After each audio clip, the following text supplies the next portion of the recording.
What's going on, Michael? How you doing? Nice to see you back.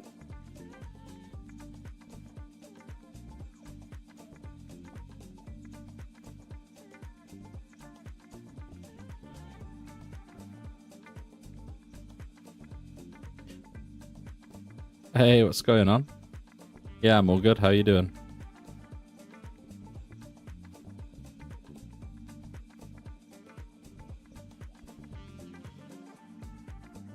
I'm on that fishing grind to stock up some food for hill giants.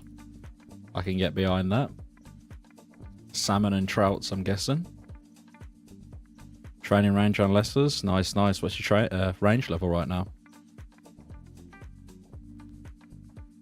Yeah, we didn't get any gains over the weekend. We were super busy over the weekend. So we're playing catch up right now. We're a bit behind schedule in terms of getting 100 combat, I think.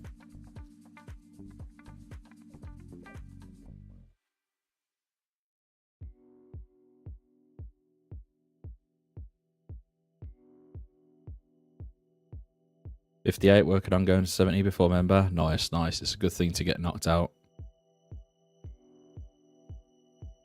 Kick streamer in game. I think I've seen you actually. I think I've seen you about.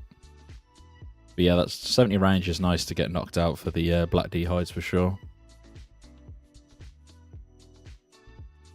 And also you'd be hitting hard with the magic short bow, I imagine. Well, harder than 58 range anyway.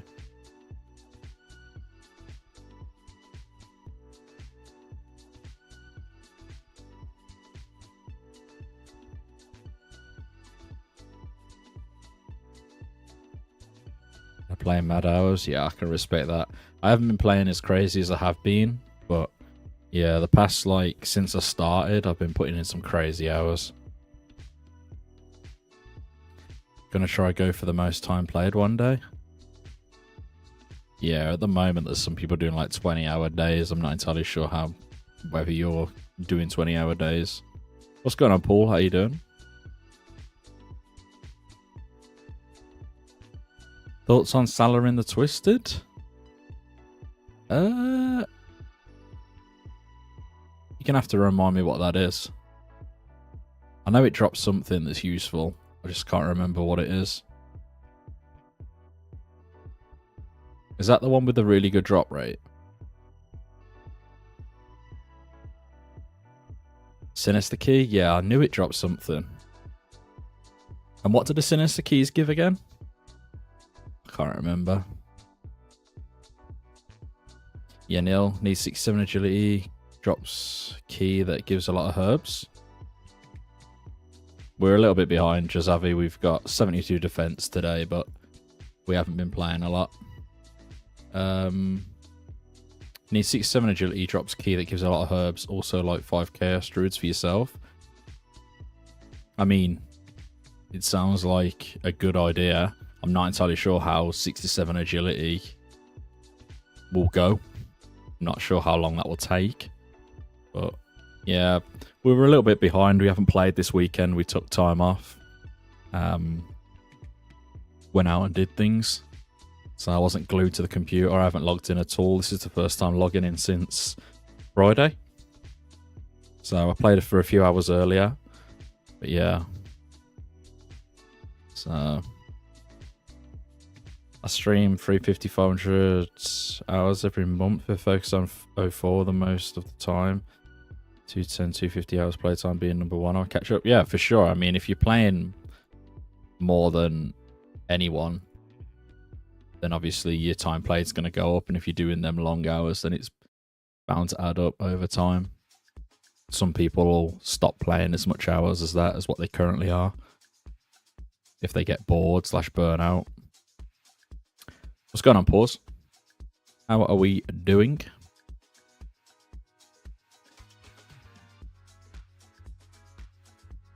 Well, yeah, we've got a good few levels to catch up on, to be honest.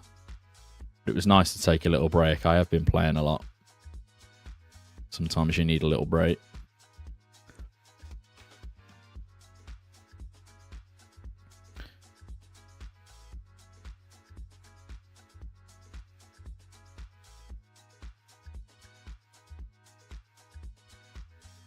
Think anyone will spam charge to 99 magic? I don't think they'll be able to afford the death rune supply to do it.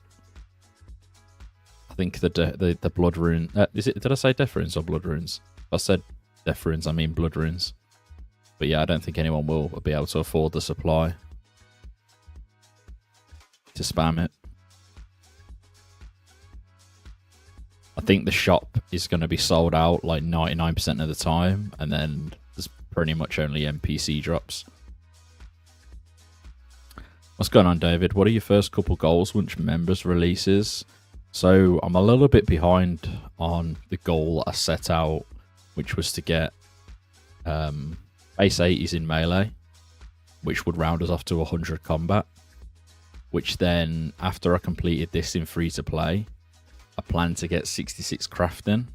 Now, I don't know how long 72 to 80 defense is going to take me now, but the plan was to get 66 crafting and go to blue dragons and basically kill blue dragons, bury the bones, and make blue fan braces, and then alch them for cash. That was the main goal, but I think I'm on a little bit of a setback because I didn't play over the weekend at all.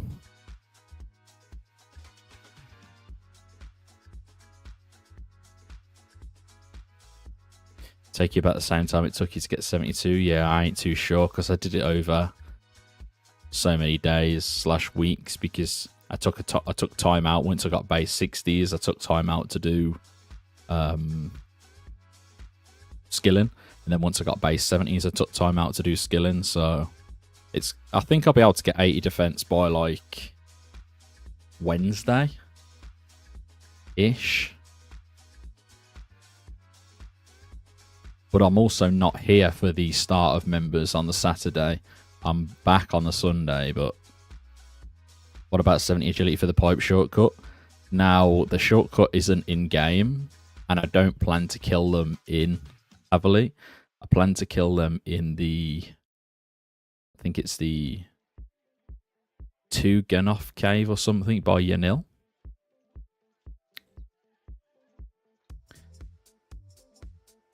It's something to do with the Watchtower quest.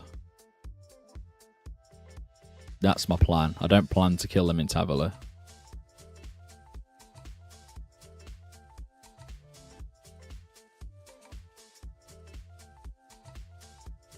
I think this whole Sinister key idea might actually go down really well. Yeah, that's right, by the ogres. But yeah, I can see why people would want to train agility and maybe do this Sinister key method. And also, isn't there like a Chaos Druid tower that requires, is it a certain thieving level to be able to enter the tower as well? Is there a blue dragon in the basement Heroes Guild? There is, yeah, but I feel like that's going to be heavily camped. Problem with Sinister keys is there's only one Salarin per world. Okay, yeah, that might not work. If you're the first one there, and no one's there, and no one can be bothered to do it for a couple of days, you might be able to spam it if people find that getting 67 agility is a little bit of a pain. Because that's probably going to be the hardest part of it, and it depends how many people like doing agility, which is a very small amount. And it's definitely not going to be easy to train agility because of how like annoying the methods are. But yeah, I don't know what cash you'd be expecting an hour from that. Me applying getting 82 fee first for the shortcut. Yeah, so if you... What's the minimum requirement? Is it just 67 agility?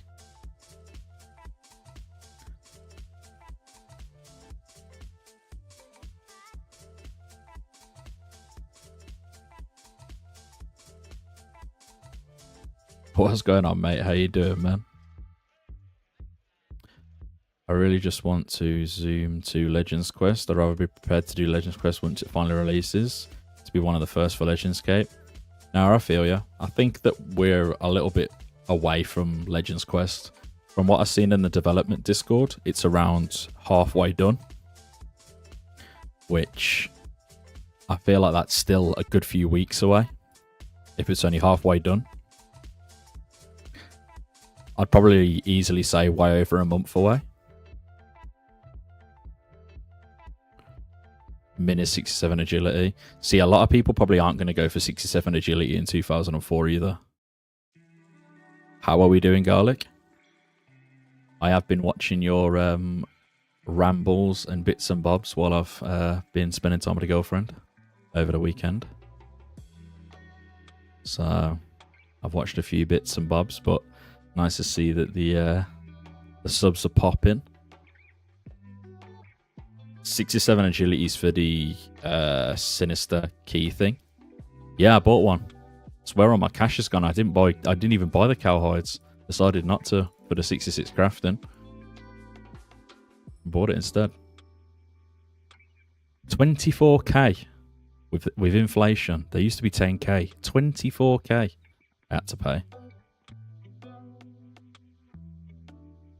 I'm good dude. Mudkip said he was a fan, so that's my day. I like that, man. That's huge. That is huge. I think your videos are very similar to Mudkip's in the way that you both can ramble. I have been freed from the Moss prison. What level range did you get in the end, Adamant? How are you doing, by the way? I feel like I haven't seen you guys in like a month, and it's only been a couple of days. I don't like the whole being off schedule thing. My progress videos are late. There's been no streams. Ugh, everything's a mess. And then there isn't going to be a stream on Friday because I'm away. There isn't going to be one Saturday because I'm away. Hating life right now. Why did he have to release it on the time that I'm supposed to go on holiday? So sad. So sad. It could have been any other weekend.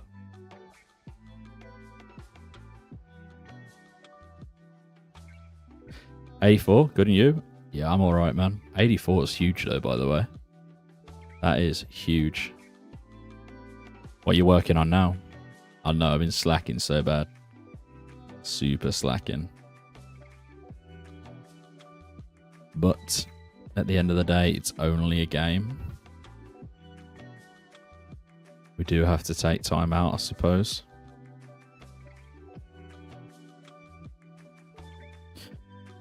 Forgot how it was. What's the norm to buy/sell herbs? I think you like put the herbs in your inventory with a full inventory or something.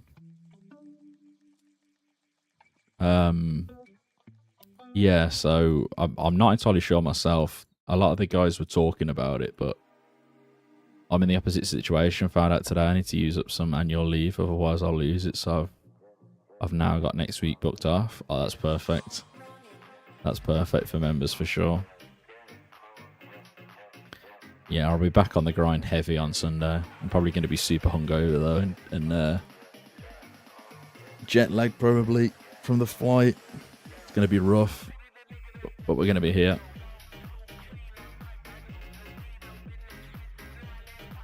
Stats, please. There you go, ping. As I say, there hasn't been too much of an update to the stats. Going to Spain. Going to Spain for a stag do. So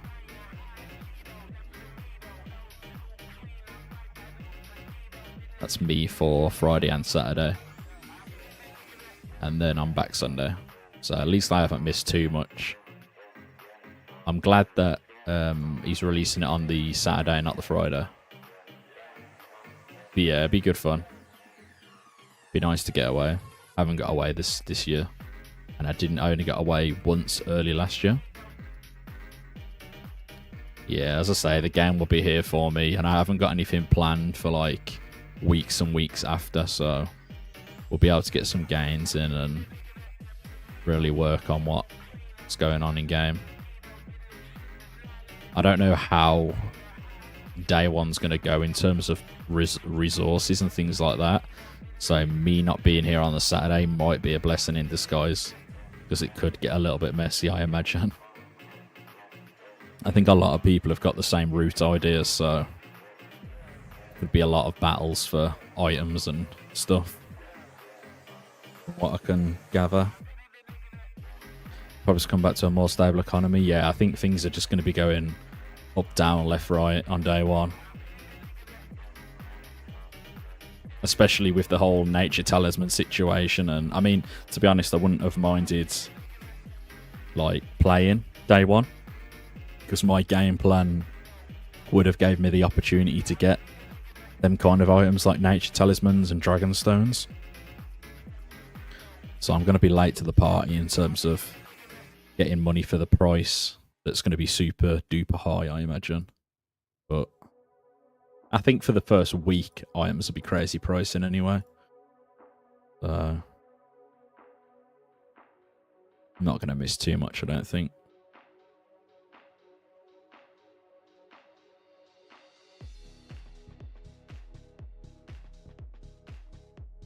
Would have been nice to play day one, don't get me wrong. It's a bit of server. It's like a historic moment, to be honest, but it's one of them. I've been grinding total levels, to be honest. Got 55 to 66 mining in the last 2 days. Huge. Do you think price for Dragonstone will be?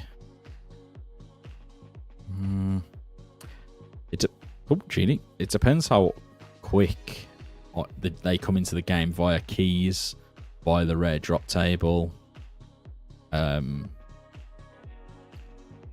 believe it'll be something around that, though. Adamant's probably right, 300 to 500k, I imagine.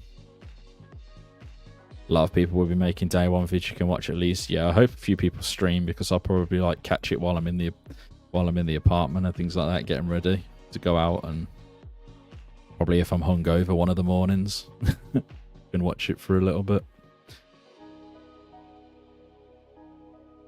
So I'll still try and catch up with what's going on in game anyway. I wanna keep an eye on the main website and check what player numbers on day one,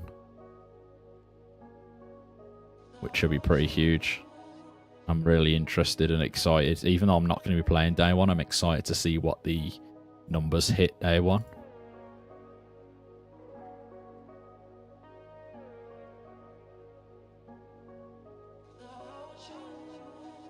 Yeah, I think dragon stones will soon drop in price, because there'll be a lot of ways that they come into the game.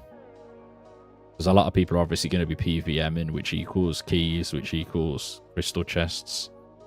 So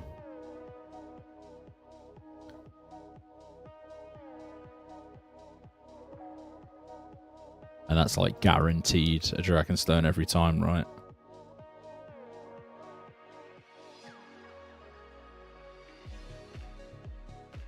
And then there'll be people who get like the loop half, and then they buy the tooth off somebody else so they can open the chest to make more money. So they'll definitely come into the game pretty quick, I think.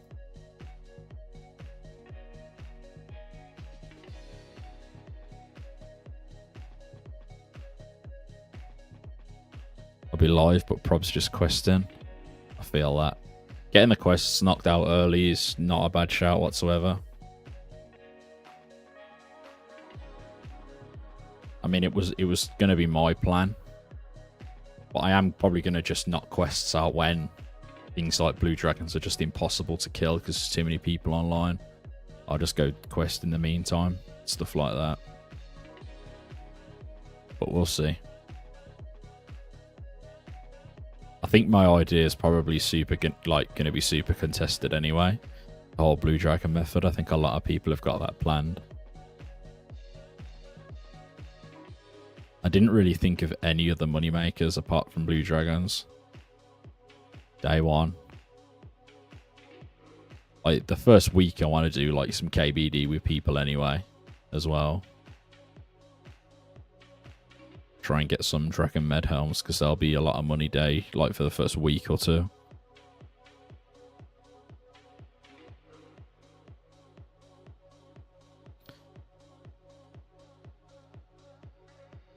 Gonna try and grind out clue scrolls after questing. Would be so hyped to forget something.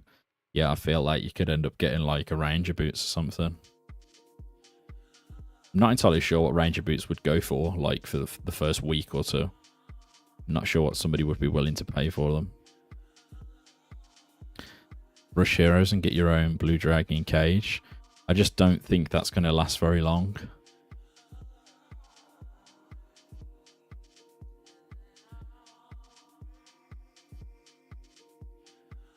Like that method, I feel like everyone will be going for the heroes rush for the singular blue dragon.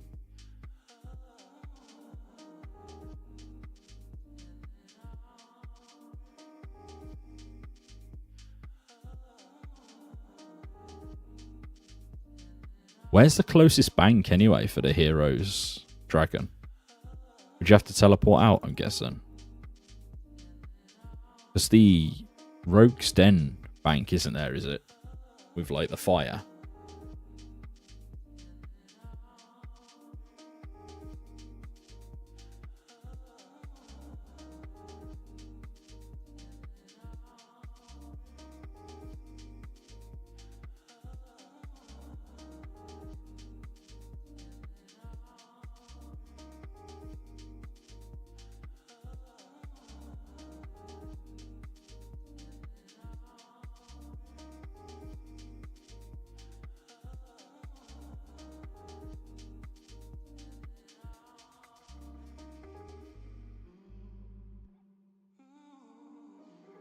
Here's what Mazzy means.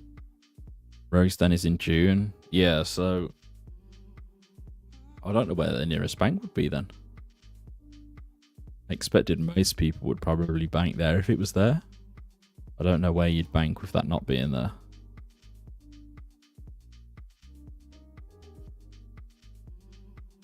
I don't know what Mazzy means. I'm confused. Tell it to Fally/Cami and walk back. I mean, at that point, it might be faster just to use Tavley Dungeon. To be honest.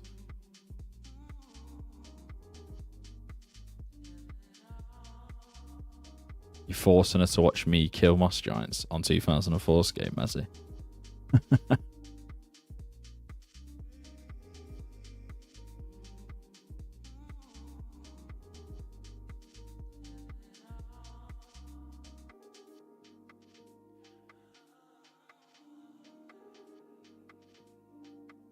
I did see that they've added a load more worlds though, which is pretty huge.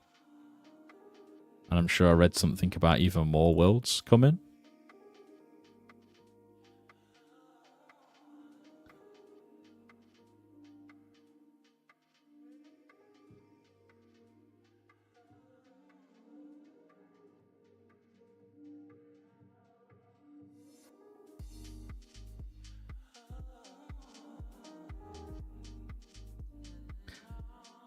Yeah, I did see that, Garlic. Not a singular UK world. Crazy. Every world apart from UK.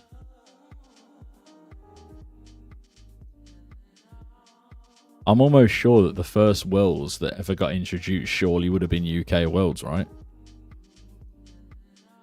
Like back in Classic or whatever, surely the first worlds were just UK worlds. Before he branched out into other regions.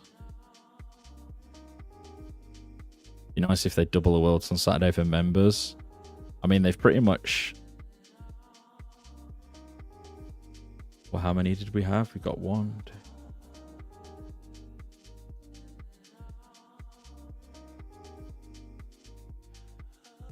We got 18 worlds now.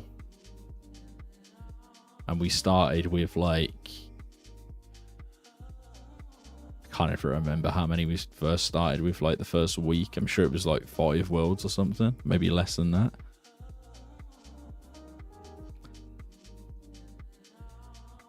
But yeah, I can't see any really many more worlds coming. It's far too expensive for a non-profit. Some of the extra worlds are the ones they were saving for members, but India and Sweden went down. Fair. Managed 80 range this morning. I think today's last day of 1 defense for me. Let's check your stats real quick.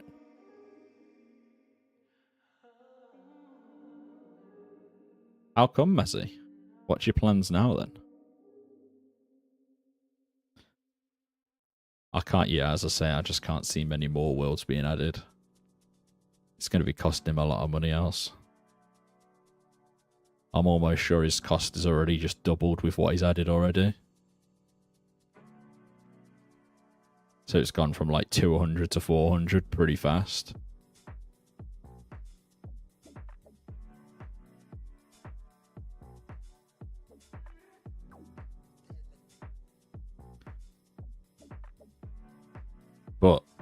I guess the potential is that if members hype dies down, you can just reduce some of the worlds as well.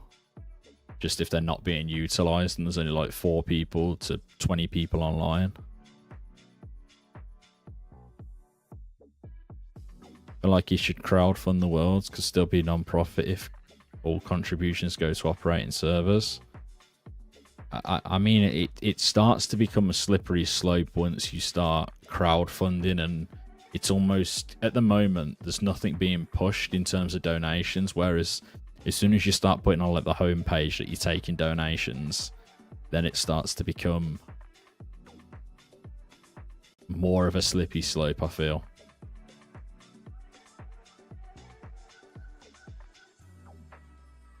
That's the only thing. Plans, maybe range tank. Not much in low level worldy to do, I suppose. Most stuff deeper level, and one death will get destroyed. Maybe max range. 60 attack, high strength, 60 defense. Yeah, I mean, there's not going to be much like Edgeville PKing to begin with, I don't think. You're taking money from other people, it gets shady in the eyes of Jagex. Yeah, like at the moment, because nothing's being posted up about donations, it soon becomes a slippy slope when you start posting about donations and that you want people to contribute. Because in the eyes of Jagex as well, they also don't know how much money's being donated, and then they also don't know if all of that is being used on servers. Especially on something that they don't really want in the first place. What's going on, Paolo? How you doing? But yeah, it could get slippy quite fast.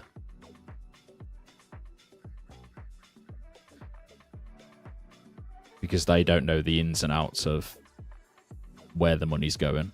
No one does, really. I mean, I'm not saying that he would take the money and do anything else with it, especially like spend it on things he shouldn't be.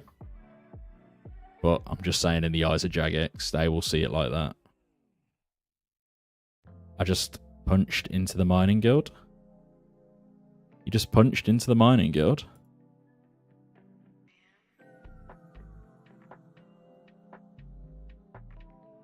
If Jagex would have a RuneScape plastic preservation booth at RuneFest, why wouldn't they allow this? I'm not saying they don't allow it. I also don't believe that the RuneScape Classic Preservation Project has anything on their website that also says anything about donating.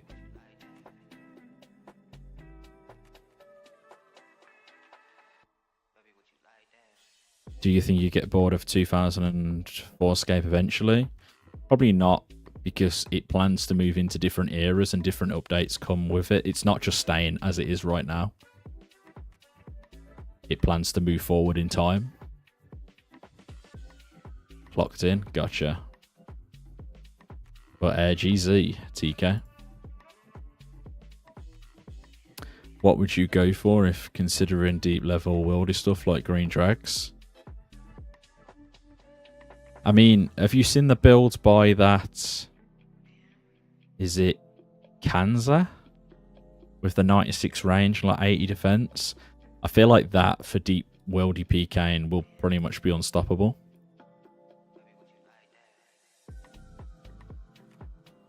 I feel like he's going to have a super strong build. Because if you're in deep worldy, combat level's not really going to matter too much. Because you're going to be attacked by all different levels as well. Finally caught another stream. Let's go. Let's go. What's going on, bot? How you doing, man? Welcome back.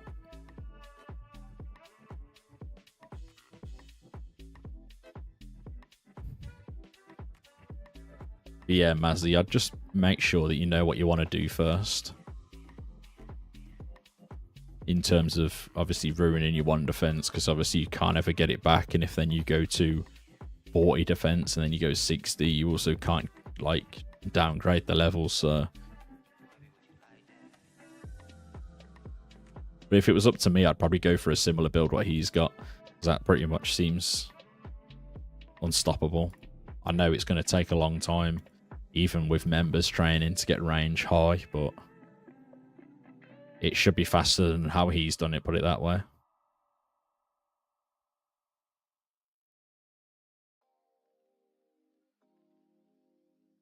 But no, I can't see myself getting bored of 2004scape right now. I think it's pretty much just getting started.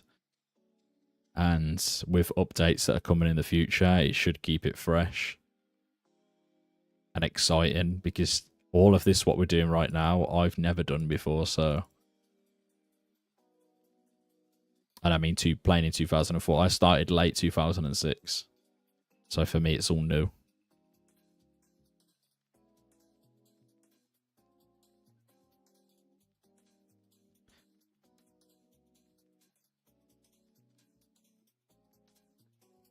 You think he's killed a lot of moss giants? Wait for the blue drag grind? Yeah. Oh, God. I think I plan to kill around 4,500 blue dragons. So that should be interesting. Did we just get a new subscriber? We did. Margin? Is it Margin? Martigin? I don't know, I've probably butchered that, but I appreciate the subscription.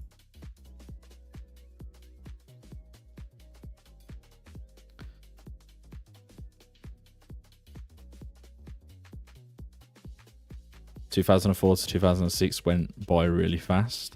Played a lot during that time, but memory of certain mechanics are fuzzy. I feel like 2006 to like 2011, when I played the most as a kid, pretty much just like I must have closed my eyes and gone to sleep one day and then woke up and it was 2011 and the graphics update was here. And we were holding rune scimitars in the air and they were like swaying. I'm sure that was like 2011. But yeah, I feel like that time for the graphical updates and that all went by so fast. I can't remember when we first got the graphical updates, but I remember logging in the first day that it happened. And I just thought, man, I don't like this. I think us older guys all prefer the simplicity of 04. Yeah, as stupid as it sounds, I like the fact that it's just point and click again.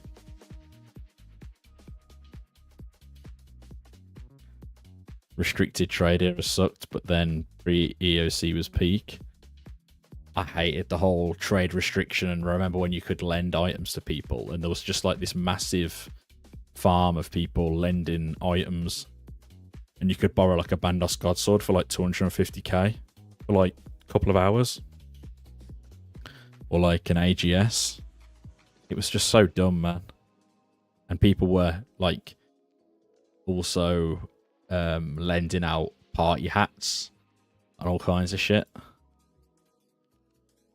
Should I sell my laws and nats? I have bulk. They will be really cheap. Play shops, 20-40 each. How many do you have, MK, of laws and nats? I'd probably sell the laws and keep the nats and just use the nats.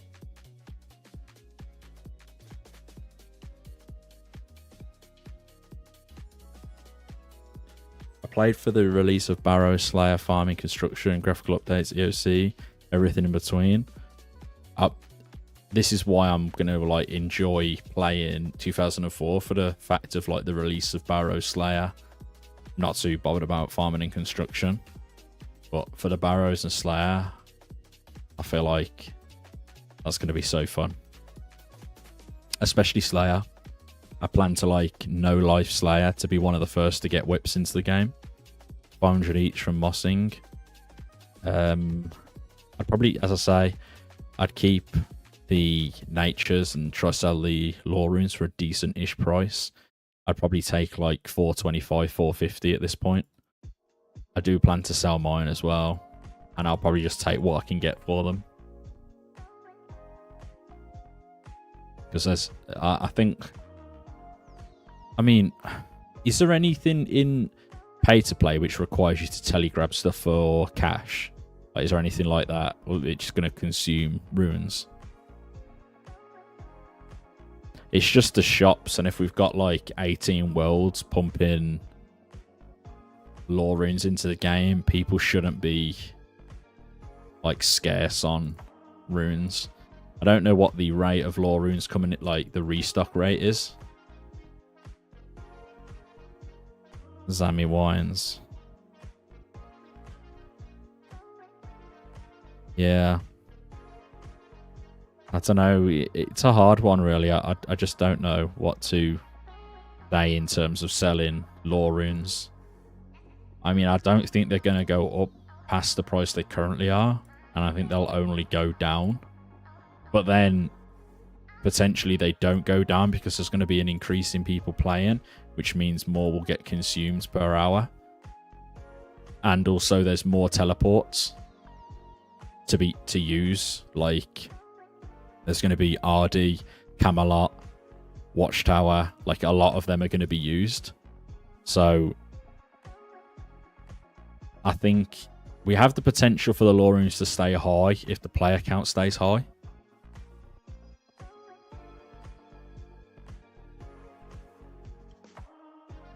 To begin with, I think people, like, when everyone comes back from having like their free-to-play break, because a lot of people got members ready, probably got full rune, I don't know, a couple of 100k in the bank. I saw there's a few for sale in the Wizard Guild place in Index's vid. That plus the, I mean, yeah, I didn't even think about Chaos Druids as well. Yeah, it might be worth just getting rid of the lore runes. As I say, I'm personally keeping my nature runes, I think, because I'm just going to use them for Alkin. Predictions on the price of garlic.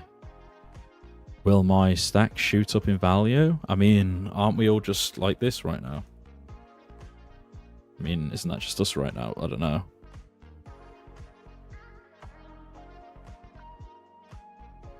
I'm holding anyway. I don't care if I get caught holding the bag. I'm going to hold my garlic. Garlic on my chest. Stinks.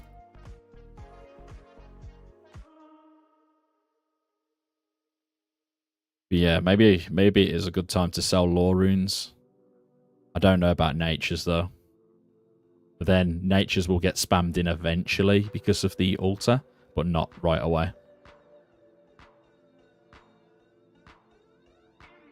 I mean, what are they going for right now?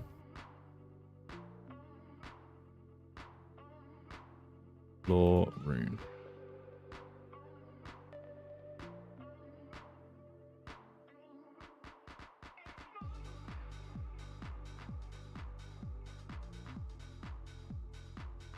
I mean, yeah, I'm debating on just selling mine all for 450 each, lore rune wise.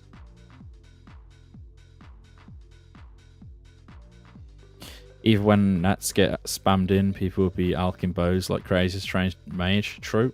True. I forgot about alkin. That'll take a massive portion out.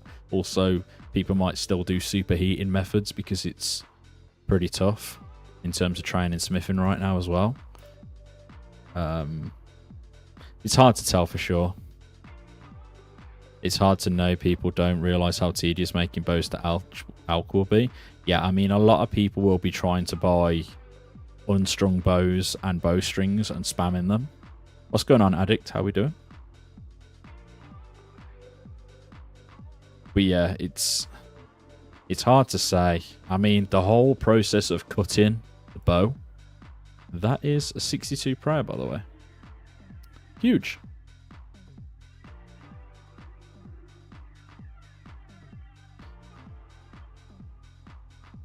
We didn't get a combat level. I need to teleport out. Coming in. 62 prayer coming in. But yeah, I don't know. I don't know.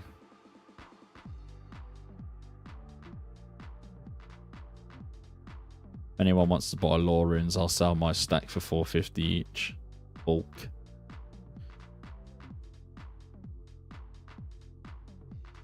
I got 705 right now. Maybe it's a good time to sell my arrow stack as well. I don't know if anyone's buying arrows right now. Probably should have sold that earlier.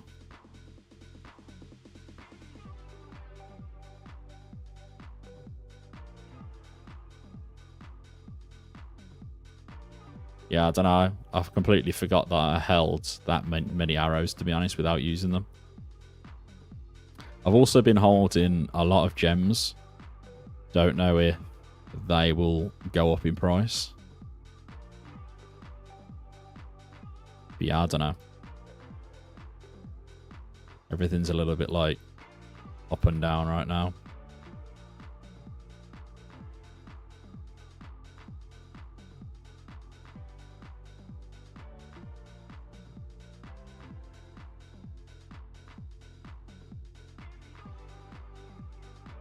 People will gem mine in Shiloh, more coming in. I mean, yeah, I have actually thought about just making all my own rings. So I might just make recoils and make my own duel. Would cannonballs be worth selling? I mean, the fact that Slayer isn't in the game, Patrick, makes me think that there won't be a use for cannoning.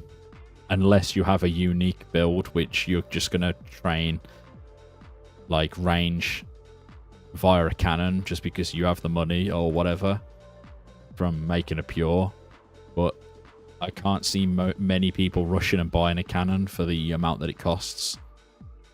I mean, it's 750k for the cannon, then you got to buy the cannonballs, and then you've also got to try and make the money back from whatever you're killing. Farming hard clues at Hellhounds. I mean, that's probably the only reason to use a cannon, right? Because, as I say, there's no Slayer. So you're not going to be trying to fly through kills. Unless, obviously, you're farming for clues. Which, I suppose, you could also be farming medium clues at guards in Falador via a cannon. Because a lot of people obviously do that in old school. There'll be some unique cases where you use it. But that's also a small portion of the community, I think, that will be doing that. So, no. I can't see cannonballs really be... I feel like there'll be a lot of people making cannonballs and then won't be able to get rid of them. Pardon me. Yeah, the guards drop the mediums. They're probably the fastest way to get medium clues, I imagine.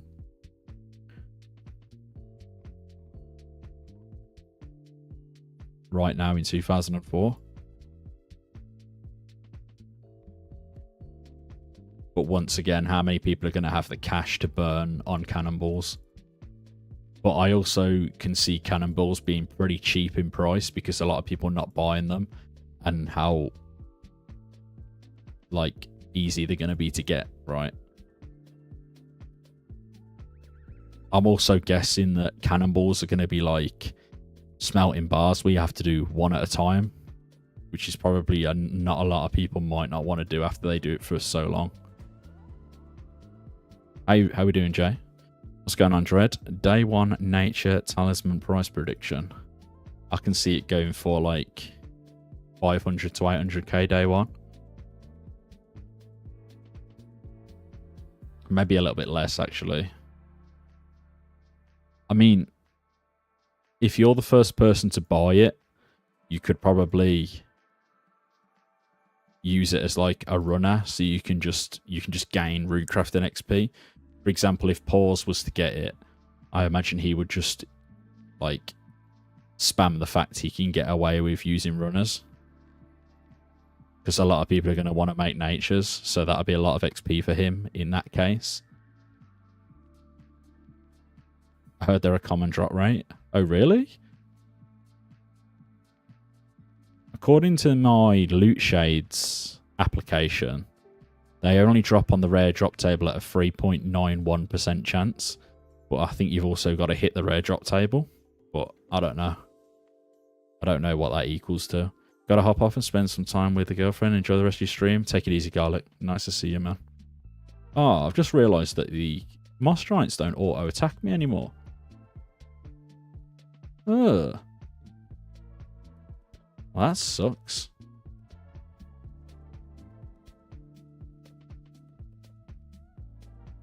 I thought Fire Giants had a chance to drop them naturally. I don't think so. I think they're only... think they're only on the rare drop table. Once again, I could be wrong. Combat level, we are only 97, Paolo. Drink a goading potion, if only, man. If only. That'd be huge right now.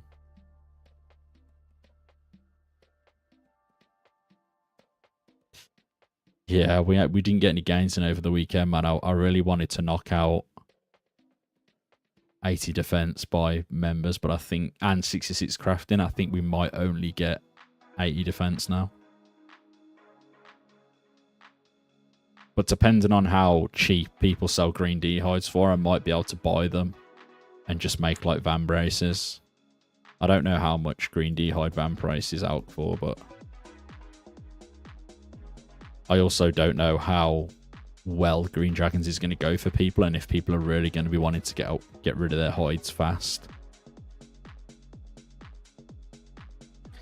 So if I am right and they're only on the rare drop table, they probably will be really rare, but it depends if someone wants to pay that money for one day one anyway. Because you know someone's going to get it and probably going to try charge like 2 mil for it. And I can't see any rune crafter paying that kind of money for it.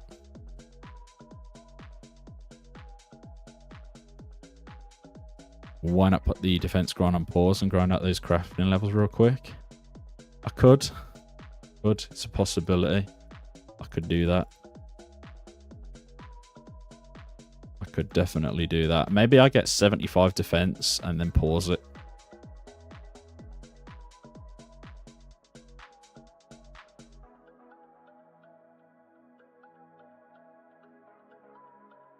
But I did want 80 defense to go to KBD with as well.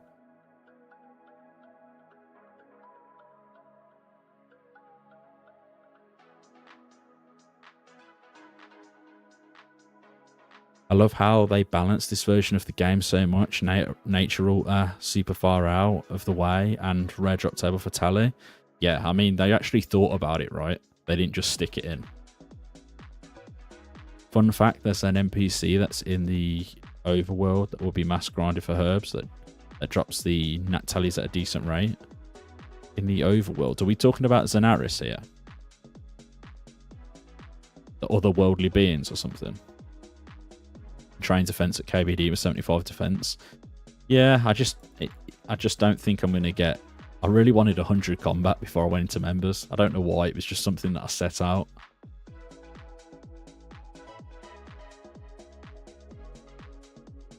It was just something that I set out. I just don't know. I mean, with current stats, let's have a look at the combat calculator real quick. So we're currently 80 attack, 80 strength, 75 defense. We'll be 80 hit points by then. 80 hit points. 66. 65 and also 62. Will be 98 combat if I stick at 75 defense. What are the most AFK moneymaker / training spots in MEMS?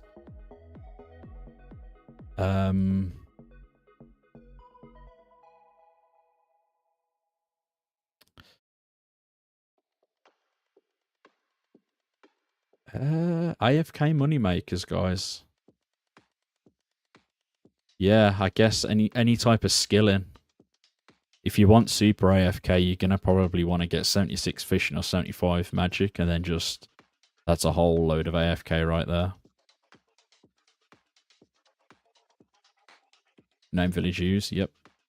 The servers are shit on the weekends. I've been kicked off 7 times today. I've seen that apparently if you change your DNS to Google's DNS, it's been helping certain people in certain situations with being disconnected. I'm not entirely sure if it will help in your case, but I have seen that.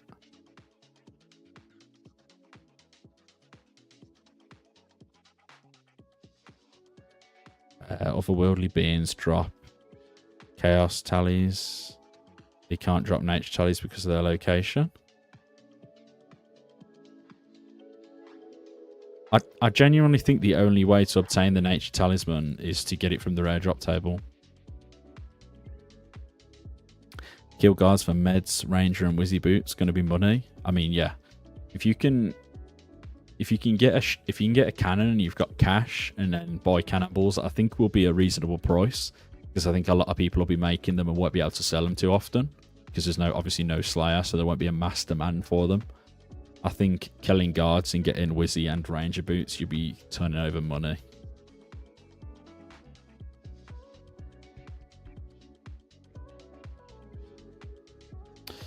Code checks the coordinate location of the NPC you killed on the drop table. If it's an overworld, as in normal map, it would drop nature tally, otherwise a chaos tally. Interesting. Didn't know that. That is interesting. I always thought it was because it was like above and below ground. So if it was above ground, it would drop the nature. But doesn't the overworld beings class as being underground? Key halves and nature talisman. Dragon spear gonna be good GP from rare drop table. Yeah, definitely. PKs will be buying the dragon spear. For deep worlding, I imagine. What is the best way to nature craft, actually? Where do you start? I think the best method of nature crafting will be probably to take noted essence with you and sell them to the shop and then buy them back from the shop. Could be wrong.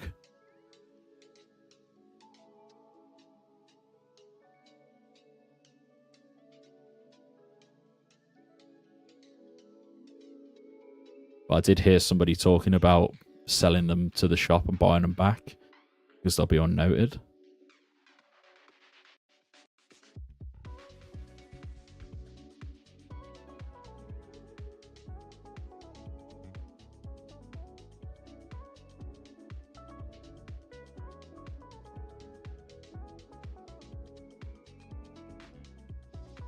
Is there a boat from Ardie to Brimhaven in 2004?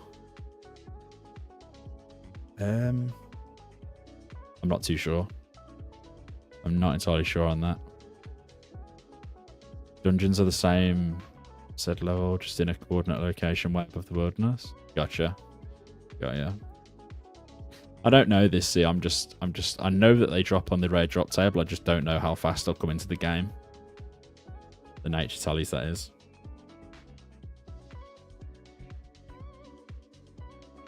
Would you train Magic at Hill, Ice, or Moss Giants from 40 to 60? I'd probably train it at Lesser Demons, to be honest. Because they have negative mage defense. Cameron. Welcome to the stream, by the way. I was told Dual Ring Telly, Gnome Glider, Cramsha, Altar, Valley Telly, / Glory, Telly to Bank. I mean, if you have Dual Arena teleports, then yeah. If you buy the rings, I suppose that's a method. That's going to eat into your profit, right? With dual rings. How many charges does a dual ring have? In 2004, is it 6 still? Or did they up that later on? True, but no bones is the issue. If you're going for bones, I'd probably check if you do better DPS at... I mean, to be fair, you could just go Hill Giants and then you'll just get loads of bones.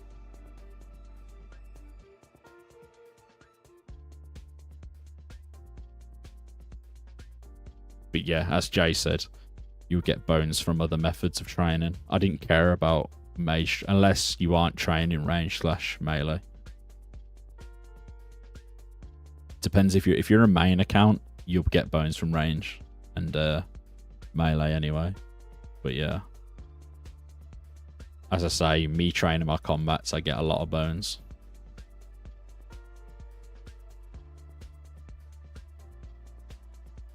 I'm at Hill Giants right now, so I might move to Lesser Demons. I mean, yeah, I'd probably say lesser demons for mage training, and then use moss giants when you're ranging up until a certain level, and then go to lesser demons again.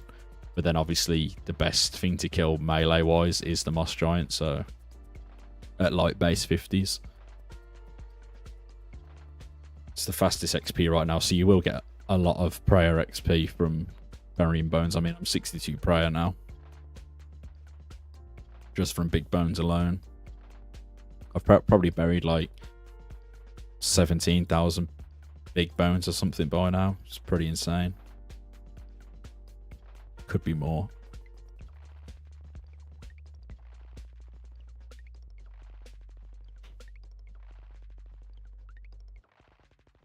Yeah, it's pretty crazy. You desperately need more EU worlds. The ping is killing me. Yeah, it's not great. I find my ping's not too bad on the American worlds, but the American worlds tend to be full a lot as well. Super hard, Paolo. Super hard to find a world. Even with 18 worlds, it's probably the worst it's ever been right now.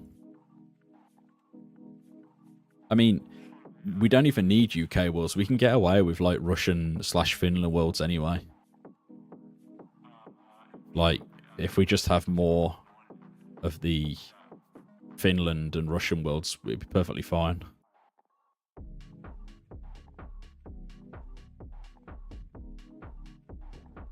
But yeah, it's hard to find a moss giant world right now. It took me like 15 minutes, 16 minutes, like 15, 20 minutes earlier trying to find a world when I first got on.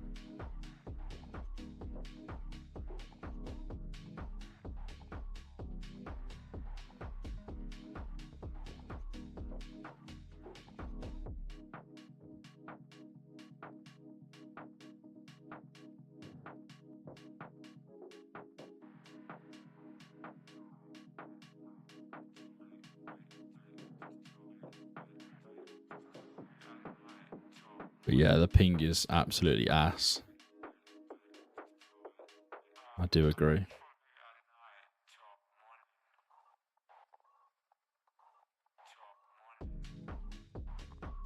If you'll send some coffee donations to Pizzazz with an EU world message, then he'll buy some, I'm sure. It's got potential, right? I mean, I'm not entirely sure that we needed Japan, Singapore, and Australian worlds.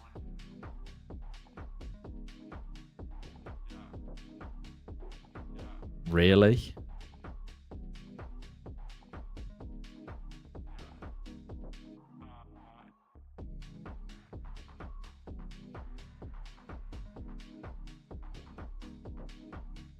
Yeah, you're probably right there. I mean, we could just get away with more Russian worlds. The UK and EU in general can play on Russian worlds / Sweden worlds is perfectly fine.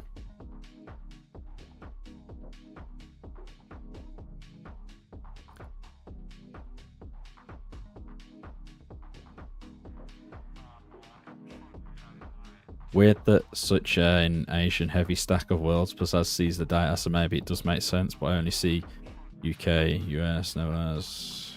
Yeah, same, Paolo. I'm not entirely sure where the data comes from of needing more Asian worlds, but yeah, I don't know. And I almost feel like majority of the people playing on Japan / Singapore worlds right this second are probably either from UK or America or Canada or somewhere along them lines and just dealing with bad ping.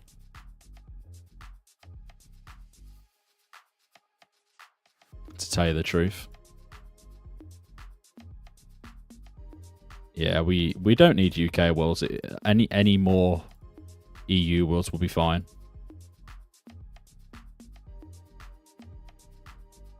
I believe that anything like Russian or Romanian or anything like that would be harder for them to take down, I imagine.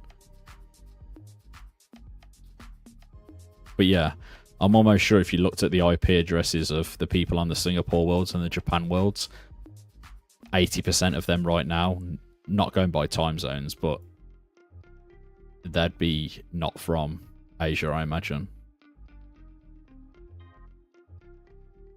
UK worlds are subject to the new Online Safety Act. Pizzazz probably doesn't want to deal with that, too much paper. I did see that. I'm not entirely sure what all that is about, but I've seen something along them lines of something new. It's going to be killing MMOs and things like that. And Jagex, that's a new thing for Jagex to deal with.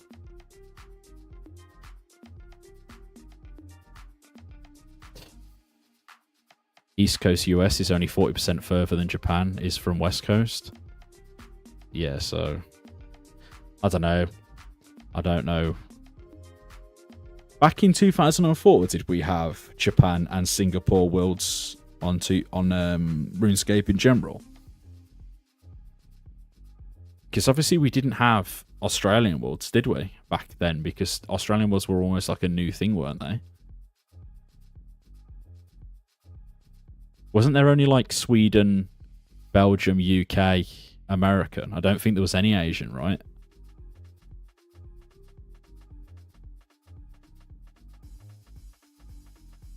I mean, surprisingly, we don't have any German worlds. I thought we would have had German worlds. And also, I don't think there's any Indian worlds whatsoever. Yeah, I was going to say, in the main game itself, in old school, there's no Indian worlds.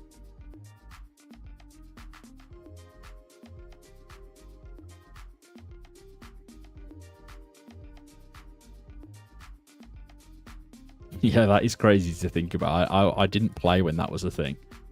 But, yeah, I don't know why we don't have any German worlds anyway. I understand why we don't have UK worlds. Because it'll be easier for them to probably grab IPs of UK data centers or whatever. Or contact UK data centers.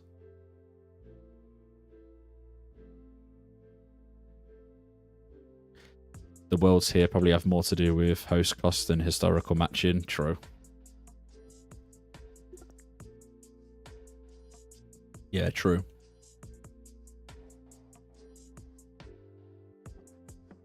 I mean, if he's using like Hetzner, for example, the data center, I'm pretty sure they have Finland, they have Helsinki. So if he's using them for, and I know they're pretty cheap.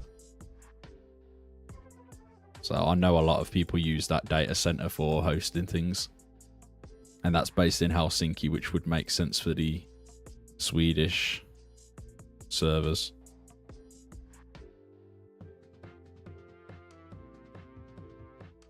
It also depends if the Russian server is actually hosted in a Russian data center as well. I don't know.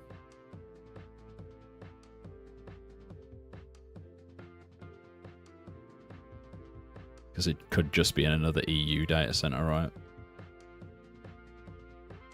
But I don't know. I don't know how he's doing it.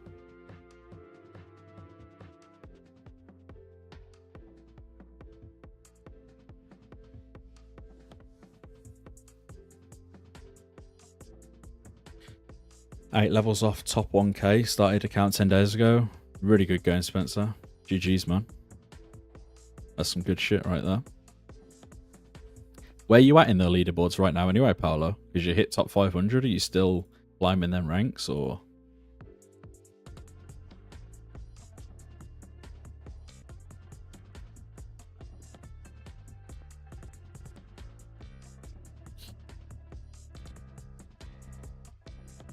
Joke is on all of us. He's hosting all of the service room in his garage, and the website lists it as other countries. Yeah, and he's purposely just adding like latency to the servers, so there's like a delay, and it feels like you're playing on a different country. Rank 429 at the moment, aiming for top 250 by members, but it's a stretch when working full-time competitive right now. Yeah, I feel ya. There's a lot of, plus there's a lot of people playing right now that are in like top 250 because they're getting ready for members. So, yeah, I can imagine it's a grind, bro. I'm surprised me not being on at the weekend, I didn't drop off the front page. I know I'm going to drop off front page day one anyway, because I'm not here to gain fletching levels and thieving and all that. So my plan is to come back to top page. Probably like during the week. I know I am going to drop off day one though, so I'm not going to be here for the first day, which is sad, but it's fine. We'll come back. What's going on, MRW? Welcome, bro. Oh, it's another Michael. I thought that was the same Michael to us in the different picture. What's going on, Michael? Times 2.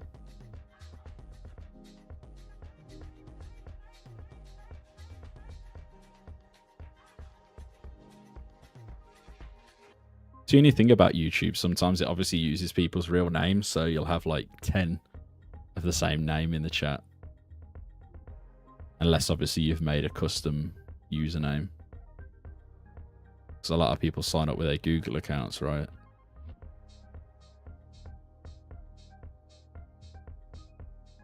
Yeah, I hope you guys are all well. And I appreciate the 39 of you hanging out. I know we haven't streamed for a couple of days, and we also haven't posted a video in a couple of days. We have been busy in real life, so it has took me out of the game, but we'll try and grab some levels and things, get back to it. And then I'm away again at the weekend, so it's hopefully after this weekend coming up, we can just get back to the grind. How are we doing, Harry? Welcome back, my dude. I hope you are well. I had to change my Google name to not dox myself. Yeah, I mean, I think in 2025, a lot of people don't really care to dox people that don't have a reason to. I mean, I can't see people just randomly doxing a random person. Where's my new... I'm guessing you mean my new training spot. It's just going to be at Blue Dragons. Unless I can find something else that's like worth doing in the meantime. I mean, if my Blue Dragon plan fails, I don't know what I'm going to go and do.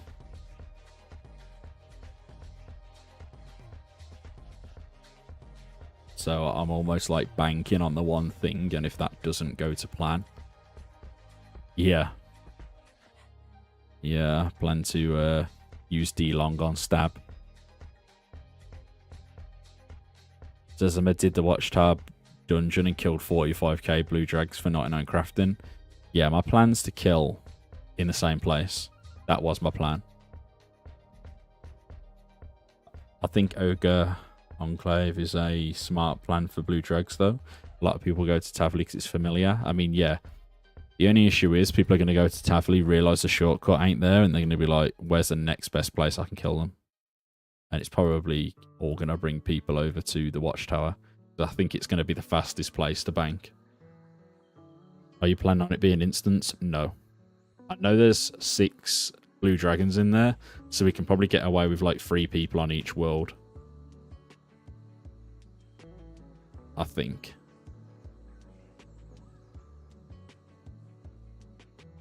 Any more than 3 people in each world, it's probably going to get a little bit annoying. But we'll see. As I say, I don't know how many people are going to go for this same plan. But that was my plan. To get some good cash to begin with. Because it's pretty much free prayer XP, free crafting XP, free combat XP, and money as well, so... Does the evil chicken layer exist in i4? If so, black tracks might be good money too. No, because Recipe for Disaster doesn't exist. I think that come with Recipe for Disaster, didn't it? Could be wrong. Or is the evil chicken's layer for Lost City? No, it's not, is it? No, it is Recipe for Disaster. But yeah, people are going to go to Tavli Dungeon and realise that the shortcut isn't there, and going to be like, oh, this is going to be shit. Because it's a long walk every time.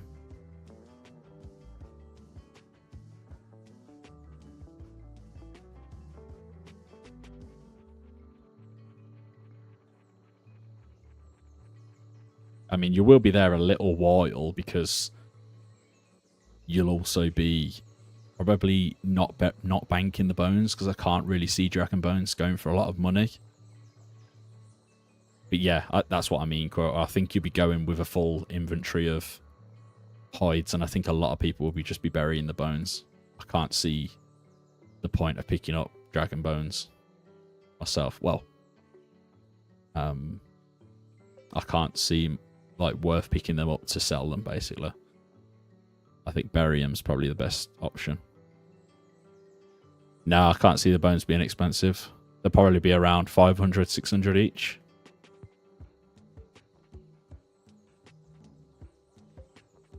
You can't use them on an altar, so it's really rubbish.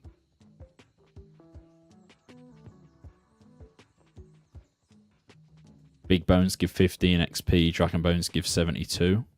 So it's like, you just times the amount, I guess. That how much big bones are right now. How much are they, like 100 GP or something? So what is it, like times 5 or something? What's going on, Evan? So yeah, they'll probably be like 550, 600 each, I guess. If they go for any more than that, I'll be super surprised. The moss giants are in Varrock sewers, not Edge Dungeon. Yeah, that's it. You have to go through the manhole.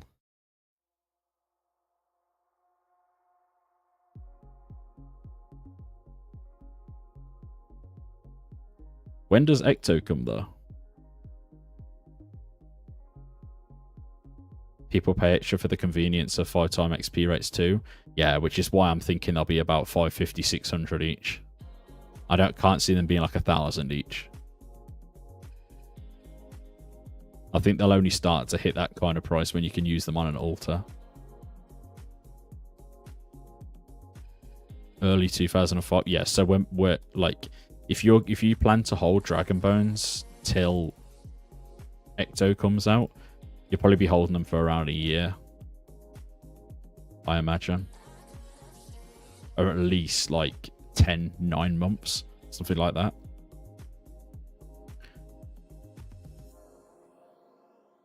So I can't see them like rushing into 2005.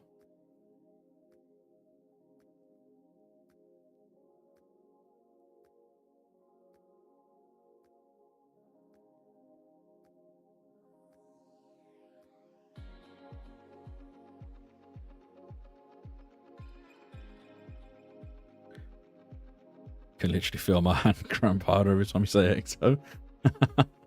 Yeah, I can't see it myself. A lot of people won't even be too bothered about 43 past 43 player until 05.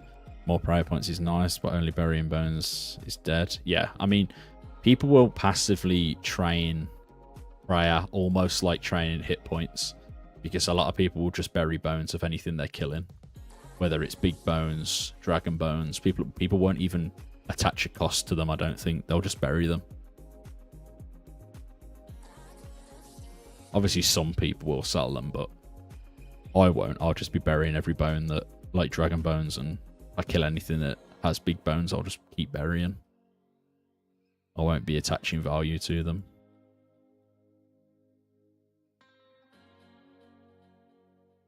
Because I have potential to get like 75 to 80 prayer just passively without even attaching costs to them.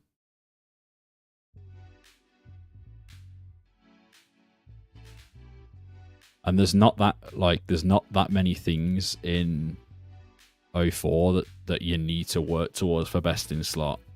I mean, yeah, if you plan to get ranger boots and wizard boots, but I mean, dragon med, dragon square, dragon long, like it's not going to be too expensive to obtain them items, I don't think.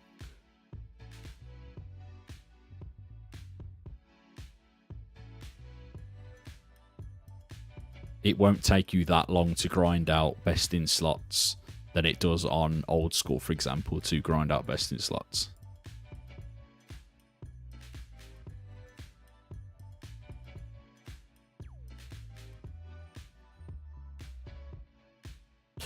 Dragon Square is going to be very, very expensive for a while. I mean, that's if you don't get the piece, right? I mean, there's a chance that you get the piece whilst just killing anything that you are killing, right? So naturally, if you're PVMing and there's a rare drop table, you have a chance of getting the item anyway. What's going on, Index? How you doing, man? You all ready for members, or have you got some more grinding to do?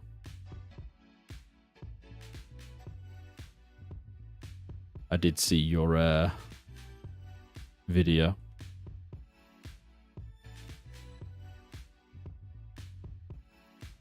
D square is barely a stats upgrade, so it won't be sought out until you're already rich. I mean, it's the same with the Dragon Med. I mean, it's not that much better than a Runeful Helm, but it's still better.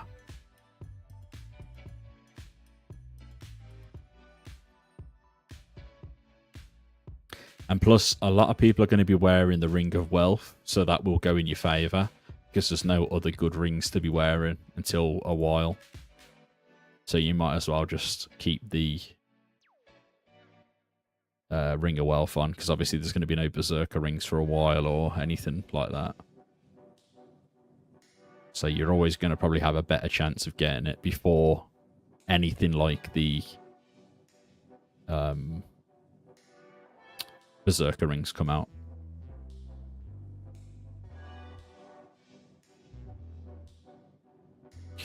Wealth would be rare for a bit. Most early Dragon Stones will be used for glories. I'm probably tempted to... I mean, I'm going to make my own Ring of Wealth because it's only 55 crafting, if I remember rightly. So the first thing I will get will be... The first Dragon Stone I get, I'll put it into a Ring of Wealth, and then I'll forget about it.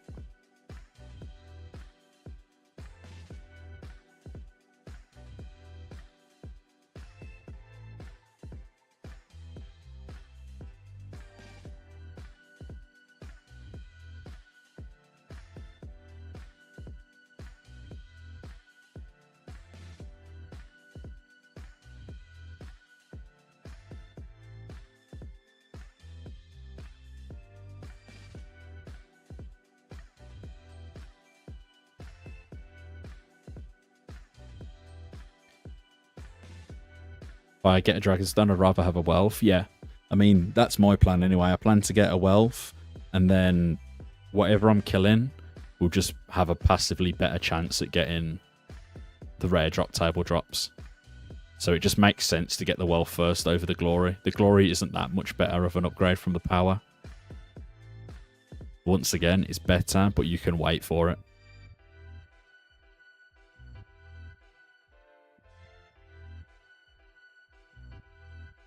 It's not an immediate upgrade.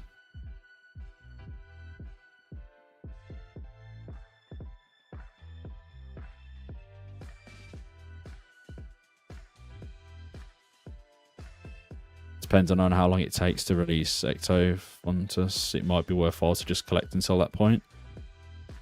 I mean, yeah, but maybe by the time they release the Ecto, you probably already have 70 to 75 prayer just from passively burying bones. If you do a lot of PVM, that is. I mean, it's honestly gonna depend on what you focus on, right? If your plans are not to PVM, you're probably gonna want a glory if you plan to do mining at gems. But if you plan to PVM, your immediate upgrade is probably gonna be the wealth over the glory. So it's simply just gonna matter on what you plan to do as to what you upgrade first.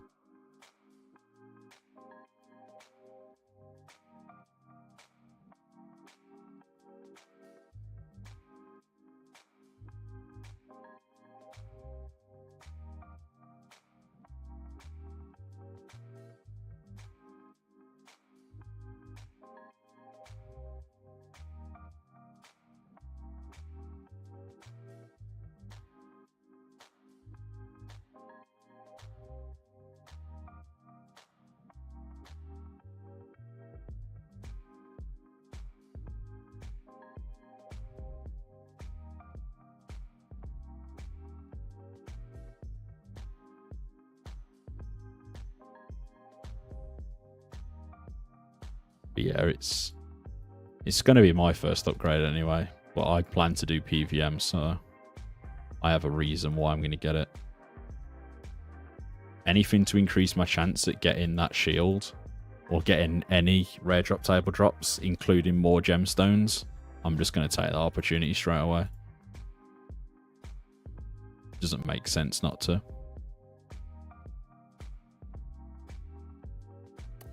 Not yet. We are only 72 defense because I took a break over the weekend. So we have been slacking, but we're back at it now. Should have it in the next couple of days. We're almost 73 defense. Have you considered killing the Shadow Warriors in the Legends Guild dungeon? They have a slightly higher chance to drop the shield half. Really? What else do they drop, though? Because if their drop rate is rubbish for anything else, or don't drop anything else, it's probably not going to be worth killing them, right?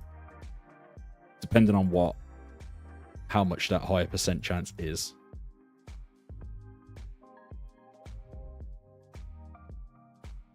Do we know what the chance is?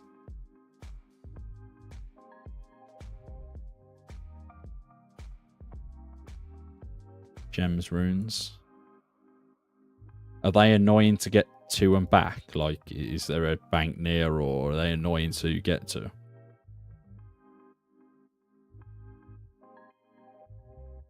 Oh, Legends Guild dungeon. So that's Camelot. So you could just teleport to Camelot. Oh, is there a bank in the Legends Guild? Oh, interesting.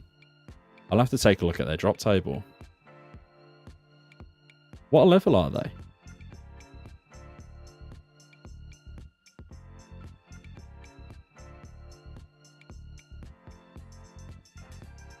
Would be worth just camping them instead of camping the Blue Dragons.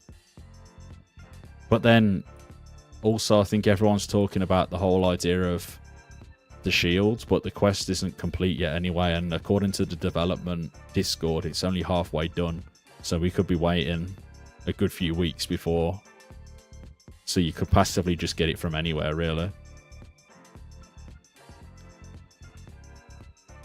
But the quest doesn't look like it's going to be near ready for launch or after launch for a little bit. Because according to the guy who's mainly working on it, it's about halfway done.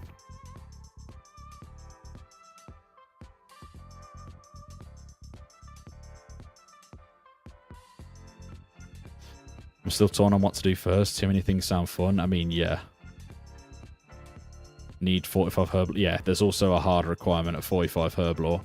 And I think a lot of people who are trying to do Herblore early, because they want the 44 Herb for Legends, should just wait a little while.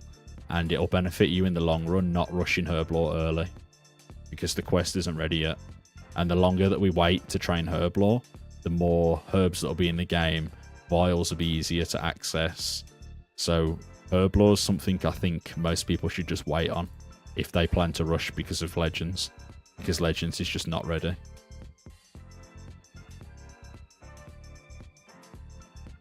I understand people will be rushing it for 25 for heroes, I believe it is. But other than that, you probably can leave it at 25 for a few weeks. And just passively train Herblore when you can. And when you can buy some cheap supplies. Would you recommend just selling all the herbs I get? Instead of trying to train some levels myself?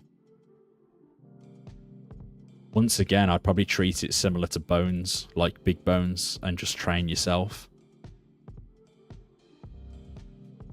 And yeah, obviously if it's too good to turn down, you just take the money. But it's once again, later on down the line, Herblore is going to be easier to train. The longer that we leave it to train, it's going to be easier to train, basically. Because there's going to be more and more herbs every day coming into the game. More vials every day coming into the game. More secondaries. So, I think you just train it to 25, and then you kind of forget about it for a little bit until we hear an update on when Legends is going to be ready.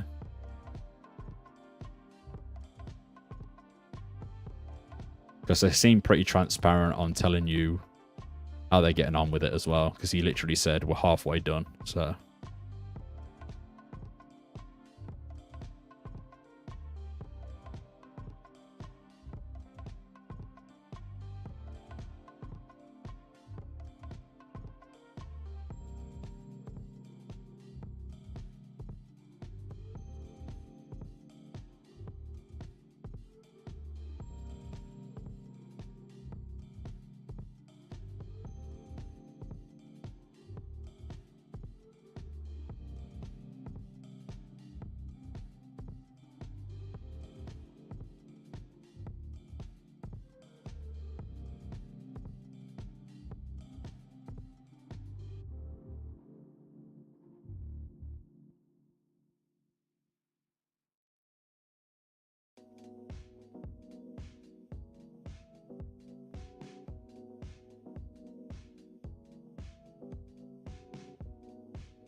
Unidentified is fine if you enforce a minimum variety to 8 types of 1. Okay, depends on the spread. You can tell if someone is gaming. Oh, it's only because the drop table is public.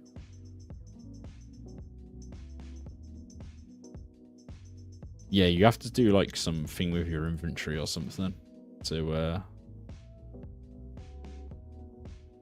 I've been meaning to ask, where do you get your copyright free music for streams? It is from here. Pause. I'll send it you in.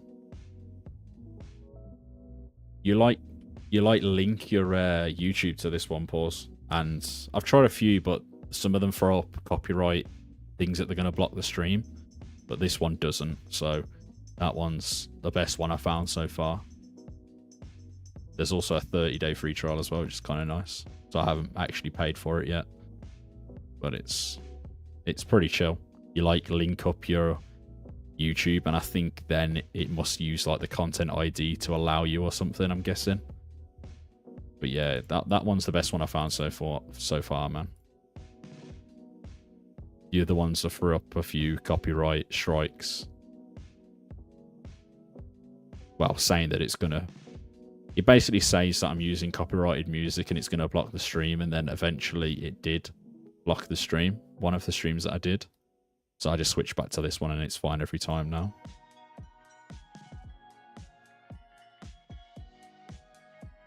Do you think there's many Brit players? I think so, yeah. I think the majority is American, though. I think there's a massive portion of the community which is American, but yeah, there's definitely some UK. I mean, I don't think we'll be getting a UK world because it'd be easy for Jagex to contact the data center and find out information if they plan to. But you can get away with using the Sweden and Russian servers anyway. It's pretty much going to be the same.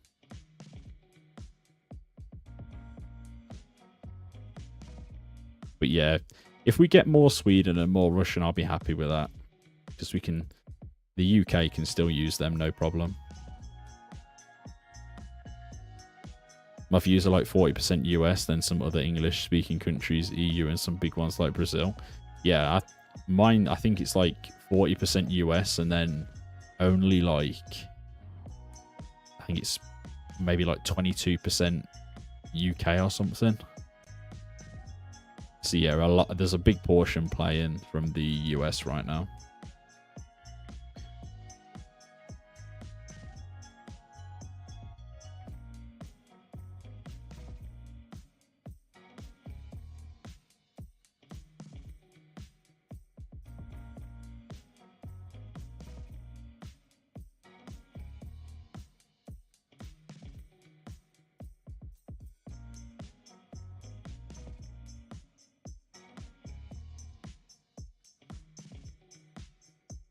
Yeah, so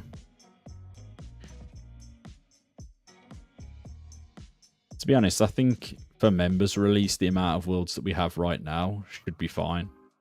Each world can hold 2,000 people, and obviously the more people that join a server, the more stuff respawns faster.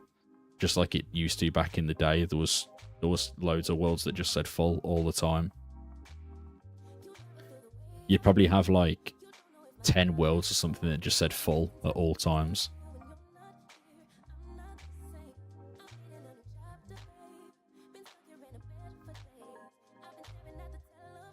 Yeah, that's crazy, actually. That's the highest I've ever seen it.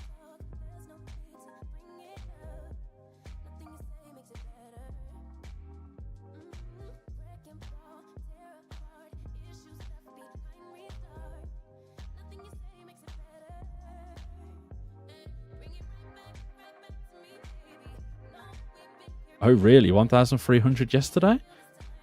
That is crazy, man. I didn't know that. See, obviously I haven't played this weekend just gone, so I don't know what numbers we hit.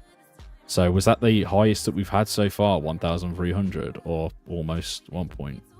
Or was it almost 1,300? Yeah, my estimate of players online at 1,800, I think I was really lowballing. I think it'll be way over 2k now.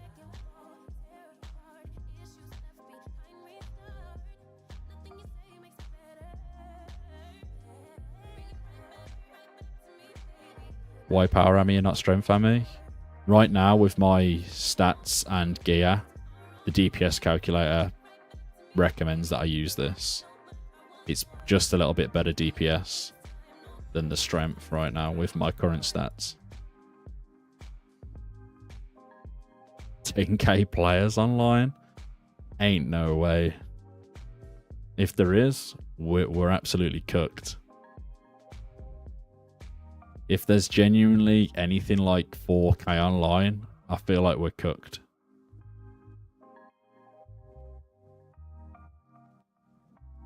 I'll even be pretty scared if there's like 3k online, I can't lie. What's going on, Analog? How we doing? Content creators carrying the server for the player base? Yeah, some big names are doing videos now. Which is nice to see, man. I'm glad some people are really enjoying it the same way we all have. Anything over 1k is thanks to Mudkip. And us as well, Index. Don't get it twisted. We have still played a part in getting people to download and play the game. Do not get it twisted. We might be in the minority and we might have only got 5 people each to join, but we still got people to join.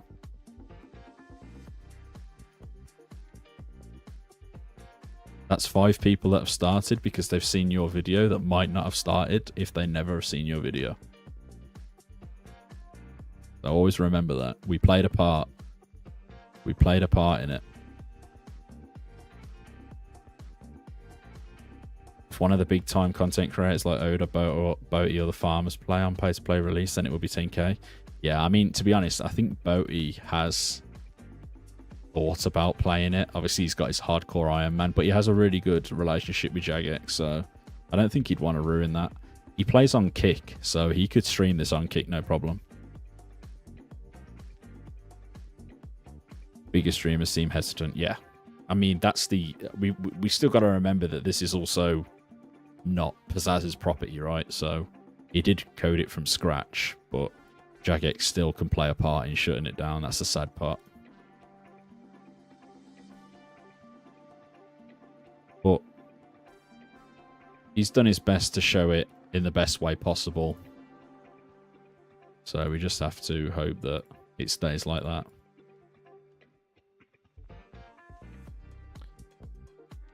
I reckon Bertie plays in his own time. Yeah, I mean, there could be YouTubers with random accounts like Frog25, who's playing right now. That is it? Oh. But yeah, so there could be some random YouTubers that are playing and not showing it. 63 people in here, by the way, guys. Appreciate you all chilling, as always.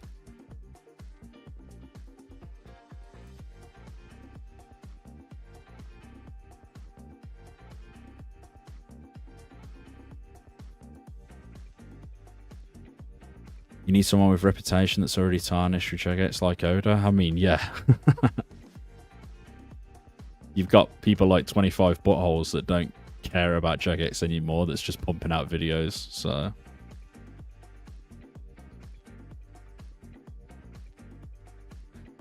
I know about 04 years in advance because I had to listen to Tana yap about it. Man, that must have been so hype, because I wish I'd have known about this like years and years ago. As I say, if I still logged into my Rune server profile often enough, I probably would have seen something about it.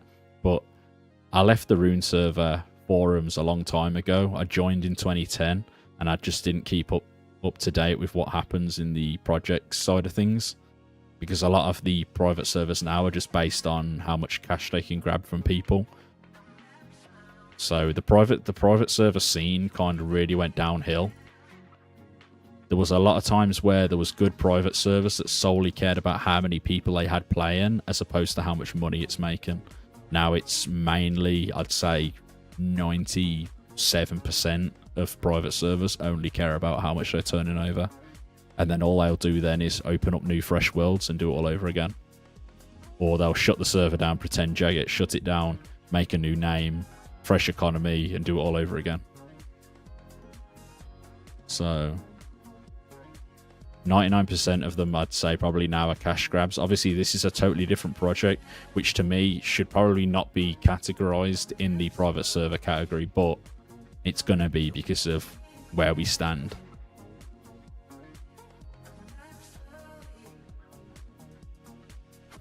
I mean, we already got Rot and adjacent groups. Yeah. Yeah.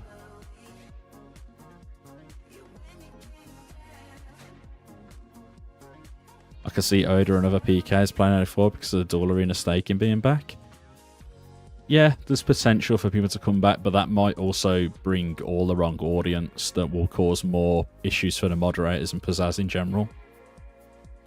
Because if they have to spend their whole day moderating real world trade at the Duel Arena, then that takes them away from coding, because the same people who are looking at the real world traders are also the ones who are supposed to be coding. So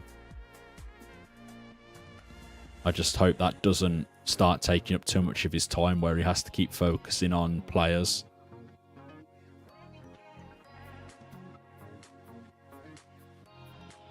Because obviously Jagex has the certain departments where they solely focus on coding, and then they have a team of anti-cheating or whatever. I'm sure Pizzazz could do the exact same thing, but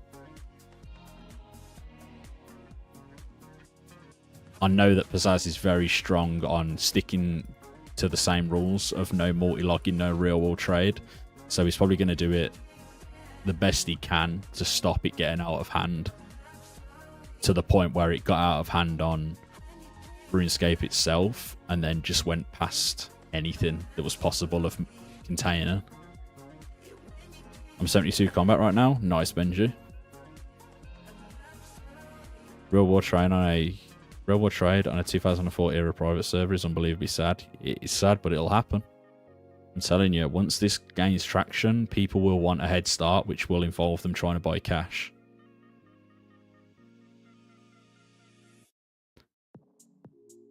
The no multi-logging rule is beautiful and refreshing. Absolutely, Red. Totally agree with you, man. I've said it from the start.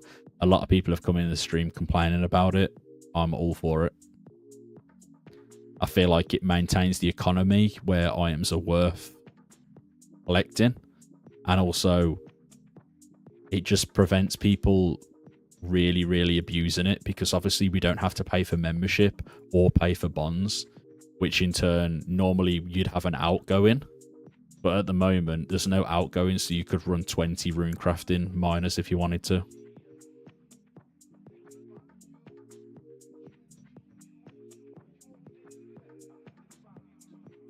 I don't think it will try myself. I feel like Project Xanaris is pretty much like... It's just going to be 07 where you can just turn off features what are currently in the game. You're just going to have the ability to turn off Grand Exchange, up XP rates. It's going to be more for communities, so people can run their own little custom Deadman mode tournaments. They can do all sorts of things like that. The question is, does Project Xanaris allow you to go back in time to enable things like the Duel Arena? Because do they really want people to be allowed to play a private server that you can Duel Arena on? That's the question. Are you going to be able to add old things back, or do you have to play with the current version of the game? Because to me, it seems like it will get stale super quick.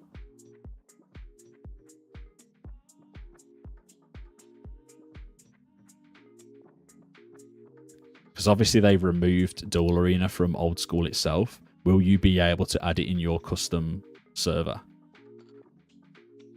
Because at that point, I feel like people will be using it to duel on the private server, but then exchange cash in the real game. You see where I'm going with this?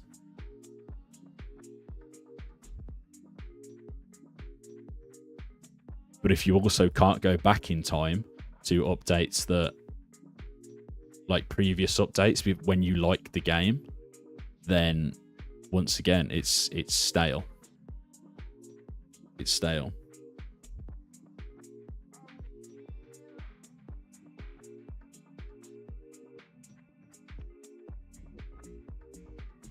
Yeah, that's exactly the way I see it, Michael. It'll just be loads of toggles where you can turn things on and off, create a dead man mode server if you wanted to, and it's really not what people are after, if I'm honest. Which is why there's 1,000 people playing this right now.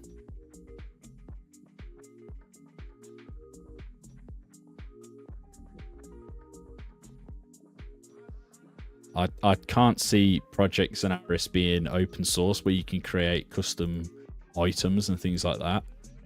And if it is, then it'll be very, very strict in what you can and can't create.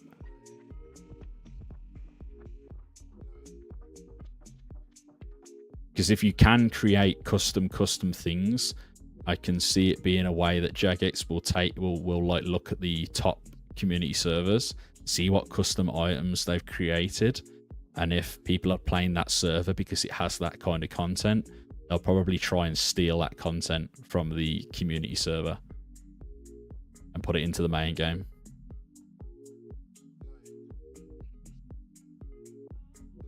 If that community server is doing well, should we say.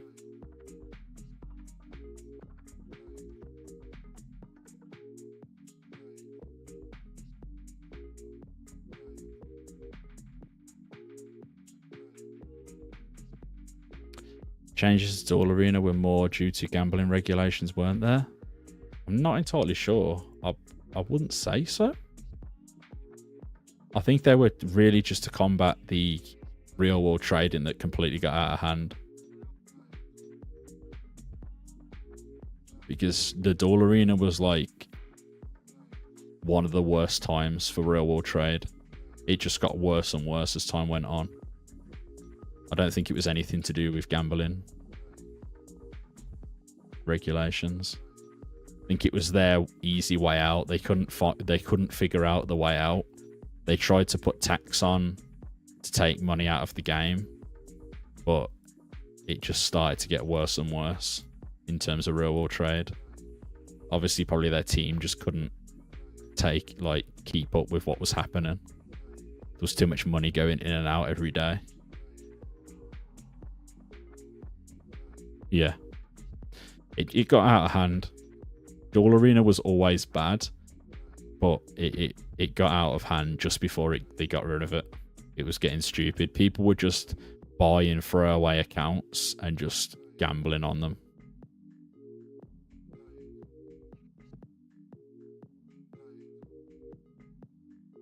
And didn't care if they got it banned because they'd just buy a new one that was just trained at Nightmare Zone. It was a really dark scene, to be honest. Yeah. It got out of hand, man. I just hope it doesn't get out of hand on here. Because there could be a lot of people that come back who quit RuneScape because the Duel Arena got took away. Just to then get their fix here. But then people are also probably not people you want in the community.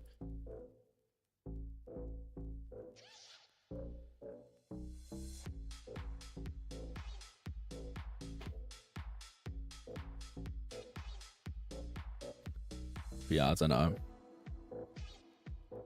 I just hope it doesn't take away from the coding side of things. What's going on, Guts? Current goal is to hit 80 defense, my dude, and then we plan to work on 66 crafting. Hopefully before members, but we're going to try and grind out as much as we can. Anyway. What's your plans in game right now? What combat level? We are 97 right now. Apparently we already have rot refugees, which is bad enough. I mean, yeah, they're also lurking in the shadows, right?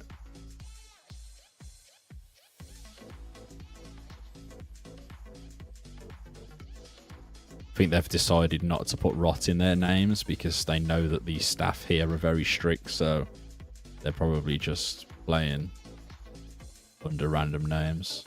You haven't booted 2004scape? You should give it a go, man. Members is coming out on Saturday. This Saturday coming, so it's a good time to get involved if you haven't already. But yeah, members is dropping Saturday, so that should give you more stuff to do. March the 29th, yeah. 4 p.m. GMT, I believe. If that's any help to you. It's slow enough that free-to-play content will last you more than enough for mems. I mean, yeah, I'm surprised that it's like kept me occupied, but it has. I could have easily probably gone a lot longer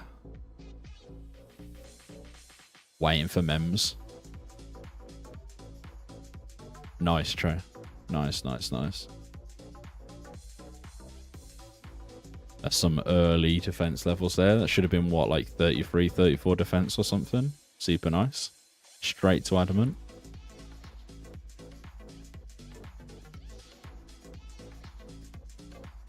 Anybody buying lore runes for a decent price right now, or are they still crashing? Nope.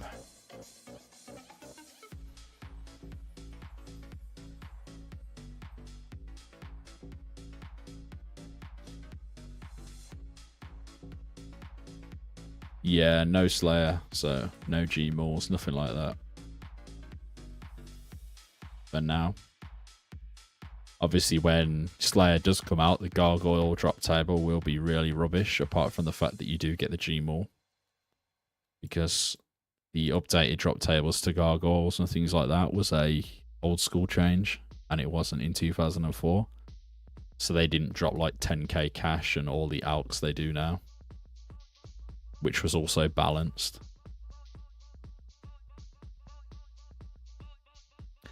Have they stated how far they're planning on updating?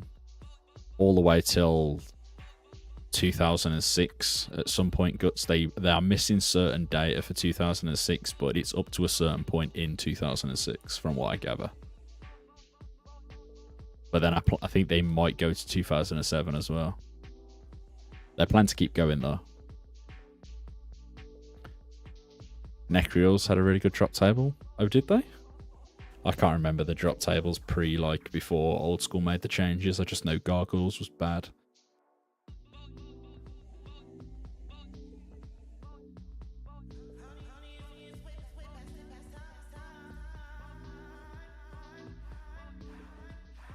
Rune Boots, that was it, yeah. Yeah, it's honestly a super cool project, Guts. And to be honest, I never played in this time right now. I played at the end of 2006. So for me, the fact that they're releasing content at certain milestones, and there we have 73 defense as well. But the fact that they're releasing stuff in certain times, and then we hit certain content at certain times will be super cool too. Still 97 combat. We didn't get a combat level there. But that is another defense level. That's pretty huge. One level closer.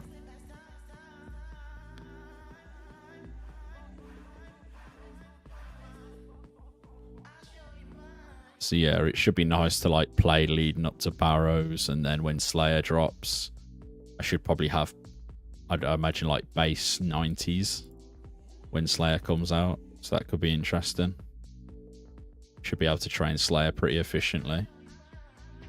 I've never done Slayer like that because I've always trained Slayer with combat in any RuneScape. So even in Old School, I trained my Slayer with my combat. So it's going to be interesting having these stats already to then start working on Slayer.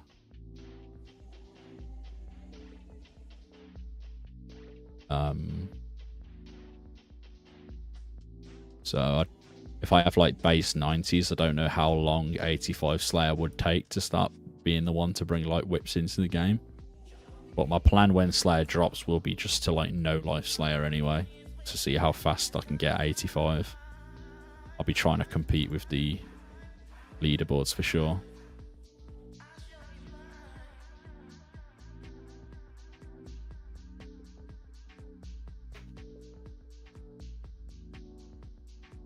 $100k cannonballs to get you to 85. I mean, there's potential that I could buy that many cannonballs, I think, by the time that Slayer comes out. In all honesty. With the amount of cash I'll be making from other methods. Maybe not 100k, but we could probably grab a good few thousand. buying them cheap.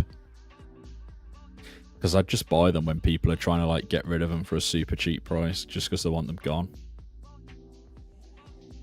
Because once you get like best in slot on 04, it's best in slot for like a long time. So you haven't really got much to spend cash on.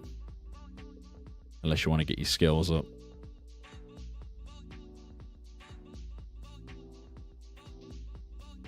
What's going on, Lance? How you doing, man? Brave Flick. Meta timing with auto retire will be sweaty. Protect melee, let alone attack strength pros too. Yeah, I mean, I don't plan to do any of the flicking methods or anything like that. It's not for me. I just play the click and wait game. We get the Make X in September 04 too, so many will be making cannonballs. True. As soon as we get Make X, a lot of people will make them. I think right now people don't want to make them because it's like one-time action every single time. It's annoying. Makes your arm ache after so long. It's nice to have so many proper noobs playing. Yeah, there is a lot of people just joining right now. I mean, how many players are we on right now? 1,151.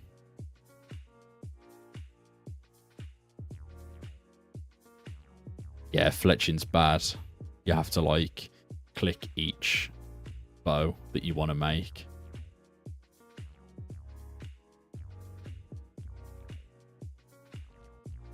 I mean, to be honest, I think a lot of people have that are literally starting have a lot of RuneScape knowledge. They just don't have a lot of knowledge of when it was this time. So a lot of things are different. But I think a lot of players are knowledgeable, but with the later stage of the game, when it updated to certain ways of training, because them methods aren't here anymore. Because it literally takes you back to a bare bones version. And yeah, obviously using the wiki, knowing that you don't start goblin diplomacy at the actual goblin village, you start at Port Sarim. Dr. Harlow being in the bar near the lumber yard and not the one by the general store, things like that. Welcome back, Index. It's just like the little things, man. There'll be a lot of people who join on members release and they'll be like, how do I start goblin diplomacy? The goblins won't talk to me, they glitched.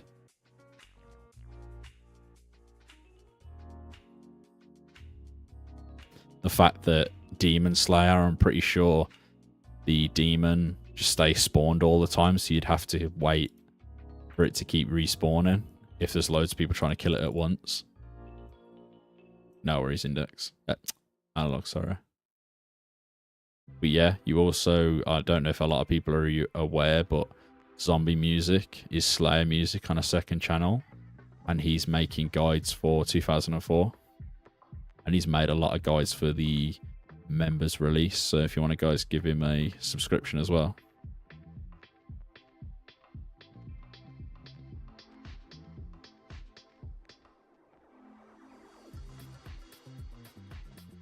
Anyone know the best route to runecrafting to level 44? I think it's literally just Air Rune's first name, honestly. I don't think you have a better option. Yeah, I had to Hot Wheels for Demon Slayer. So yeah, Trey, so I imagine like the first couple of hours when members releases, a lot of people will be trying to rush that, and there'll just be demons getting killed left, right and center, and you have to, and there's also the dark mages that aggro you while you're trying to attack it. It's tedious, man. Be a lot of people will be thinking, why is this a thing? But it's just how it was.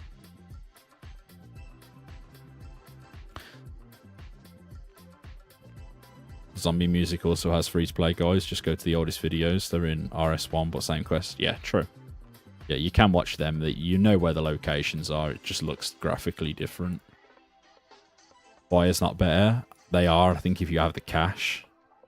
Or maybe not fires. Earths are probably better. Fires are probably better when you get the dueling rings, but I think Earths are best XP currently. Obviously, you don't make any money from that. I don't think it's quite a big loss. But I think Earths are the better XP. You're just better off doing airs, honestly. It's quite the grind though to 44. Just put genies on it. I've been training mine solely via genies since like 40, 42, something like that.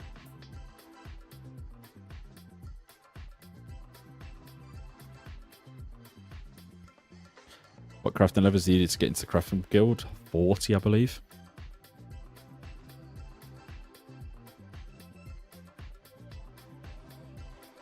Yeah, I'm sure it's 40. Yeah, there's Index also did a good video where you can do multiple things like crafting, and there's like a route you can take. It's probably not the best for rune crafting experience, but it can switch it up. What's going on, Dusty? The cooking guild currently isn't in the game right now. I don't know when the cooking guild comes actually, but it's currently not in the game, if I remember rightly.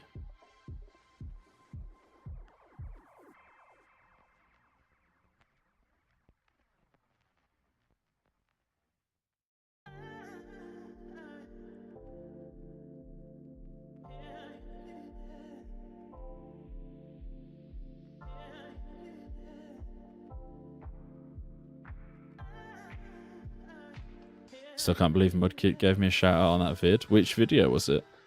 I haven't watched his 2 recent ones because I've been a little bit busy, but I'll have to give him a watch, man. It's nice that he's shouting out the other content creators, man. Smaller ones.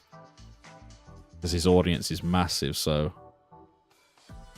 hopefully it gains you if I can talk, it gains you some subscribers from that, man. Because you deserve it. You've been pumping out the content.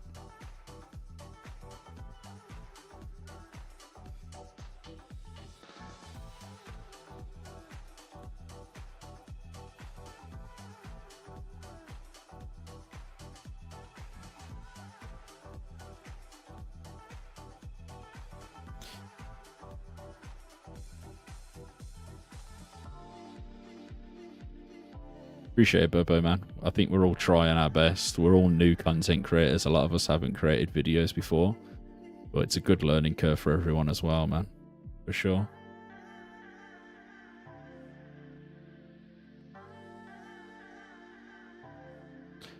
Obviously, when members comes out and me being a high level, I plan to do like the higher end PVM, things like that. So I'll be doing loot from so many KBD.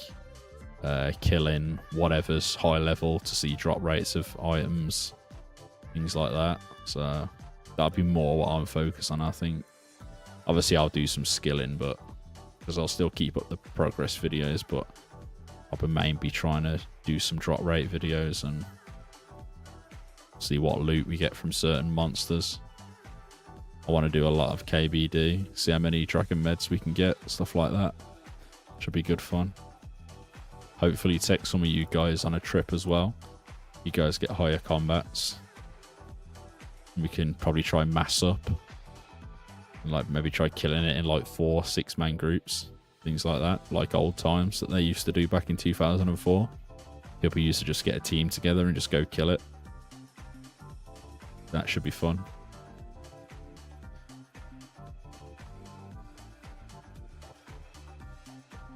Yeah, it's multi there, yeah, so you can like do it as a team, which should be really good fun. It's what they used to do all them years ago. If you watch any of the old KBD videos, like the KBD spins around in circles because it's getting hit by all different people from different angles. Super nostalgic, man.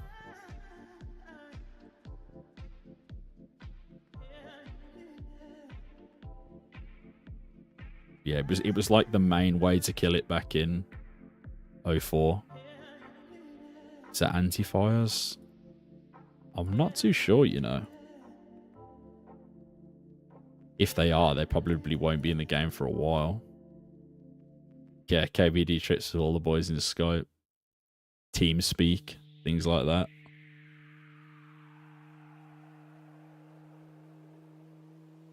As I say, I never played in this time, but like 2006 I played, and I did some of that newbie stuff where I just take like D-hides up into the wilderness and try and kill it myself. Just have no luck, but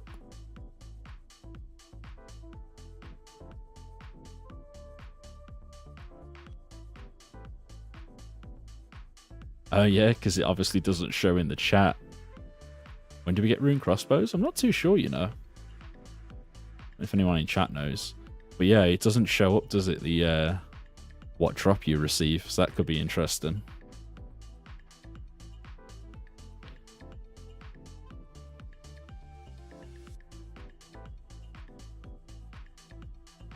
(2006). What's going on, Zeke? How we doing, man? Welcome, welcome. Hope you are well. So 2006 we get the crossbow, and also late 2006 we get the Avers accumulator as well. Definitely had to trust who you were with back in the day, 100%. Early, why is there a market listing for a DMed from you posted 2 minutes ago? There shouldn't be because I haven't posted one.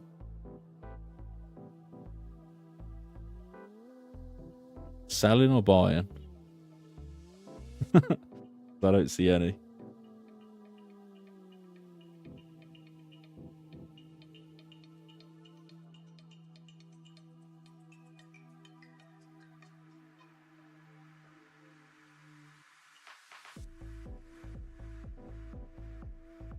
It's a joke. Gotcha. Ah, yeah. That's true. Because people will be like, hey, guys, you got it. I didn't think of it like that, yeah, because people will be selling it.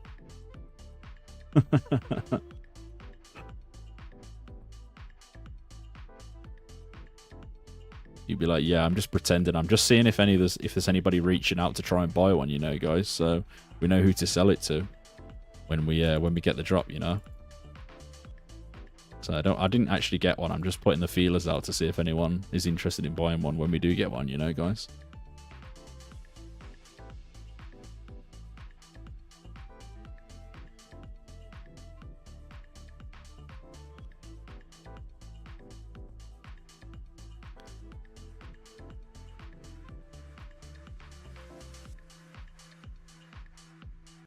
Share I TB'd.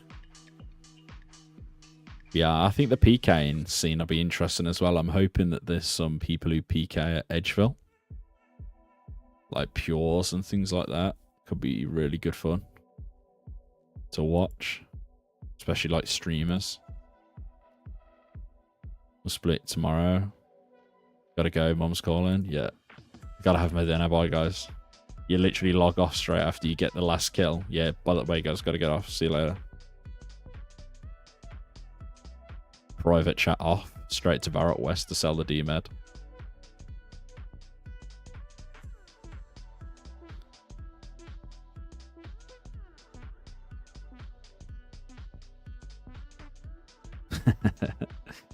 Yeah, there'll be a lot of scamming going on and things like that though, but it's bound to happen, man. Did I mention I got a DMed earlier? When I soloed it. Literally right after I left you guys, I went and did a solo kill. Imagine the next kill that I did, I got the DMed. Can you guys believe it? Straight after I left you guys. It's unbelievable.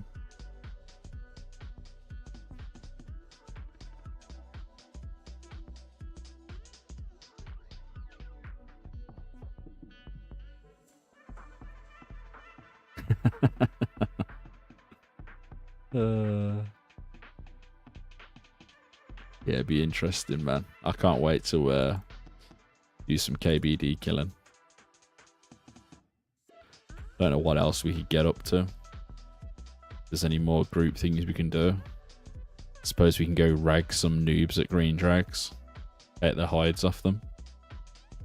Would be fun. A couple of PK trips in rag gear. Black D hides and D longs with protect item.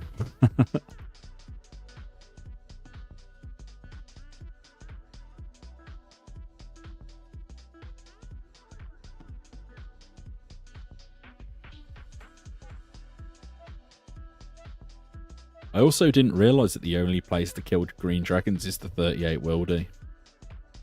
I feel like a lot of people also don't know that, and that's going to change a lot of people's game plan from killing green dragons. Because my main plan was to go and kill green dragons at 13 worldy, but they're not there. So I think a lot of people are banking on the fact that they're also there and don't know that they're only in one location. So for anyone who also doesn't know that, there's only one place to kill green dragons and it's 38 worldy. So that's going to definitely change a lot of people's plans.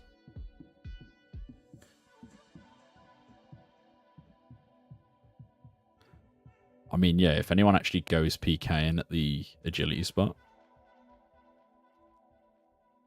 then they're pretty sad.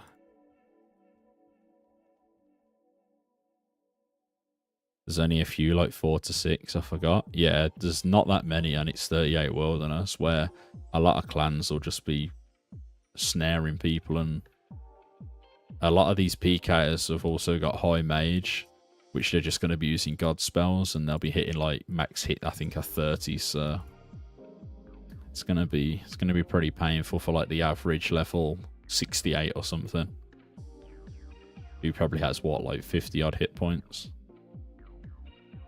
I'm not too sure where they are in the wilderness, but I know they're 38 wilder. Does Zanaris still have black dragons? Wherever they are, I imagine they are, yeah.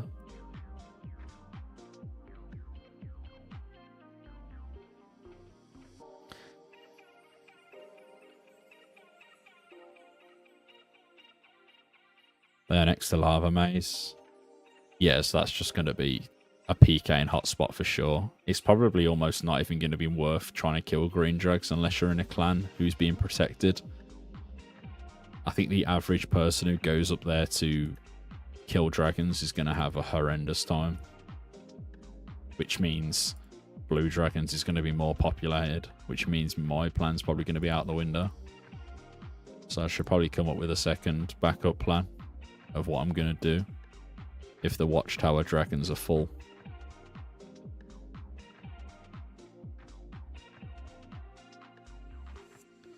Because I currently don't know what else I'm going to do.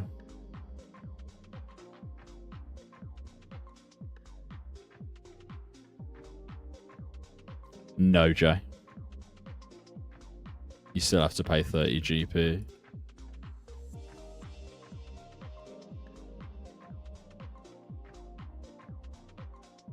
Yeah. It's annoying when you get to the boat and then remember that you forgot your money. I've done it loads of times.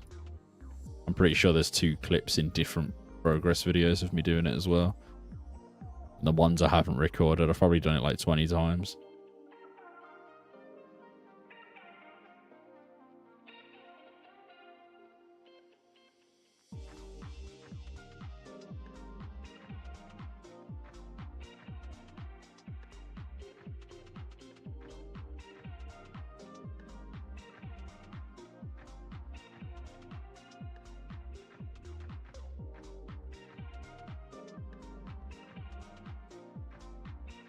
Feel like I should get 55 mage before starting Moss Giants because of all the alks. Yeah, 100%. I would also say the same. You should get a lot of alks. And if you don't alk them, your inventory will fill up super quick. I mean, mostly my inventory just gets filled with steel bars. But I like to keep them. Because any smithing XP is good smithing XP. It's super expensive to train smithing right now. I don't know if that will get any better once members comes out, but something tells me it's not going to be much better when members comes out.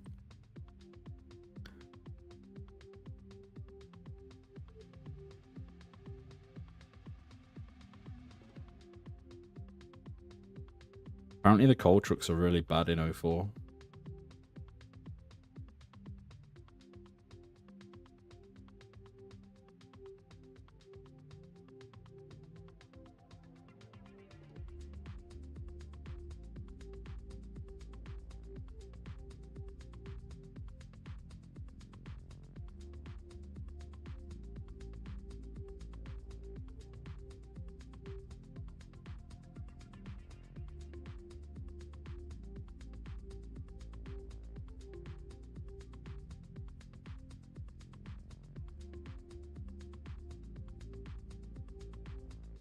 Going to camp Chaos Druids instead of Green Drags. Do you plan to do them in the Edgefield dungeon, or do you plan to do them in the tower? So if you plan to do them in the dungeon, I think that's going to be probably more painful than Green Dragons, to be honest.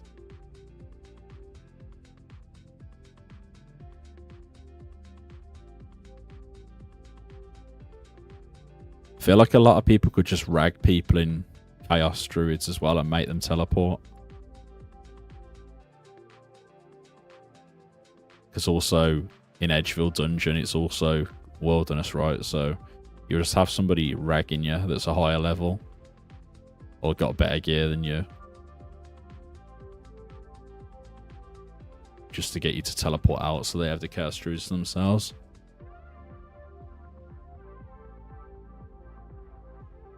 Probably better off getting the Chaos Druid Tower unlocked. I mean, yeah, I also don't know how Blue Dragons are going to go. Taverley Dungeon probably will have people in, but the Yanil Dungeon, I feel like a lot of people are going to be doing that method. Because it's the closest bank. What are the requirements for the Chaos Druid Tower? I think it's 42 or 46 Thieving. Could be wrong. Someone might know.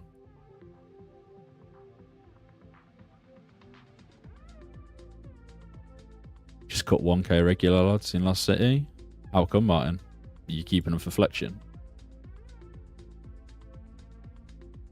I'm guessing.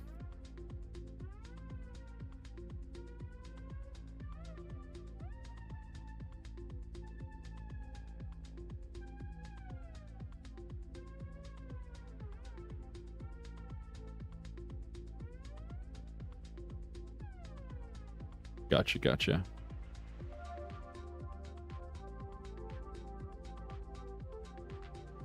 What's going on, Wartime? How we doing, man? Welcome. Hope you're doing well.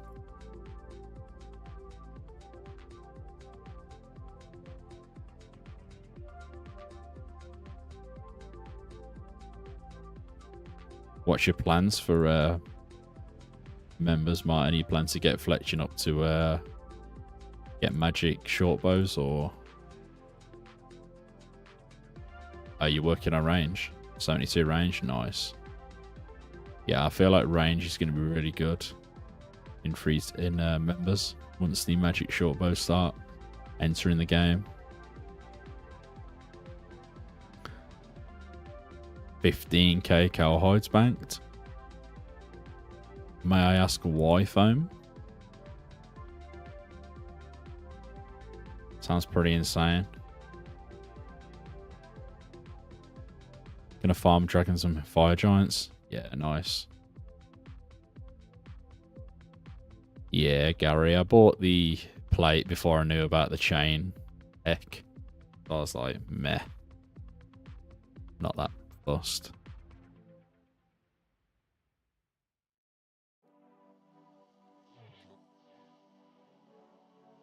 Black D-hide crafting. Gotcha. What's your crafting level right now, Foam?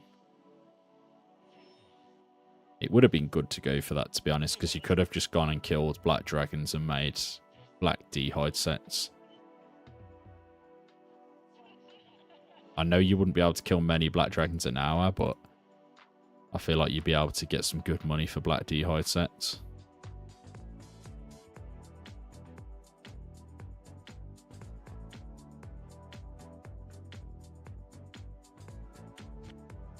$75, this lot would get me to 80. That seems like a lot, doesn't it? 15,000 hides, and it only gets you to, 5 levels. Crazy. I think I've got like 2k hides banked, but I need to buy more if I plan to get 66 crafting.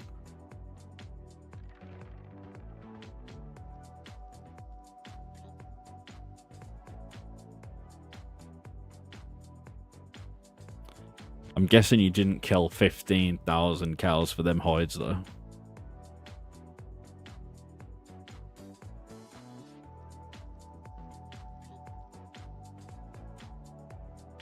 Yeah, it's not very good XP per hour though, Trey. I think it's like 6k XP an hour or something. It's not great. What was you doing for your cash foam to make the money for the cow hides then if you weren't killing the cows?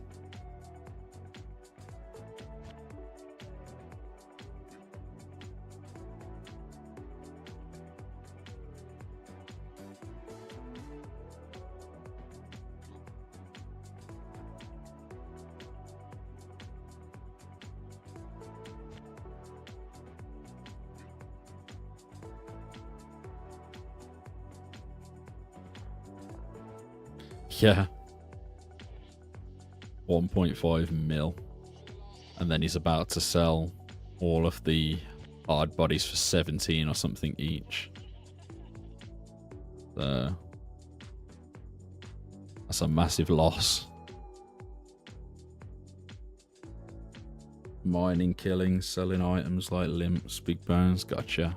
Yeah, so just generally just playing then.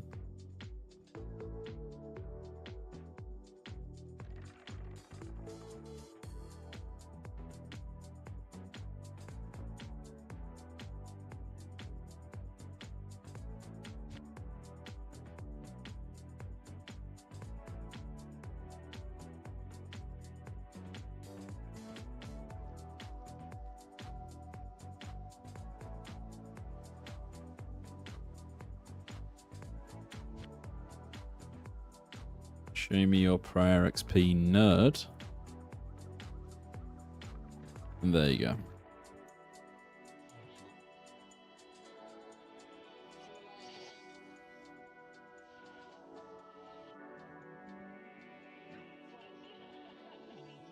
I need to sell my law runes. Does anyone need to buy law runes, by the way? I'll sell them for the cheapest price on the market right now.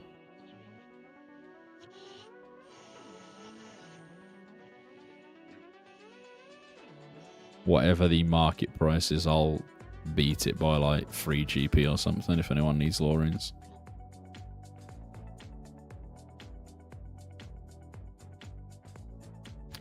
Do you guys think fire won't go up in price when members releases because of what God smells?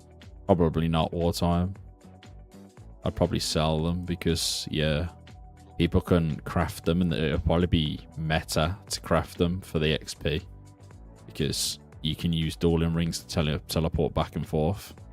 So it'd be super fast crafting XP. Well, not super fast, but faster than current.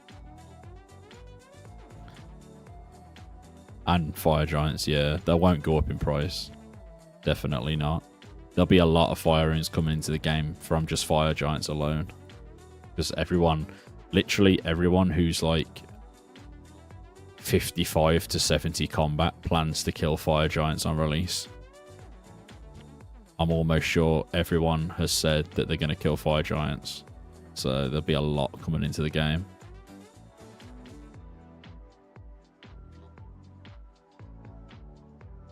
You're best off just selling them for whatever price people are buying them for right now and just get rid of them. You haven't been like paying for them, have you, for like more money? You haven't merged yourself. Or have you just stacked them from killing things? If you've just stacked them from killing things, then just sell them for whatever they're going for. But if you actually spent money on them, then yeah, I don't know what to say. Yeah, if you've stacked them, then just sell them for whatever price they're going for. You aren't losing anything anyway. It's like me, I don't really care what price my law runes go for anyway. Because I've just stacked them from here. Was Rock Crabs out in 2004? No, addict.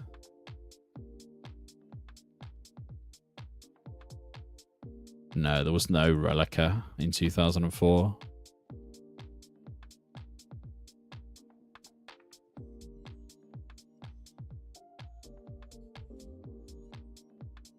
I've got a lot of arrows as well.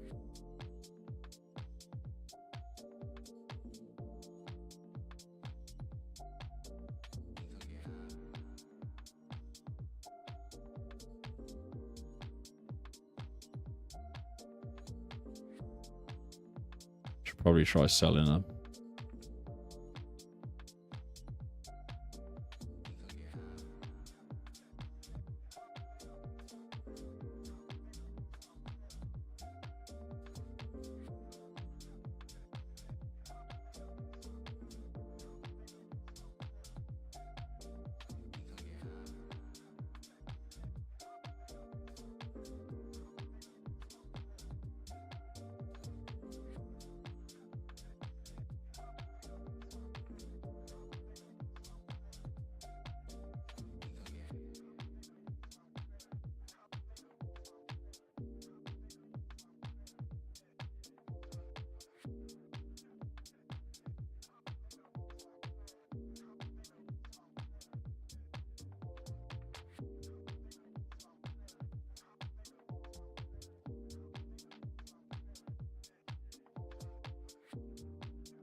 You're going to do some KBD? Yeah, Gary, that's the main aim, man. The main aim is to do KBD and blue dragons.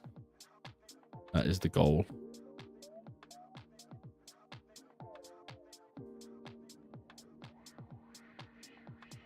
If anybody needs lore runes, I'm selling 700 right now for the cheapest on the market. Plan to try and sell them all. I've got 700. If anyone wants to buy like a bulk amount, let me know.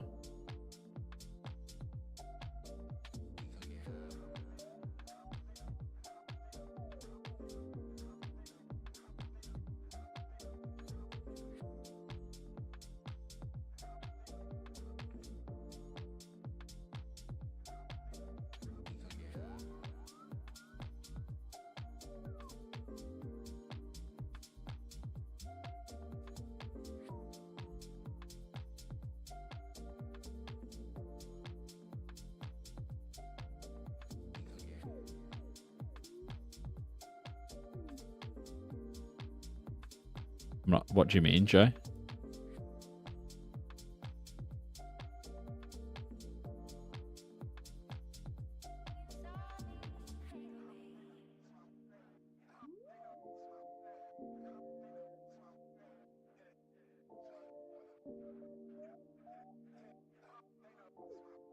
Over it over in your spellbook.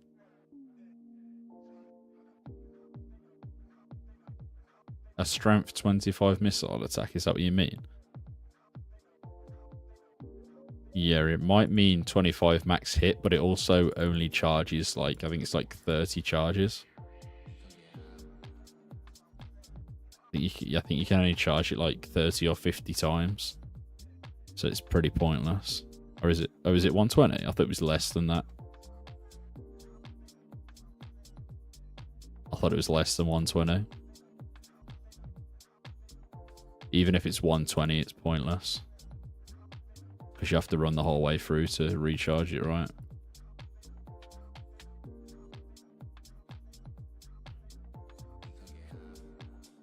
Like 120 casts is absolutely pointless.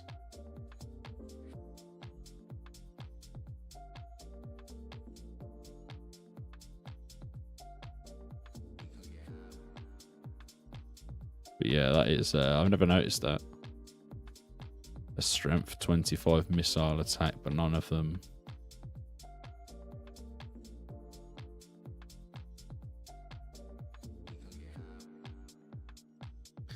I wait to see the agility courses filled up.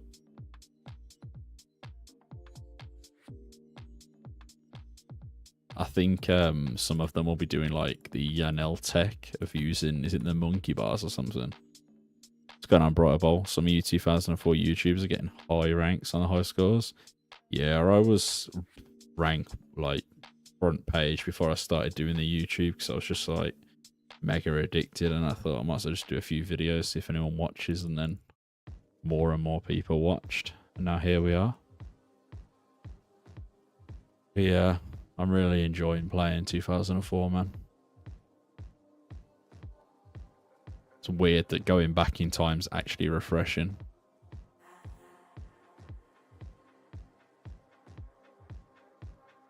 Maybe gods. I've not really thought about it too much, man. I think it's just sometimes pretty chill just to watch the game. I've not really thought about the webcam situation, to be fair.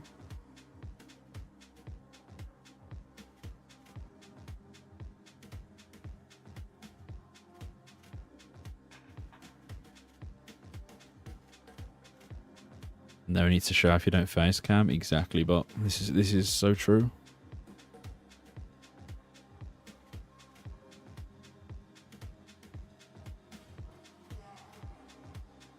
You can game in your pants and not a single person will know.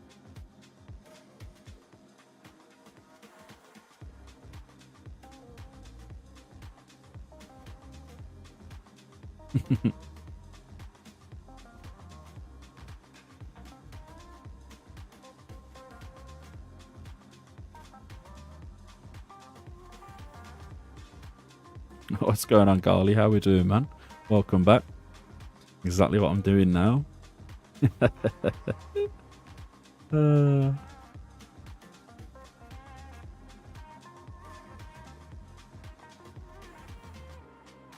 Yeah, gaming in your pants is definitely the tech for sure.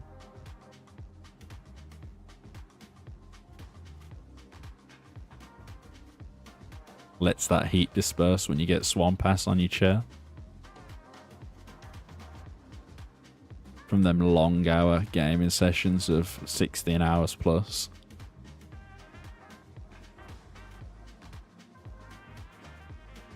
I don't know, it's been pretty warm in the UK today. But it's probably not going to last because it'll probably rain tomorrow. Heavy.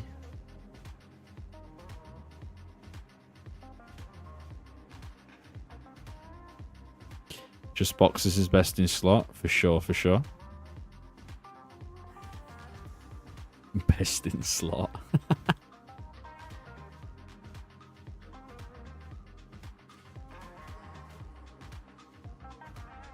I cycled to London last week and it was 20 degrees and sunny. It was unreal. It's crazy how like we get like one day of 20 degrees and we're like, oh my god, this is the best day ever. Can't wait till next year when it happens again.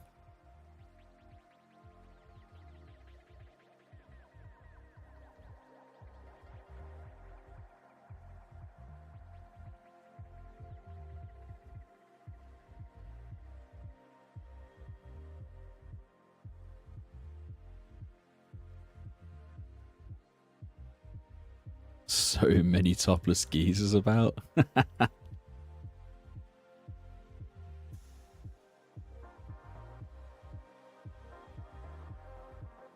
Thoughts on people claiming they are being banned for multi-logging / botting when they're innocent? Reckons the mods are accurate with their actions. I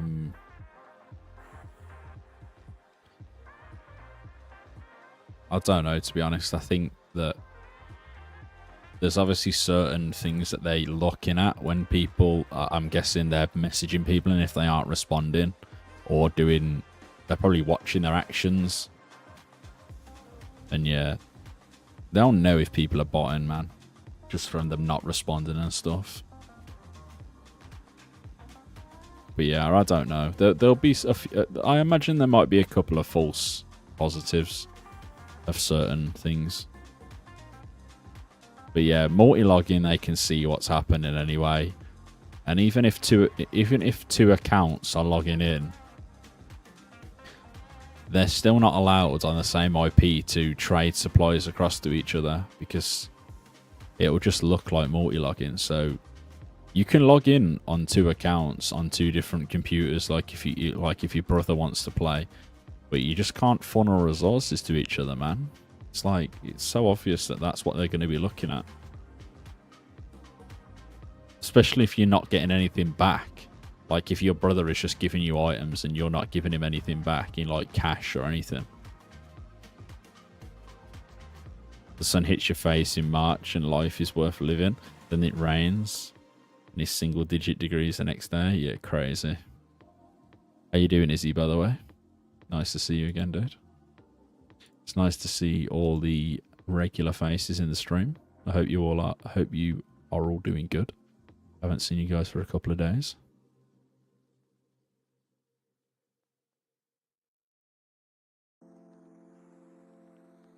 Good to see you back on. Hope you had a good weekend. Yeah, but I got no XP. I had a great weekend, but I've come back and I gained no XP. Apparently my bot didn't work. I'm currently still on, I was still on 71 defense when I logged in. So bad.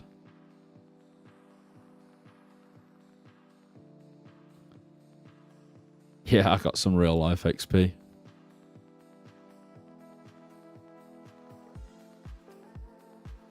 It's not as good as the 2004 XP though. It put me behind on my goal. Buying 100 lore runes. Suppose we can sell to this guy.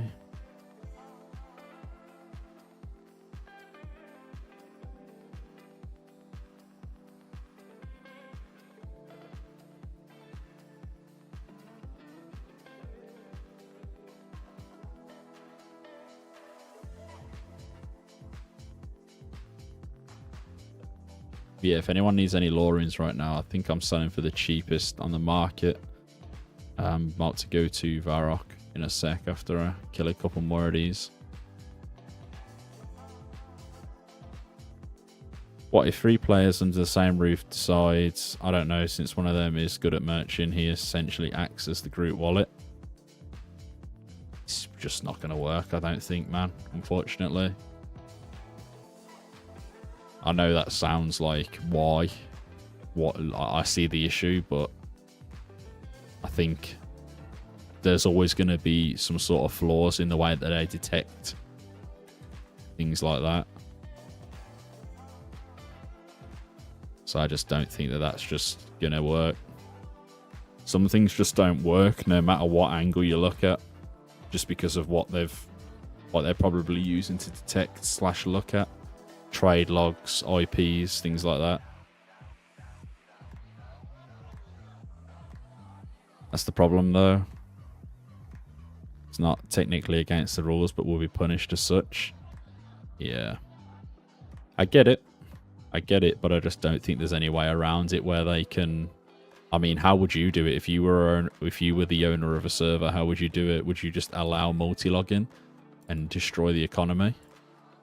Like, I just don't know. Whatever way you look at it, it's just sometimes whichever way you look at it, it's gonna be bad.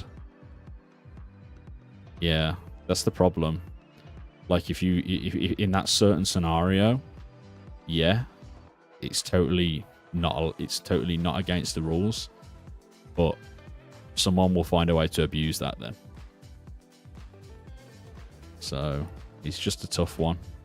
I get the frustrations behind it, but I just, at whatever angle you look at, there's just always going to be that one thing that stands out. It just doesn't work.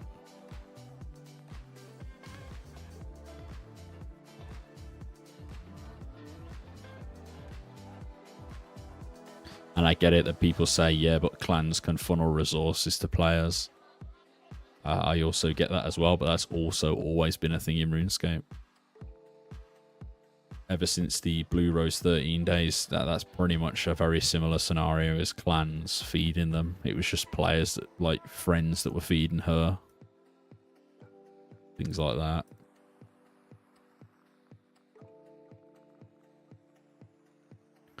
I just don't know the answer to how you resolve it all so everyone's happy. I think if you let a group of people get away with one thing, it opens a can of worms for everyone else.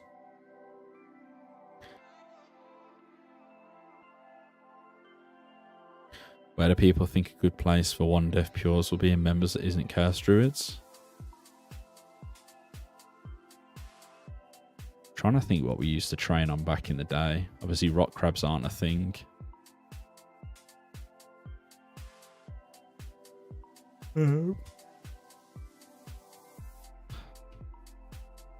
It'd be something that doesn't hit a lot, right? Experiments also aren't in the game straight away. Caged ogres for range. Yeah, caged ogres for range is the one. People can also cannon that, I believe.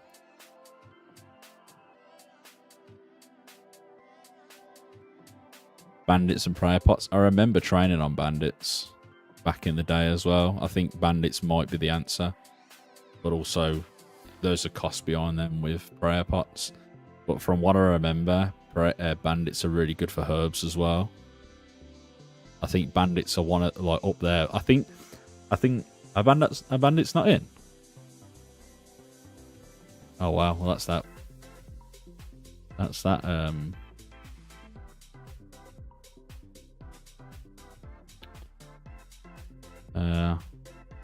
don't work.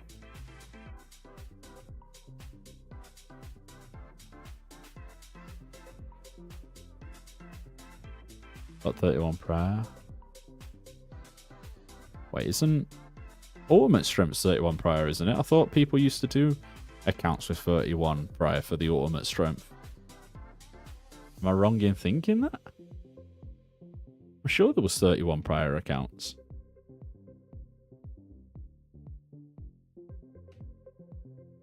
Yeah, there is always moss giants. They might not be as busy once members comes out.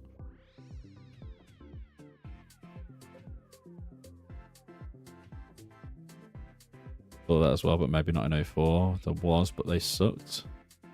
Yeah, I don't know.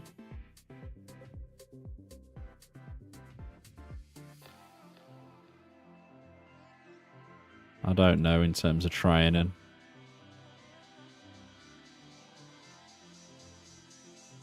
I don't really like the 2004scape Gen disc. The Lost Citizens Discord. NASA, is that what you're talking about?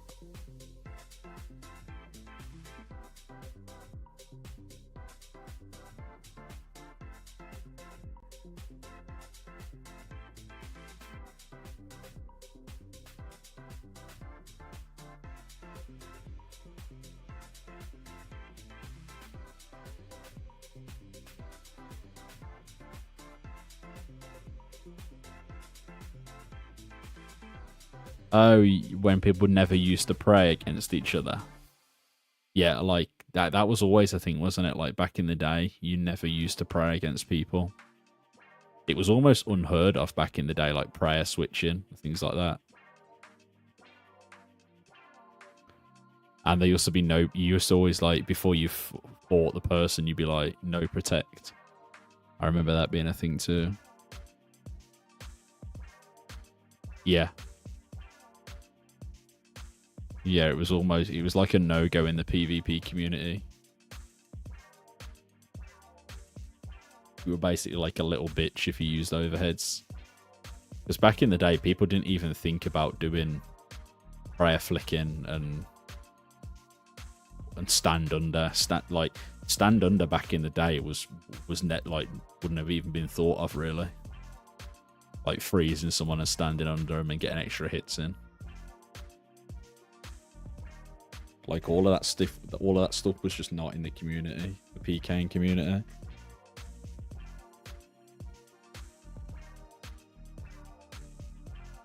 Yeah, far casting, I remember that. People used to go crazy when you were far casting.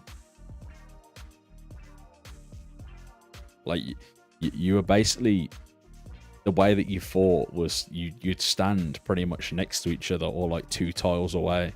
If you moved like 6 tiles away, it was classed as like far casting. It was mental. Avoid dartbow in the game. No, there's no pest control right now. And there's also no slayer for dartbow.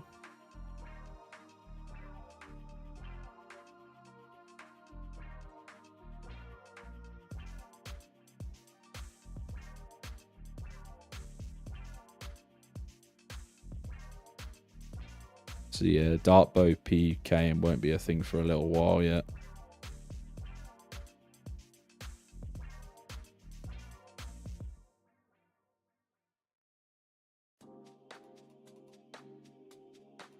MSB with no spec is going to be strange.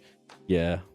I mean, a lot of people back in like the old PKing scene would use the magic shortbow as like their spec weapon. Like, they would finish people off with a magic bow spec.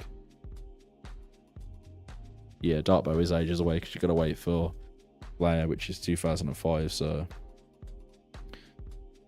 it is a while. As if you both said the exact same message at the exact same time.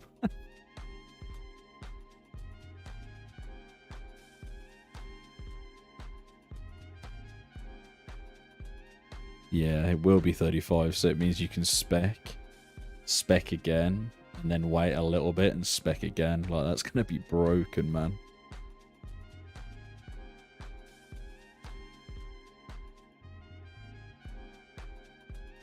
Dark Bow wasn't released with Slayer? You sure?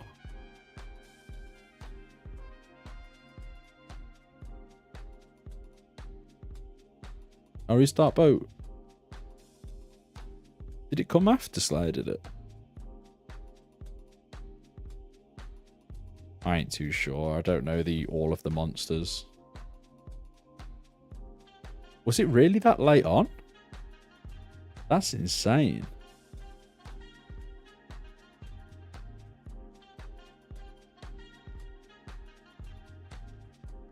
When did Pest Control come out? Is that like 2006 as well, or 2007?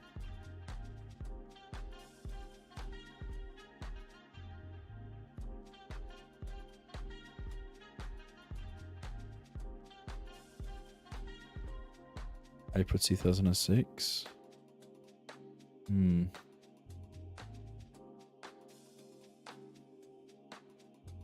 So it means people will be using like magic shortbow with Void to begin with, I imagine. Comes out on Saturday. Members does 29th of March. So not long. Couple of days. 72 people chilling, by the way. Appreciate you guys coming in, man. If you are new around here, consider dropping a sub. Would be appreciated. We just do these streams where we yap, kill moss giants, and yap some more.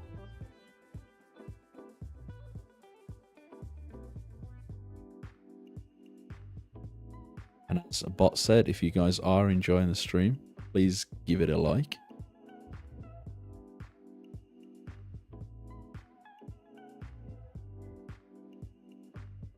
I remember when my depot recolored to white in the main game, people was thinking I was making vids on a RSPS. What came with the recolor? What was it that had the recolor thing?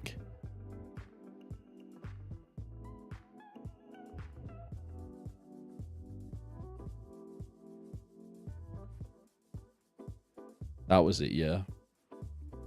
Man, even in 2000 like old school, I still hate Barb Assault. I'm not looking forward to Barb Assault when it comes out. What were those numbers you rattled off last week on how many mossies to base 80s? I went off my prior XP, I believe.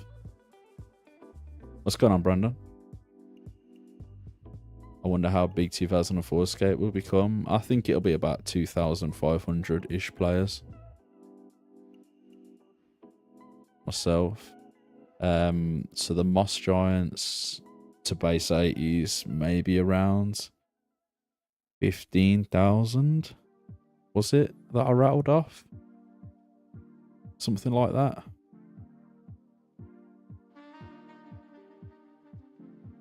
Maybe a few less than that, because I didn't take into consideration the hill giants that I killed.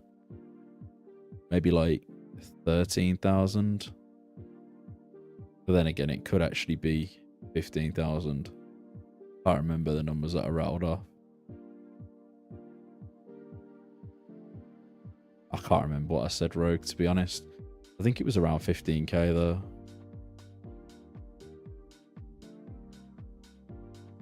Yeah, you're gonna carry me, but I appreciate it, man, because I'm gonna need carrying when it comes out. Did the fighter torso release when Barb Assault released, or did that come as like a later reward? How do the owners pay for the dedicated servers? I don't understand. Out of his own pocket. I think he's a very high paid developer that gets contracted out to companies. So I think the money that he's paying for the servers right now, he's not really worried about too much. I don't think he would be doing it in the first place if he was like cared too much about it, you know.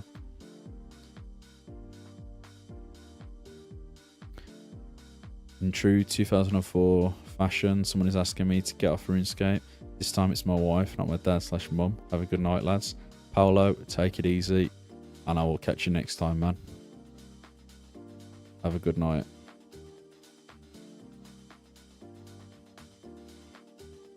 How does Melzar's mage? I'm guessing you mean maze.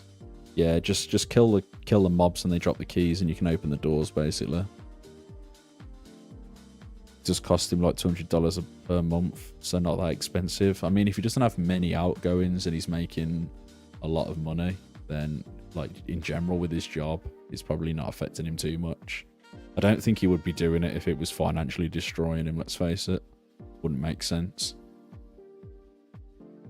Whatever he's set aside to run this project, he's obviously not missing.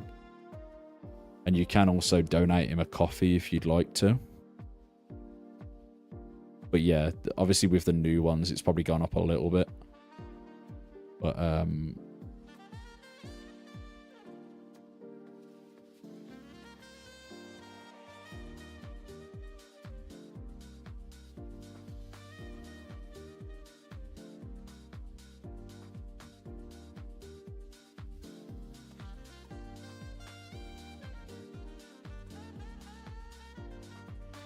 yeah, if you guys do want to support him in any way, you can do so here.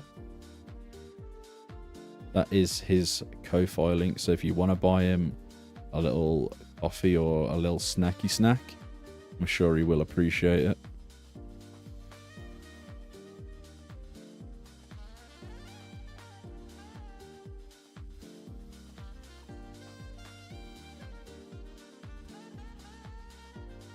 Not saying that you guys have to, I'm just saying that is his link if you guys would like to.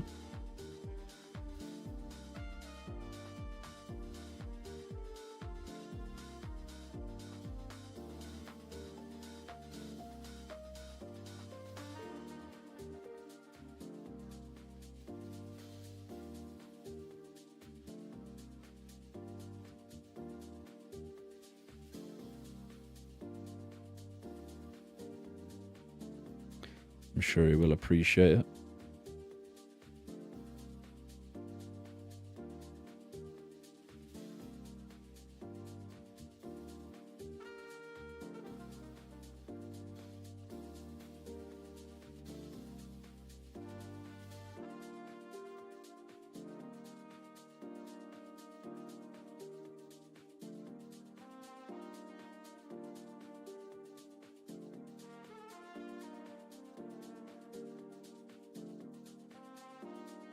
I'm 30 Smith in need 34 for now. So you guys trying?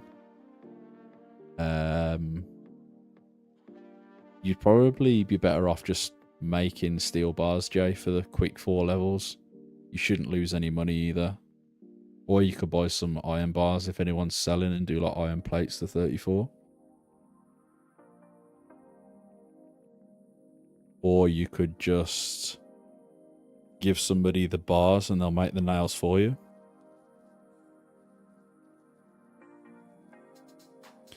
Just be careful with donations. It's the type of thing that would, in theory, come out in Discovery if Jagex gets involved. I mean, yeah, but I guess it's already out there, unfortunately, because it does exist already. But yeah, he's not... The thing about it is, it's not posted anywhere to try and, like, get people to do it. It's literally just on his Discord profile. So, it's not on the website. It doesn't ask you to if you can. Like, he hasn't once said, please, if you can, donate. It's literally just there. And he isn't also asking for the donations type thing. It's more of a case of either buying him a coffee or buying him a snack of some sort, or, you know, anything of the sort. What's going on, AJ? How you doing, man? But yeah, at no point does it say on the website a link to donate, anything of the sort, so I think we're good.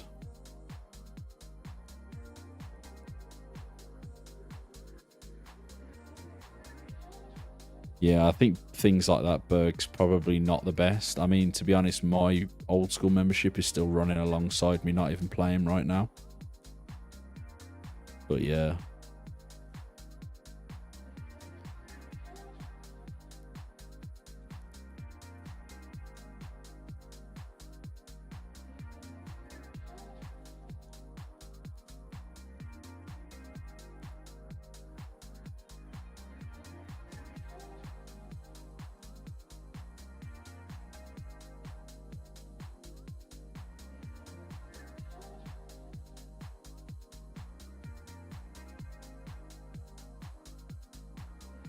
Yeah, I mean, I feel like it's done the correct way anyway. As I say, a lot of these private servers have got to be more on Jagex's radar than this one, simply because a lot of these ones are gaining a pretty penny from using their content. And to be honest, some of these private servers have been going like 6 years, so I'm not sure they're going to be on the immediate radar to shut this one down. And some of them have got more concurrent players than this one right now, even with 1,000 players online. There's some private servers that have got more than 1,000 online. Oh, we gained a level. 66 Magician.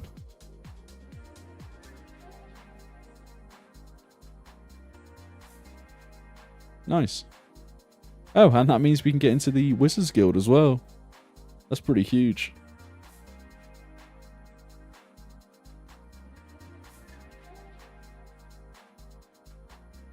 Does Soul Split still exist? No, that got shut down a long ass time ago.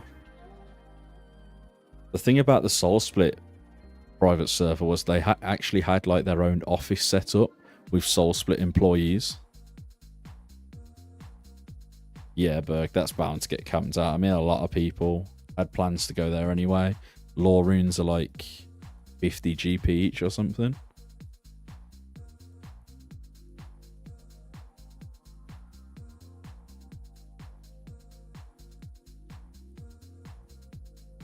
But yeah, the Soul Split private server was insane. They had like their own little employee office that was set up, and yeah, it was kind of crazy, I can't lie. But yeah, a lot of the bigger private servers right now are making a lot of money from donations. So a lot of them are using like these mystery boxes that you can gamble for better items, and it's all for money. Everything that they're doing is for money, so really they'll probably be targeting them before they target this. I can't see how they can go straight for this and not go for the one that's making 10 times the amount this one is, you know? Doesn't even make sense.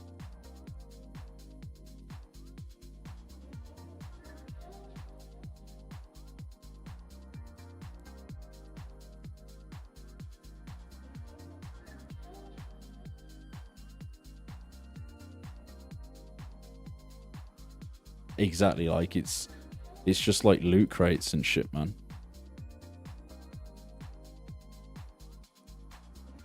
Oh, fuck off. When has Jagex ever made sense though? Yeah, you could say that. I don't know, I think we're alright. I think something probably would have been said by now with the release of members coming up.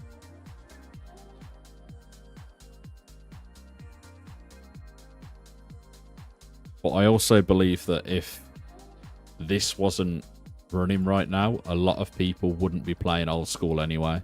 Because I think a lot of people aren't interested in the direction that RS3's gone, nor has old school gone in like the last couple of years. So they just wouldn't be playing RuneScape at all. But by people playing this private server, it keeps like RuneScape in people's minds where they might go and check the news posts every so often of old school. So it keeps people interested in RuneScape as a whole, I feel. Because it's the whole out of mind, out of sight type thing. If they're not playing any sort of private server or anything, they won't be like playing anything at all of the sort. This got me back into old school RS. Yeah, I mean, there was a guy who actually was playing this, and he gave all his items away on here because he wanted to go back to play old school. But so that's just like one guy who got an interest back and got the RuneScape itch back just from playing this, you know? In the same way of making people play this, it also brings people back to the original game. In one sense, private servers are beneficial to Jagex because it keeps RuneScape in people's mind, whether they're playing a private server version or not. There's potential that they come back and play the main game. Whereas if they're not thinking of RuneScape at all and they're playing Fortnite or Valorant, they're just not thinking about RuneScape at all. So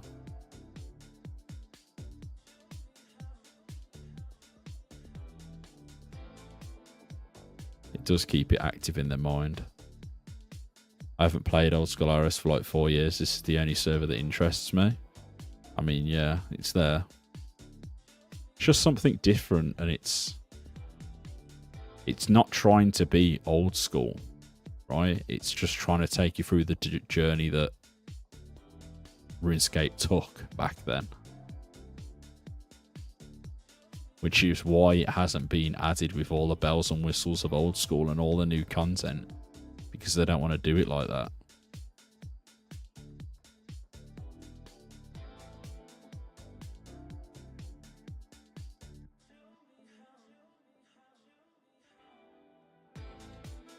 Yeah, it is true what they say, you never fully quit, you just take long breaks.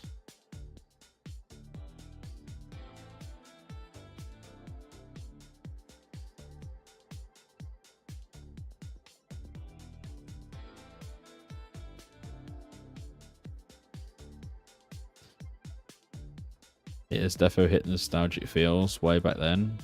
I mean, yeah, you're not going to get this experience anywhere else right now. Not even Jagex offer this experience, so to me it's like, why even bother? Why bother trying to shut down an open source project that someone else can recreate and reboot up in like 24 hours? They just need to wait for the dedicated server to be delivered, you know? It's almost like fighting a losing battle at that point.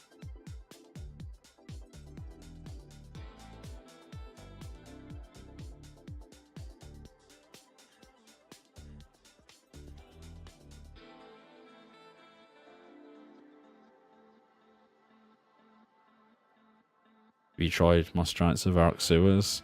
Yeah, I kill the 2 Moss Giants too fast, so I'm always waiting for respawns. It's why I come here for the free spawn. Because while I'm waiting for the other 2 to respawn, there's no delay. I can be killing the 3rd one. Like now, I'd be waiting for the next one to respawn, whereas I can kill this one in the meantime. See, it's still not respawned. Now it's respawned, and I'm like halfway through killing this one.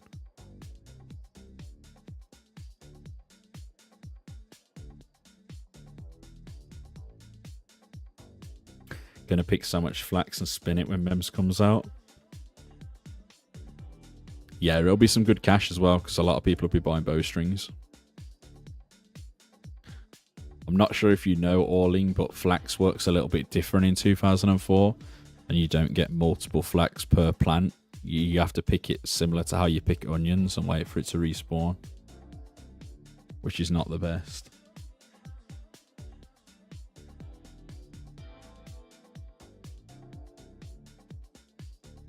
Before Pizzazz receives a letter from Jagex this Friday. I don't know, man. We'll see. At the end of the day, the way I've said this, and I said it the last couple of streams, is that just treat this like a leagues and enjoy it while it lasts. And if it goes in the next month or so, it goes in the next month or so, you know. But we were here to experience it. And I feel like that's something better to take from it than not to experience it at all. Especially if you're interested in the old version of the game.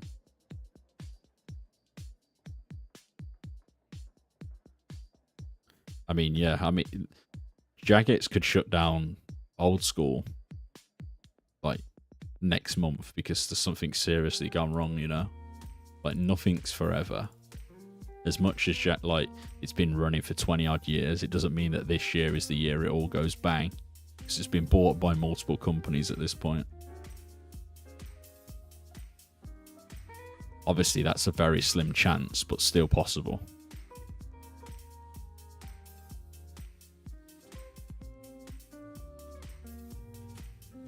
But yeah, you should just enjoy it while it's here and just treat it like a leagues. The progress probably won't get saved, and it might not last forever. Whether that's because Jagex shut it down or because Pizzazz takes a different route in life where he can no longer support it and doesn't have time for it.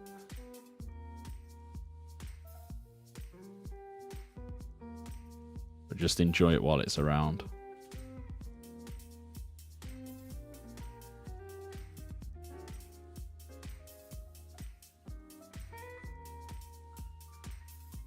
As that introduces EOC next year. Imagine. I'm sure that would anger a few people. But at least the source code is out there now anyway. So even if Pizzazz decides to give it up, someone could just carry it on and go from there. And whilst it's like open source, people can like mess around and play with it, and they can maybe put their own spin on it, but also find out where you change things and maybe even learn coding from it if it's something that interests them.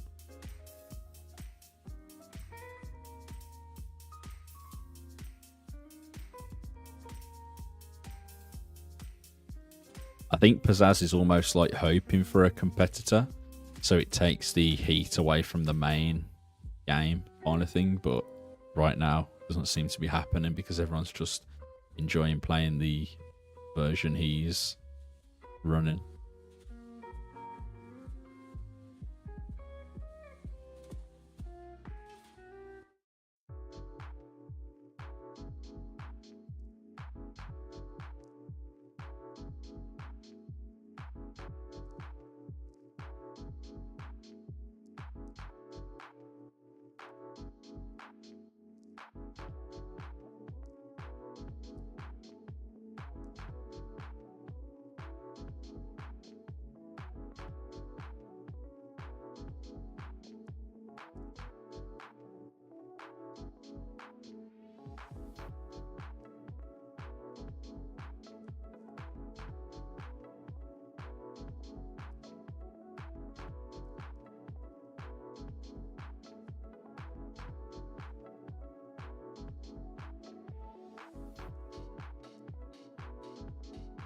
I haven't really looked at it, Garly, to be honest. I wouldn't know how simple it is.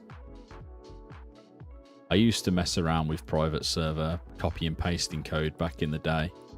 I don't think it was anything like RuneScript or anything like that. I think it was just like typical Java code that you'd like copy and paste and save it, and then run the compiler and it would update, probably throw a load of errors because I was rubbish. But I used to mess around a little bit. Been in the Rune server community a long time.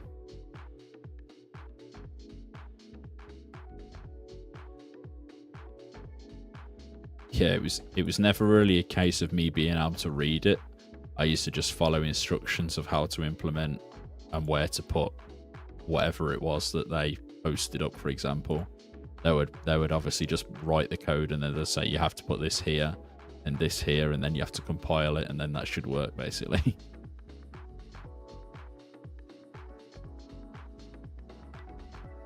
So it was never like writing it from scratch. It was more like a copy and paste type thing.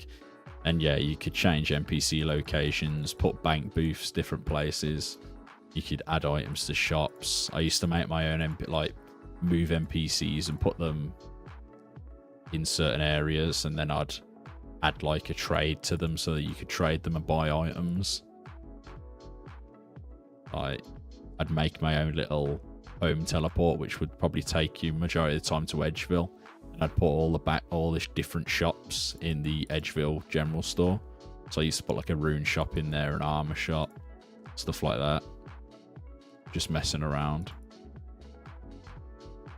It's probably a good shout, to be honest, Tommy. It's probably not as busy as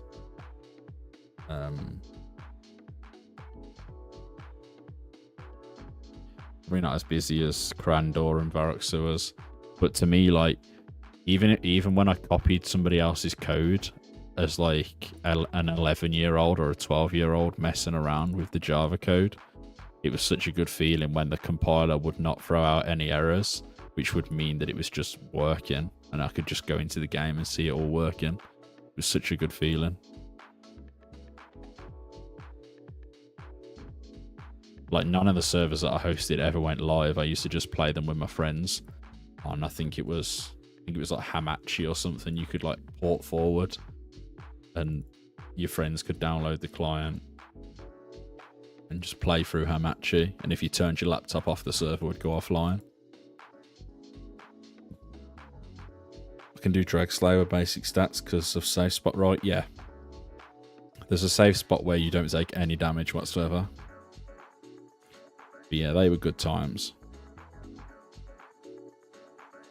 And I mean, majority of the privates, like the sources that were available for people to download, were probably full of dupes and everything, but it was good at the time to just mess around as a kid. Then you could give your friends like JMod capabilities, so they would spawn in items and you'd go and kill KBD with max items. Good stuff, good fun. Understanding the code is an amazing feeling because you can implement things that don't currently have procedures or similar implementations. Yeah. 4151, what was that? Was that a whip, Jaffa? 4151. Yeah, I knew it was a whip. Told ya.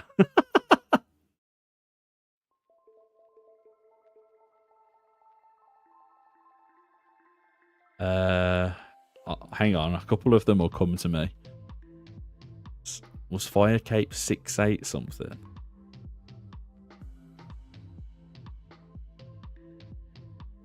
Rune Cape item code.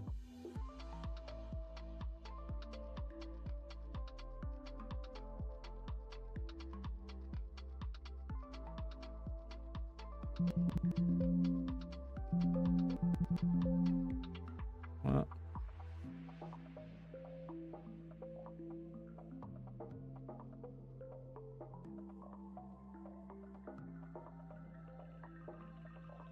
$6,570, that was it. 6 something. I knew it was 6 something.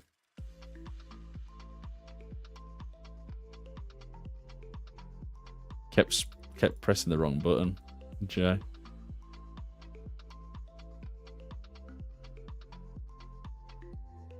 Yeah, they were some crazy times, man.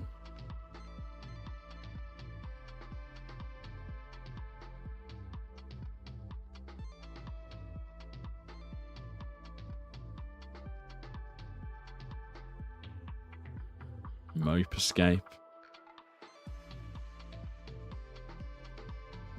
Yeah, Rogue for sure. Like even the smallest things like 4151, when he said that, it instantly reminded me that it was a whip. And I knew that the Fire Cape started with a 6. I just can't remember all the other ones, man. It's been so long. But if I see the code, like what the item is, yeah, it's mental.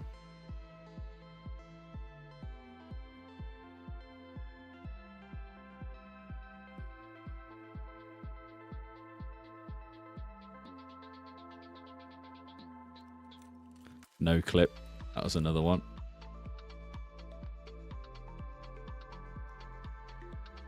Man, that's crazy.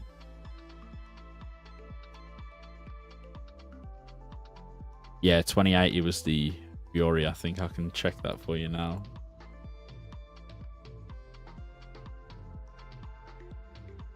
Oh no, 6585 was Fury. 6585.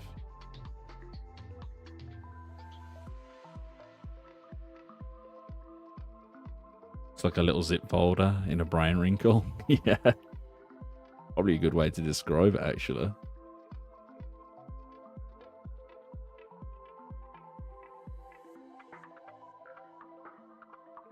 Pretty damn crazy with what you can remember from all them years ago, and it's stuff that you haven't touched in so long as well.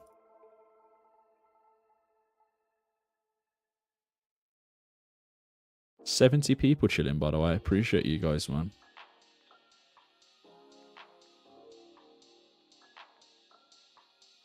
But then I don't remember what I ate last night. Yeah.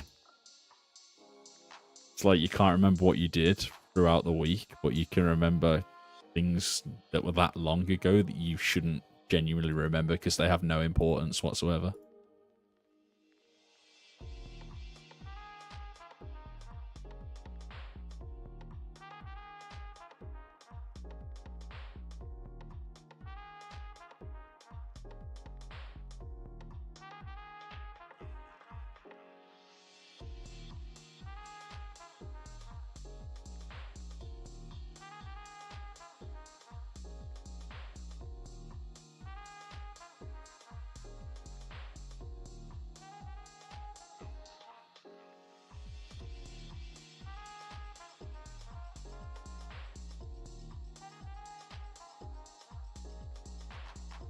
I already read an article once that it's posted that the average brain holds about 90 gigs of data. That's crazy, man.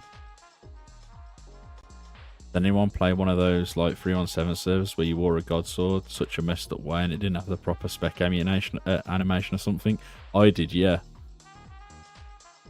It used to like glitch out when you did the spec because they didn't code it right. It would have like the wrong code.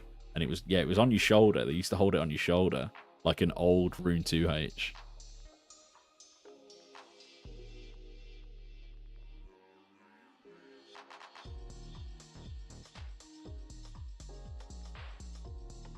RuneScape. Yeah. I just coded so bad, but memory is also repetition. We type the numbers in a lot. True. We did, man. Especially because I played a lot of like spawn servers where you'd spawn PK items in. So like a lot of them numbers I just know off the top of my head to like spawn a full set of whatever. Because I just knew what I was spawning.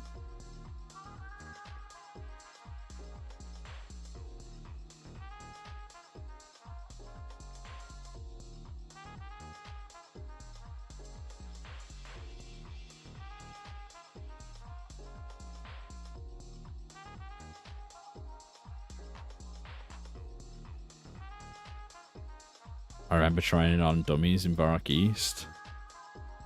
Yeah, it's crazy. Some of the things you can remember what you did, man. And it just has no importance. Yeah, it's like a core memory. Does anyone here play that private server where you kill KBD and it drops third age?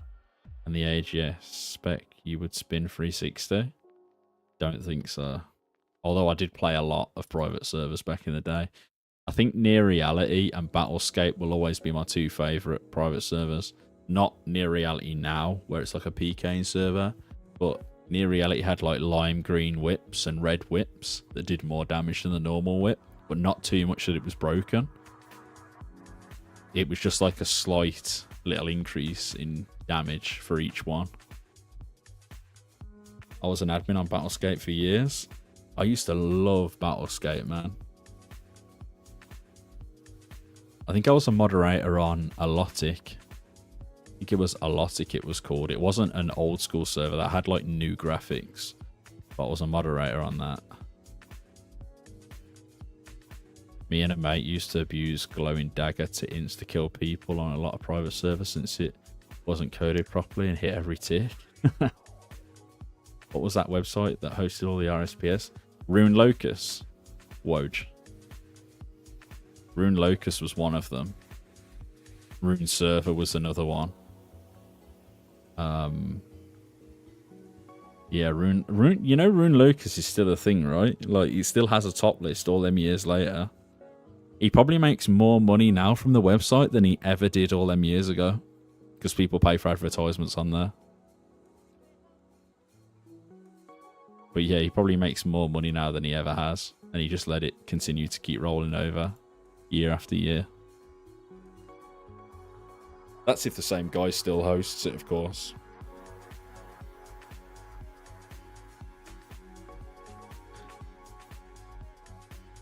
Yeah. As I say, when I created my Rune server account, it would have been the exact same time that, like, I was in the Rune Locust community and all that, and it was June 2010 that I first found out about private servers.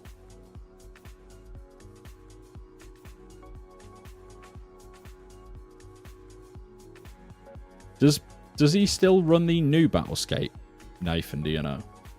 There's a Battlescape that's currently out right now, but I don't know if it's run by the same owner that it was all them years ago, because he used to be really good at what he did, man. And it seemed really balanced as well. Like Battlescape back then, obviously I don't know what it's like now. But it was really balanced back then. He did a really good job of keeping the economy in a good place, especially for a private server that was basically relying on donations to survive.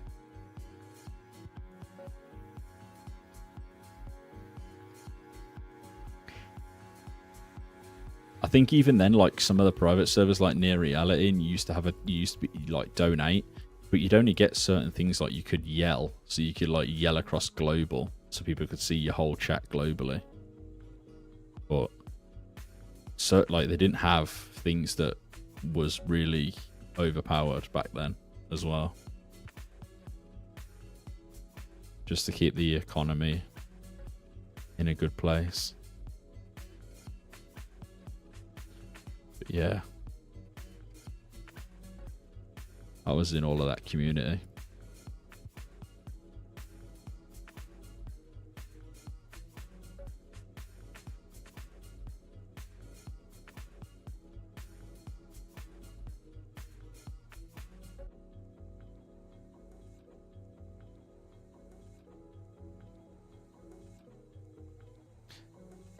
I don't know, but I feel so comfy playing this game. Yeah, it's super chill, man. It's literally just point and click. But it's just like the whole community and everything around it. So good.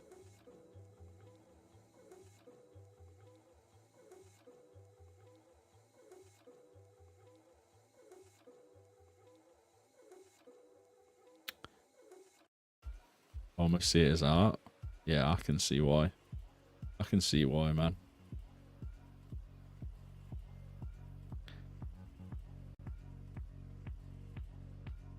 Anyone else attracted more nostalgia to their real life? What do you mean?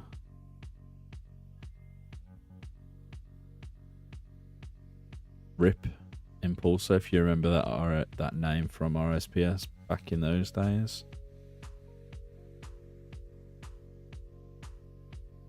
Don't think I remember. Like I've been eating certain things I used to eat when playing RS. Yeah, I mean, if that was the case, I'd probably be eating worse junk than I'm eating now. Yeah, like just eating so much shit.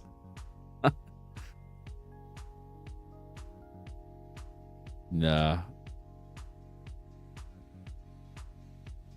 I mean, I remember it was probably like 2 weeks ago or 3 weeks ago when I first started playing this, and probably like a week in, someone mentioned Nickelback while we were fishing. Someone was like, someone was talking about nostalgia, and it was like, if you really want to get nostalgic, play some Nickelback. And I put Nickelback on, and I was playing this, and it literally just took me straight back to being a kid.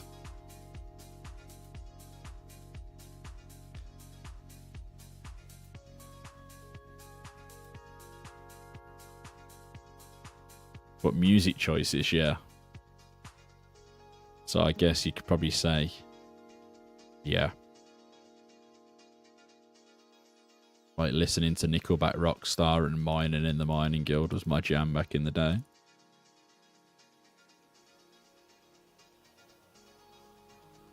Actually, I weren't even in the guild. I wasn't even a guild member. I just did mine on the outside.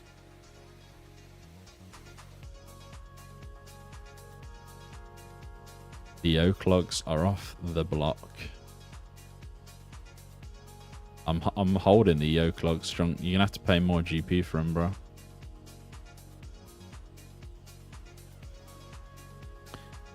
You guys remember Legion of Doom? They used to do mashups of heavy songs. People made RSMVs of them.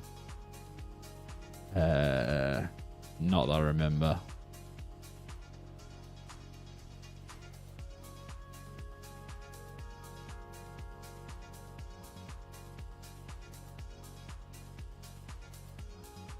Man, there used to be so many like music videos of Fallout Boy and shit. Crazy.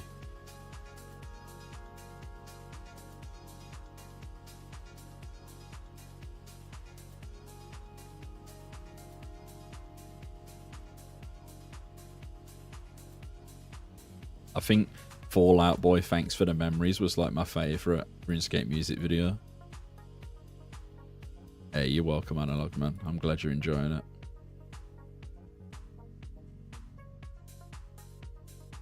I like coming on and yapping to you guys. You guys always give me some like throwback memories to think about. Now that Jaffa earlier said about the code for the whip, I'm probably going to be lying in bed and I'll probably have a dream about all the codes that I used to remember. I think it was like 4720 or something for Darox, for one of the Darox pieces. I'm having random thoughts of the codes coming back to my head now.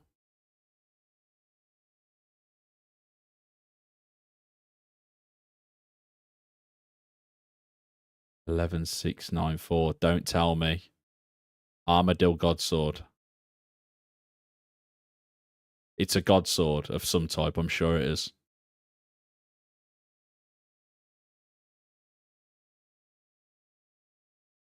I knew it. I knew it. What happened to the music? I think I even shocked the music when I remembered that one. Holy shit.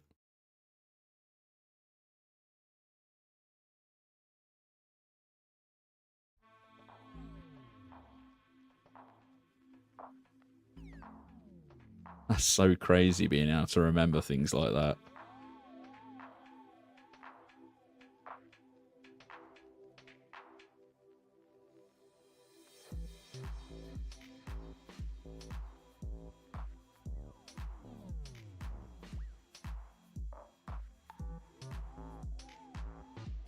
Either that or you decompress too many files and have a stroke. I'm quite proud of myself for remembering that code, to be honest. Didn't think I'd remember anything like that. I think it was the 9-4 at the end.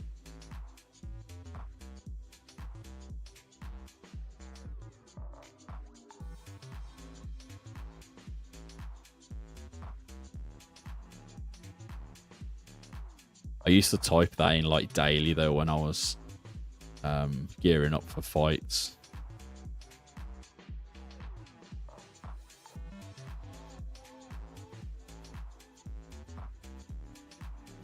Yeah, though I can't remember like all of them off the top of my head, but if I see a code for some reason, it like just activates something in my brain for me to remember.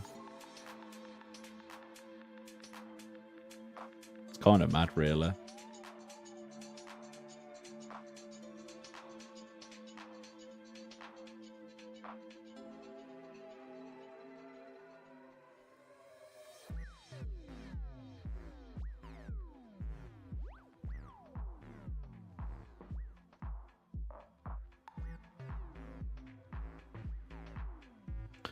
Hope you guys have enjoyed the stream anyway. I'm not finishing yet, I'm just saying that we've done some yapping and that again. Been another good stream, I think.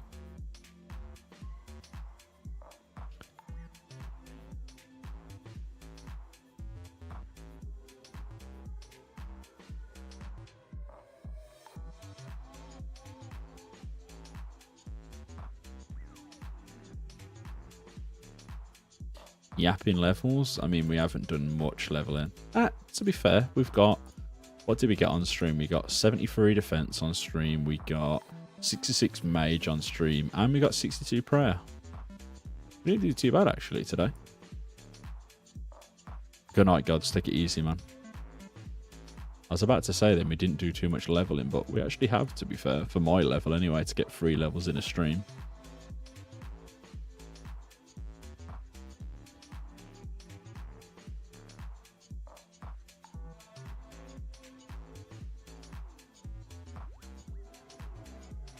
The Oaklog King shall never sell his stash. Garlic.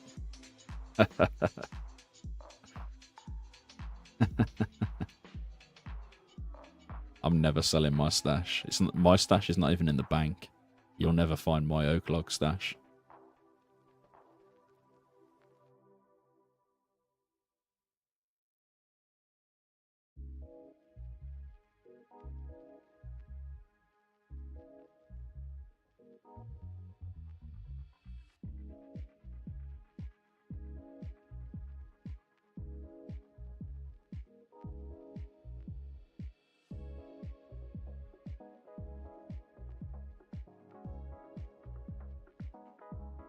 The real Oaklog stash was the friends we made along the way. Exactly. And even if this all goes in the bin and we lose it all, we would have met some gamers along the way with similar interests. I mean, I don't know what I'd ever do with a YouTube channel if this all disappeared. Something I've not thought about.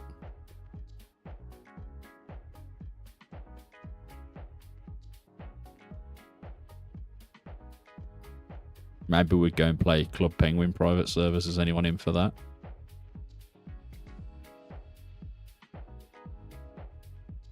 Crypto scams. What about like a teeny little square of Club Penguin and then like a massive screen of crypto scams? We could like disguise ourselves as a Club Penguin streamer. And we could just release new meme coins every day. And then we can rug pull and put it all into Habbo Hotel gold. Rug Penguin.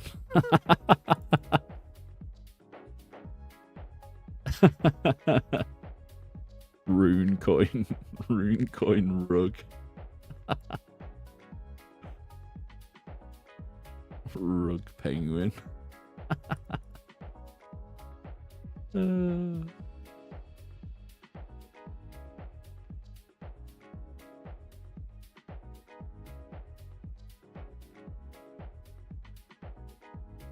Do not invest in Rune coin, guys.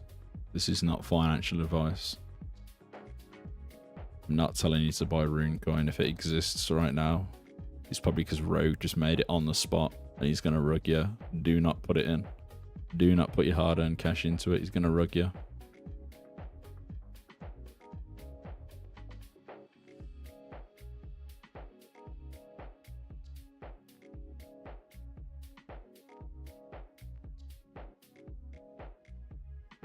Run for president if you want a crypto scam. Yeah, and then also tell your wife to make one as well. Just so you can double up on the rug pull. 2 rugs is better than 1, right?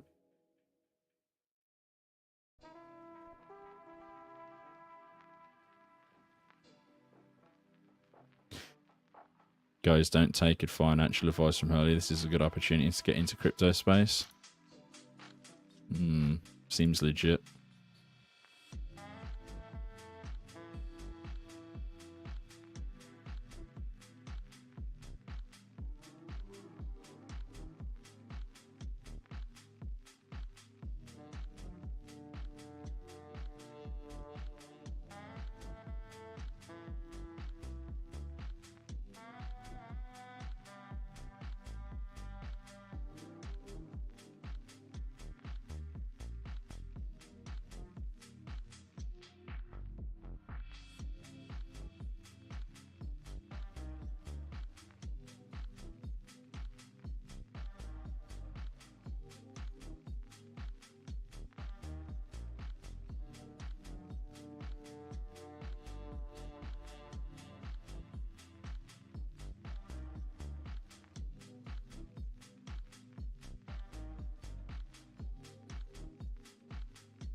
feel like it's come round so fast though that members is literally coming out on Saturday.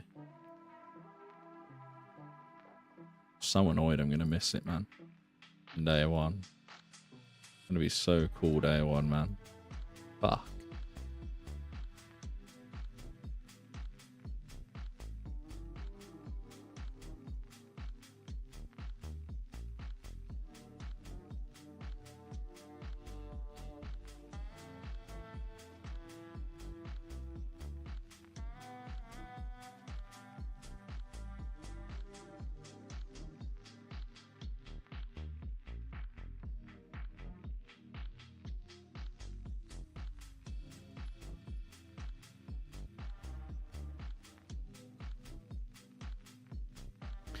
I'm back at work on the 28th. Like the worst timing, right? I'm away in Spain on the 28th and the 29th, and then I'm back on the 30th.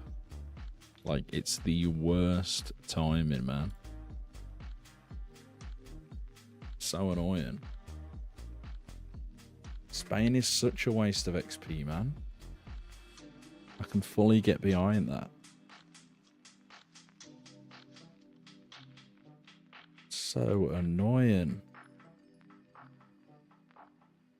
Worst problems to have? True. Yeah, Garlic was still here, man. Probably go for like another half hour or so, maybe. Been pretty chill. Just been doing some yapping as usual. You know how it is.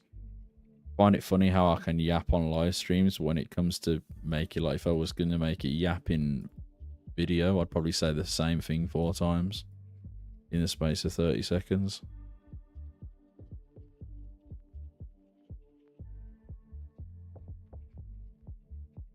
The live stream yap just flows off the tongue, but when it comes to a yap on my own,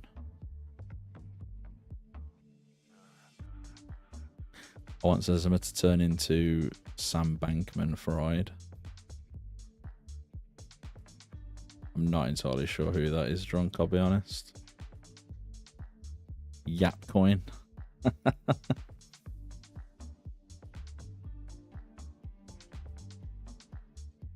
We already have garlic coin. That's booming right now. It's up like 50% today.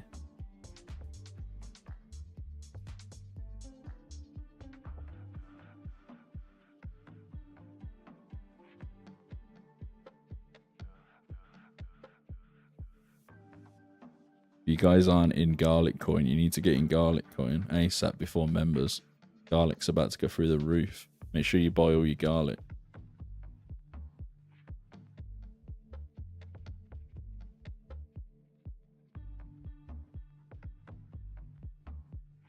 Garlic on my chest, and I don't even care about the smell either.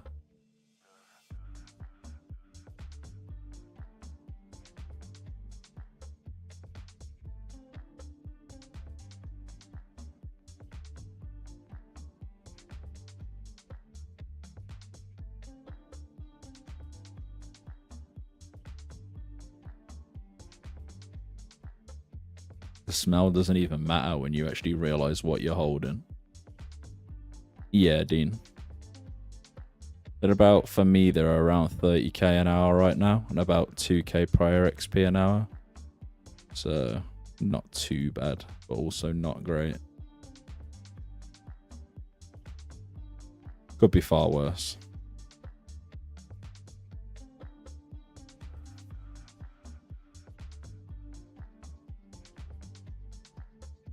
Not entirely sure what the best XP per hour in members is. It might even still be Moss Giants. Deadly Red Spiders technically better XP. I've actually not done an hour of Deadly Red Spiders yet. I don't think. At 80s. I used to train on them like when I was a kid though. I did like a lot of my early combat at Red Spiders as a kid.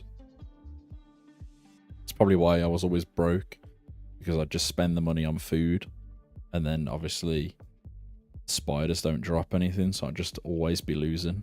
Makes sense when I think about it now.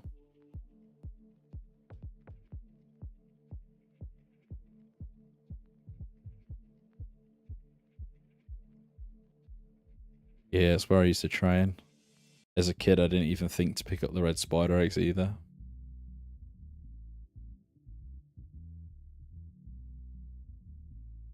I used to just... I'm pretty sure I used to even fish my own lobsters. I used to fish my own lobsters and then take them down to Varrock Sewer. And then kill red spiders.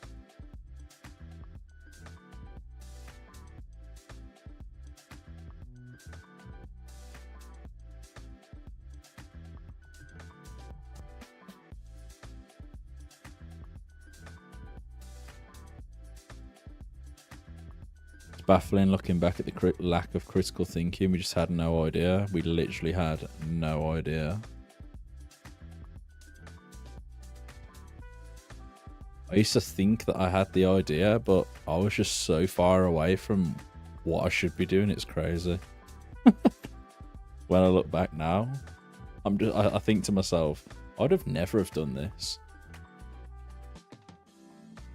I can't begin to tell you how long it took me to pluck up the courage to do Dragon Slayer for the first time.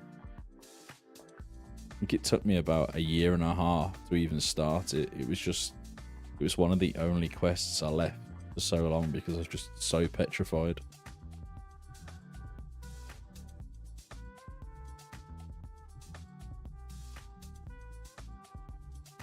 Traded my entire bank for a rune skin, probably like 150k looking back. Are pickaxes the same as axes where you don't need a level to use them? No, AJ. You need the requirement for them, unfortunately.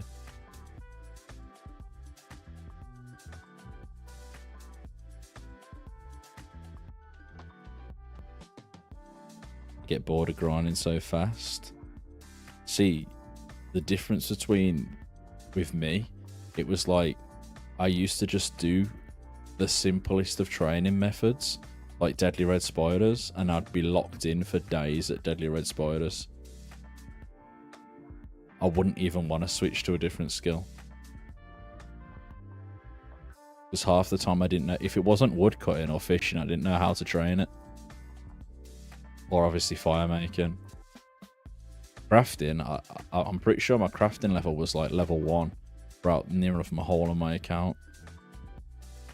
What can I do with a brass key? You can enter the dungeon near Barb Village where you can kill the hill giants. Bolton. There's like a little shed that you can enter.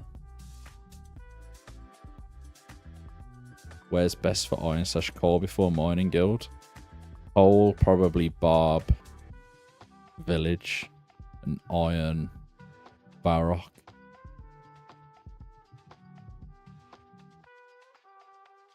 Near the Champions Guild.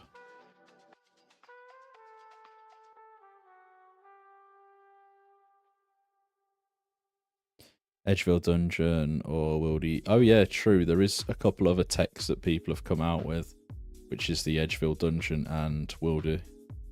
That is 2 other places people have been doing it. If the other places are highly contested, you could try them ones.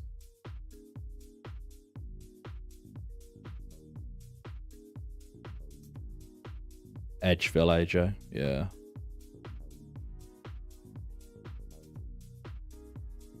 It's where you'd bank for both of them. Both of them spots you'd bank at Edge.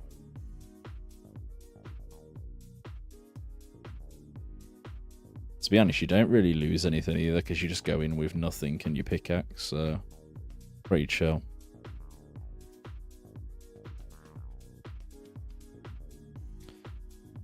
Your pickaxe will protect over the ore anyway, so... And I don't think anyone would even bother PKing, to be honest.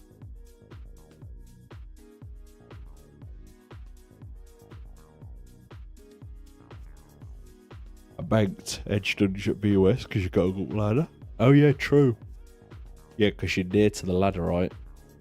I didn't even think about that. Because it's pretty much right next to the hill giants at that point, isn't it?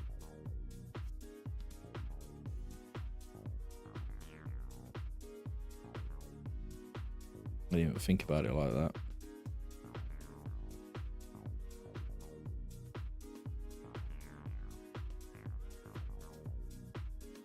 Yeah, makes sense. I didn't even think about mining there when I first started. That would have been like the tech. Because everywhere was so highly contested, man.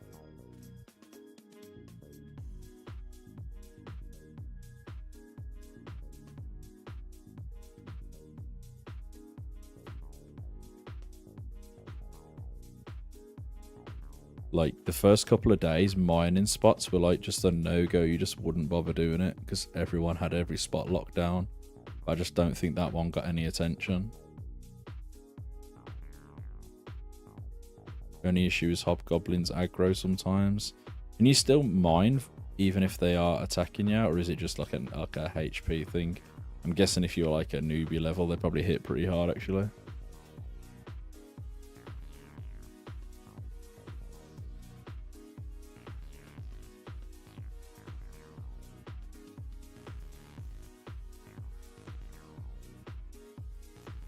What's your mining level right now, AJ, by the way?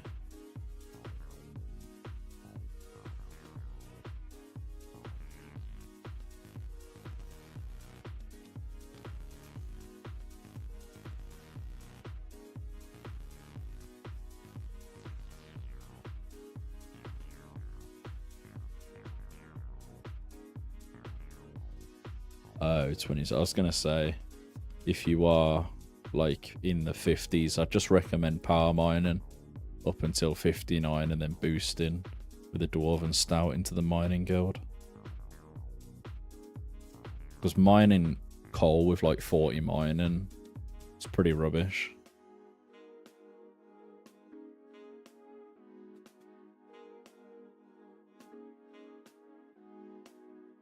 Probably just power mine up to like 59.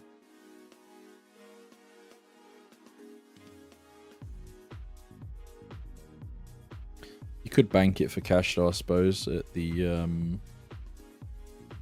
Falador mining.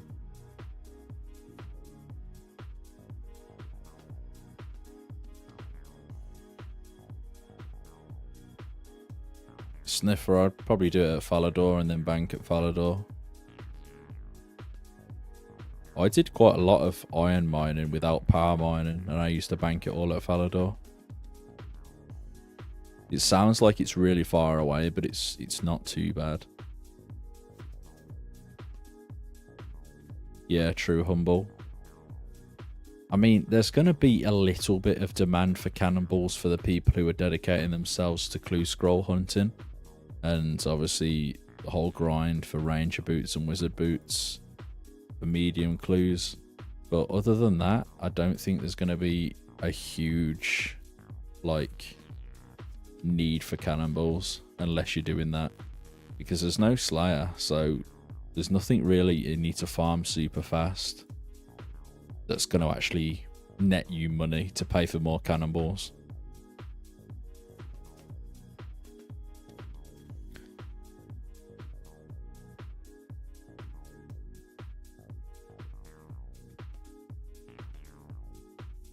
Yeah, it's just that's just like a long time away though.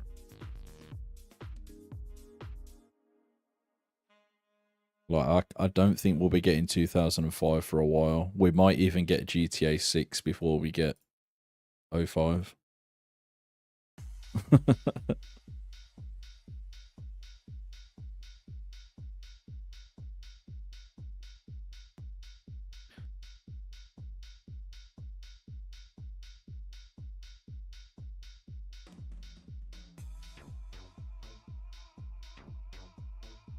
But yeah, with the fact that you, like, especially until the make X thing comes out, like when you can make X with the cannonballs and the bars.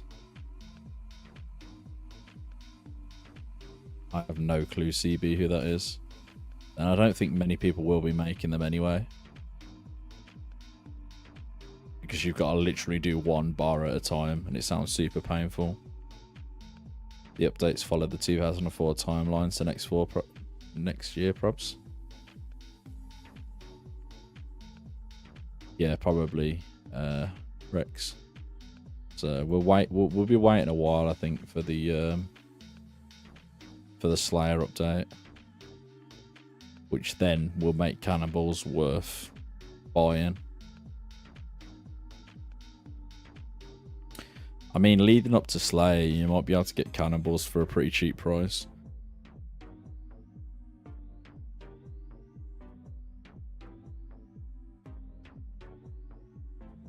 Because I think some people might like make a load of cannonballs and then be like, oh crap, I can't sell them. I have to sell them cheaper. So if you've got like spare cash lying around, it might be a good investment to buy and hold them. But you will be holding them a while.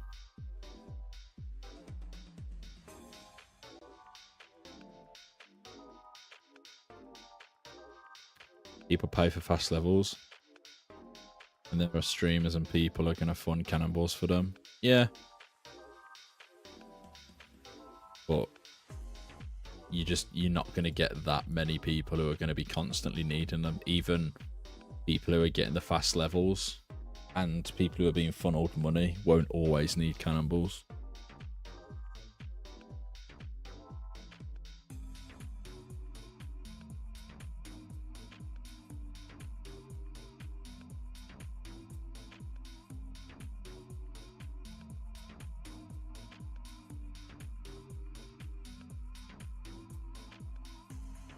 It's quite the big investment as well, 750k just for the cannon alone without buying any cannonballs on top.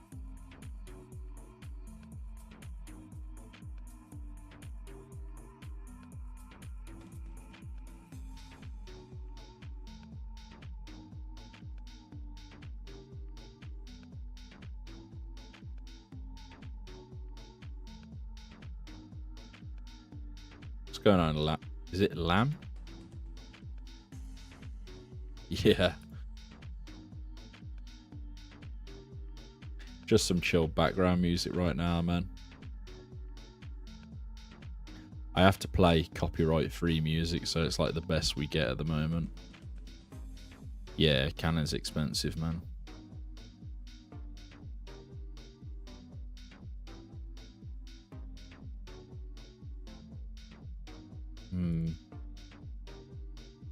Liam. Liam? Liam.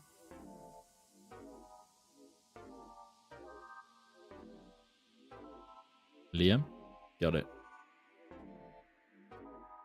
Liam. Liam. Liam. Liam. How long until evolution of combat? Maybe like a couple years? Couple years and we'll be there, man.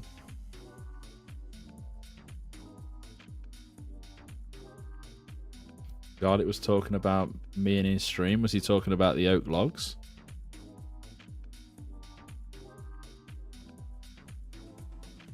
Yeah, I don't think I was far away, Rogue. I can't lie. I think if I said it one more time. Apparently a funky pronounce of Paolo.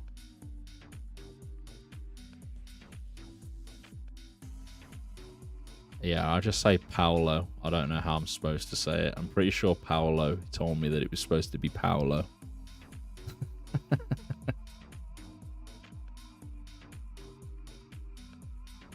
I don't know if I said Paolo. I think I said, what did I say to begin with?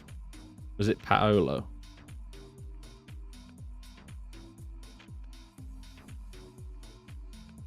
Paolo. Yeah, I remember saying it the first. How was I supposed to know though, man? Are you trying to stay top page? Yes and no. I mean, at the moment, I've got other grinds that potentially could take me off the front page, but then other grinds following up that should bring me back on to front page again, so it just depends.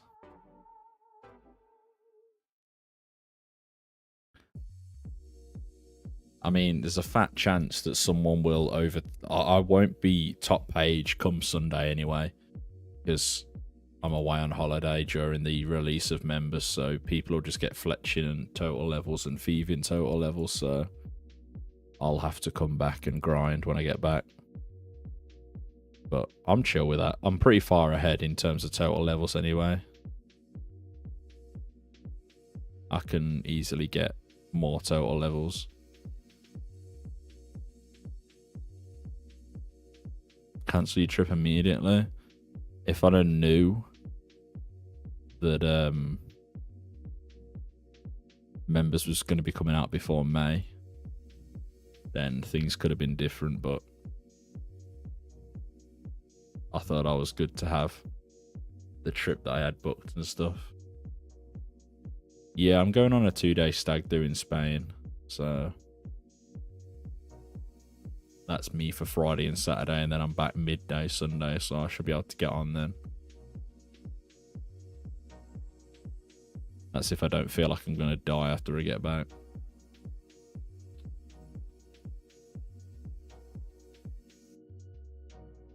There'll probably be a lot of vodka limons drank.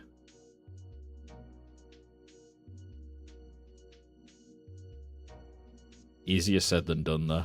That is easier said than done.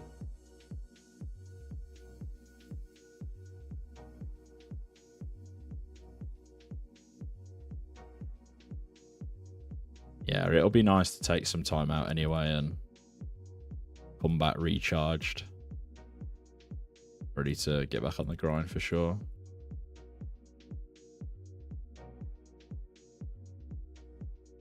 Fanta lemon in Spain hits different, especially when you got a vodka in it.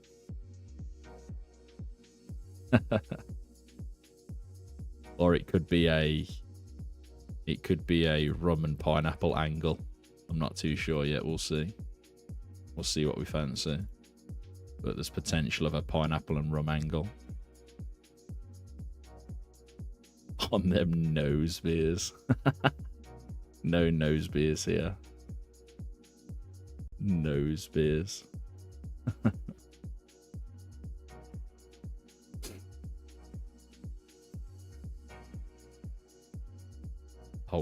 I'll prep some crazy food and drinks for Pays Player launch, big amounts. Yeah, I imagine there'll be plenty of people that are going to be stocking up on the Monster Energies. Monster Energies and microwave lasagnas, boys. That's all you need. I'm telling you now, you'll be able to do 20-hour days if you just get loads of frozen lasagnas and a couple of packs of monsters. What's going on, Kent? How you doing, man?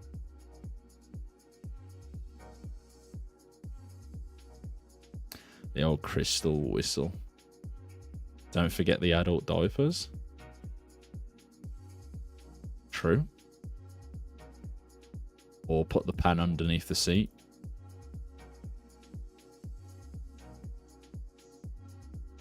Piss bottle meta. True. Chalky nostrils. Not me, buddy. Not me.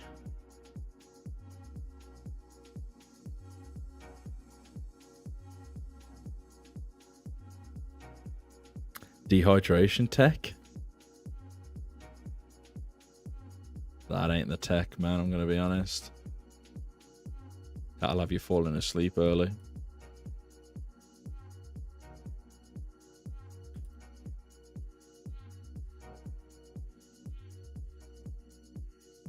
Mad, I actually don't remember it ever being like that.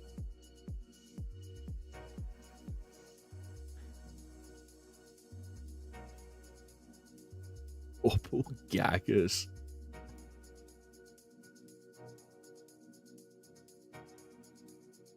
What time is released, by the way? I believe it's 4 PM UK time.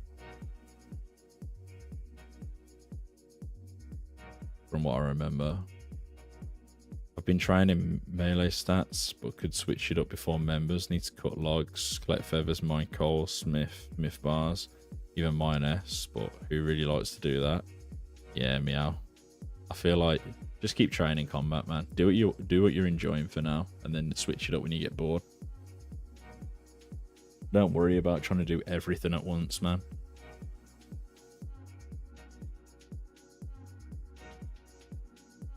you'll only just overwhelm yourself if you try and fit everything in. I've set 2 goals right now, 80 defense and 66 crafting. Defense first, and if I don't get time before I go on holiday to finish crafting, it is what it is. I'll just stack the hides and then work on crafting passively. Airport spoons, pint before the flight. Yeah. We're flying at 5:45 in the morning. So yeah, it's an early one, man.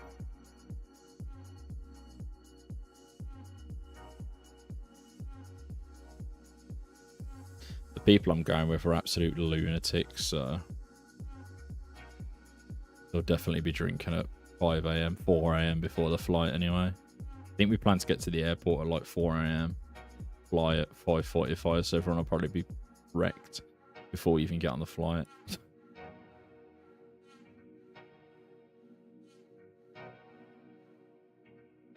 Might be a dumb question, but are these skill capes coming with mems or were they added later? 2006, I believe, is he?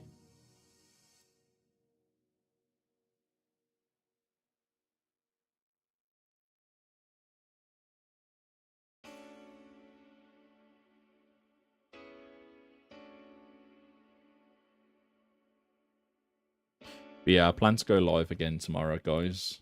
So look out for that. Probably go live a little bit earlier tomorrow, maybe like midday or something. Try and get as many streams as I can in at the moment before I disappear for a couple of days.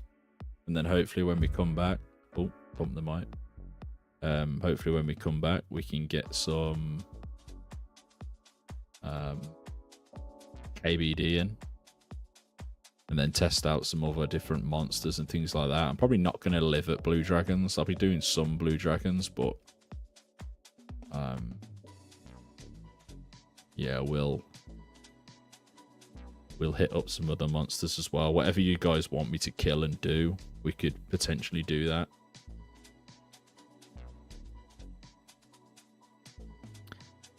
Killing moss giants on mobile.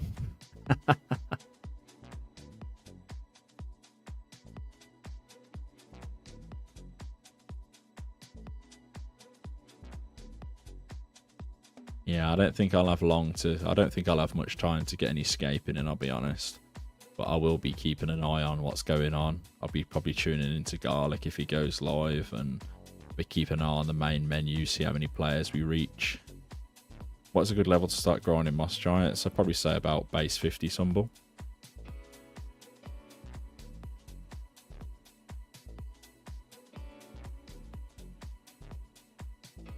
Anything earlier than that and you probably get smacked a lot by the Moss Giants.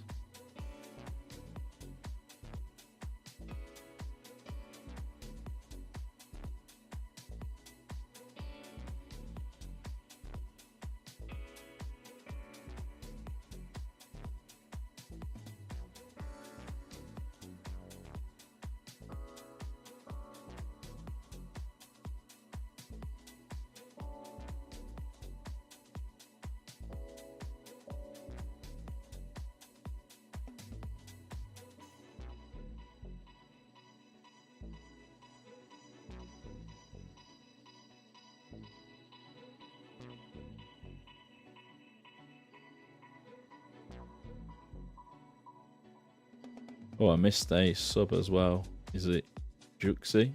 Appreciate the sub. If any of you guys are new here and are enjoying the stream, please consider hitting the subscription button. It would be appreciated. And also like the stream. I don't ask very often, but if you guys are enjoying it, would be appreciated. Might as well start drinking the night before if you leave for the airport at 3 AM. I know, but the issue with that is we're there for 2 days and we're probably not going to get much sleep as it is, so yeah, I don't know about that. It could be a long ass time.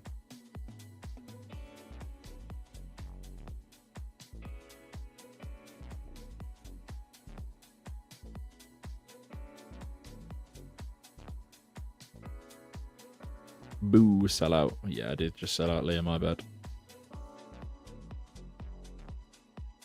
Swear this entire community 04scape is at least 27. Yes, because we played in a similar time to this, I think, Rex. I wouldn't say that's a bad thing, to be honest. It might be one of the only games out there right now that actually has a half-decent community that isn't full of kids. But it would be really weird, as CB just said, if a lot of these were like 11 playing.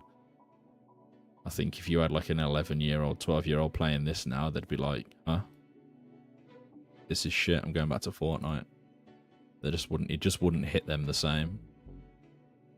The only reason we seen this the way we seen it was because there was nothing better than this. Now kids will see Fortnite and better graphics and be like, yeah, Fortnite's better. It just wouldn't hit the same for them, unfortunately, because they've already played better games. Well, not better games, but better games in their eyes for graphics and interaction. Yeah, that's what I mean. It's not enough interacting for them. It's click and wait, whereas obviously Fortnite, you're constantly moving your character around and jumping and doing all weird shit. So this was just a cozy game for us when we were younger. It was almost similar to playing just like all of the old computer games where you just had to like click a button and then wait to see what would happen.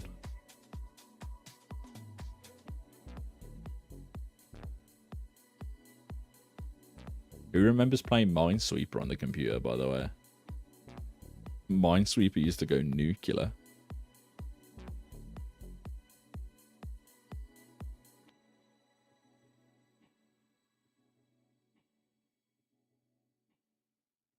This game taught us how to do stocks, basically selling and trading. Doing stuff on the calculator. Yeah, I mean, we learned a lot of things about like life in general just from playing this. How economies work, items going up and down. I swear I was the only one of my friends who knew how to play Minesweeper. I'm not sure I knew how to play it. I just used to pretend that I knew how to play it, I'm pretty sure. I used to just click and press shit. And hope for the best. There was obviously some sort of tech to Minesweeper, but I just didn't get it. But yeah, this obviously this taught us how to add up, take away from items, how much profit you'd make if you were to take away the original investment, stuff like that. When you think about it, it taught you a lot as a kid. Probably also explains why my maths is so bad, because I kept getting scammed all the time. Oh, genie.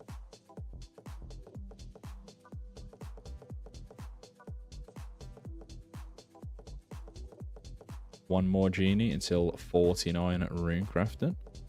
Huge. Age of Empires, I remember that.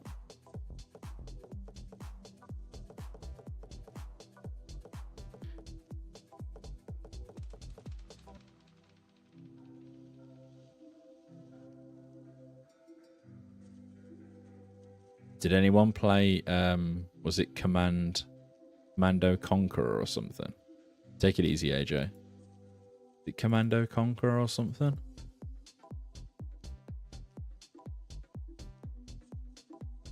Something along them lines.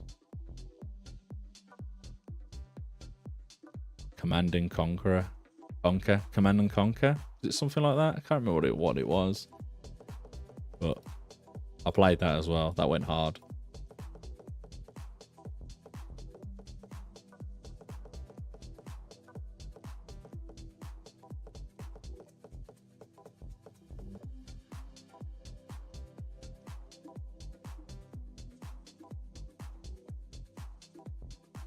My friend who played RuneScape actually got me into that. Command and Conquer. Adventure Quest, I remember that too. That was like the budget version of RuneScape, weren't it?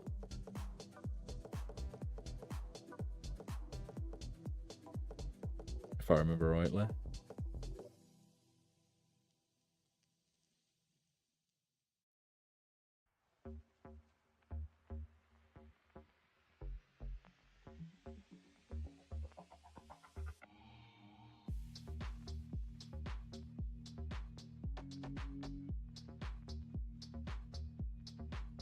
No, I don't remember them.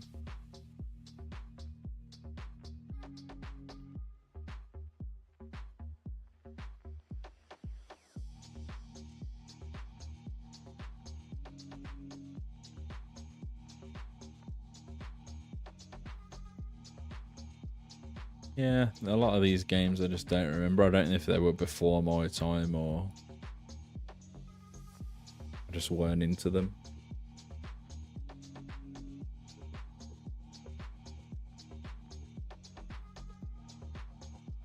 I think it's crazy just how much time we actually spent playing RuneScape though. Like new games could come out, but nothing ever competed with this. As soon as you played this for the first time, you understood why everyone else played it.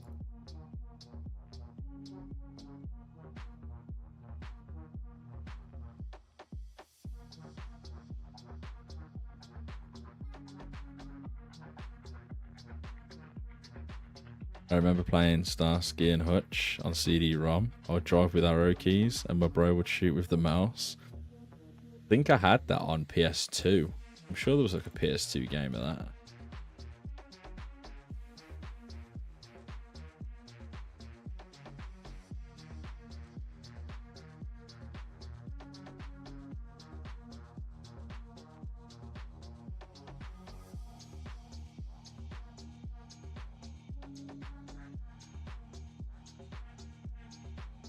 Yeah, I think a lot of them games were before my time. I didn't get a computer till pretty late on, so a lot of the early games I just didn't play.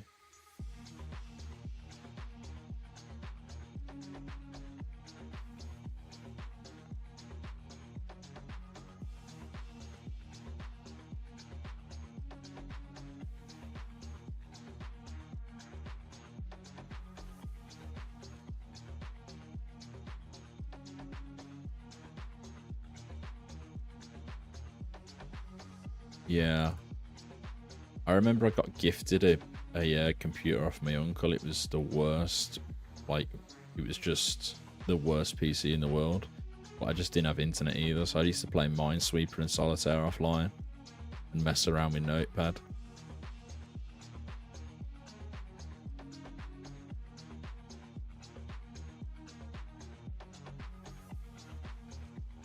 I had no idea what I was doing on Solitaire, but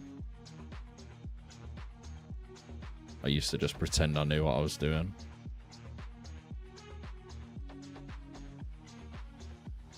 Take it easy, Analog.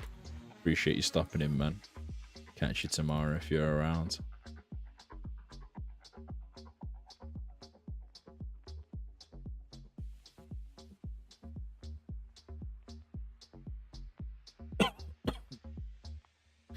When you beat Solitaire and the cards are going mental all over the screen, I wouldn't know because I never beat it. I used to just spam random cards and shit and hope for the best. Never used to work out in my favor, man. Never. 2 sets, gonna grab a drink.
Right, I'm back.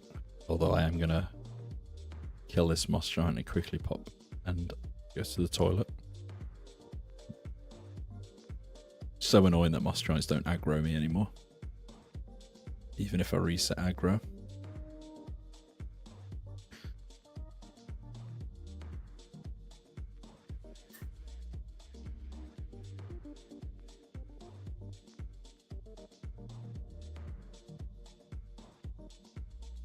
Right, back in a sec.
When did clan chats become a thing? I think it was like 2007, Woj.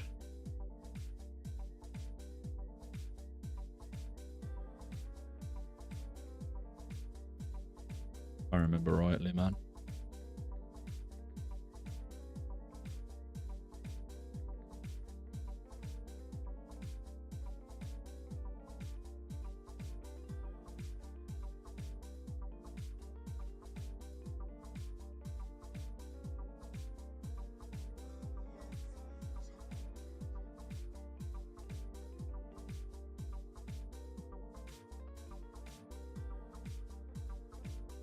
I never really played like Pokemon. I used to watch it a little bit as a kid, but I was never interested in the games. Obviously, I had like Nintendos and things like that, but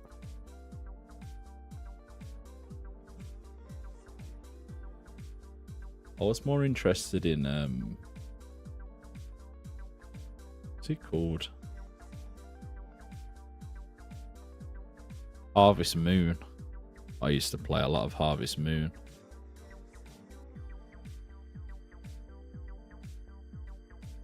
On like DS and shit.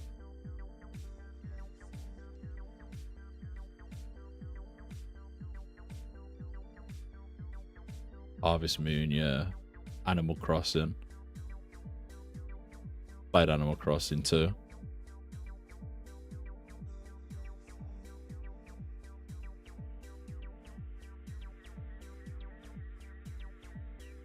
Yesterday I was drinking beers and ended up doing every single quest. Woke up and I was like, very nice, high five. That's huge.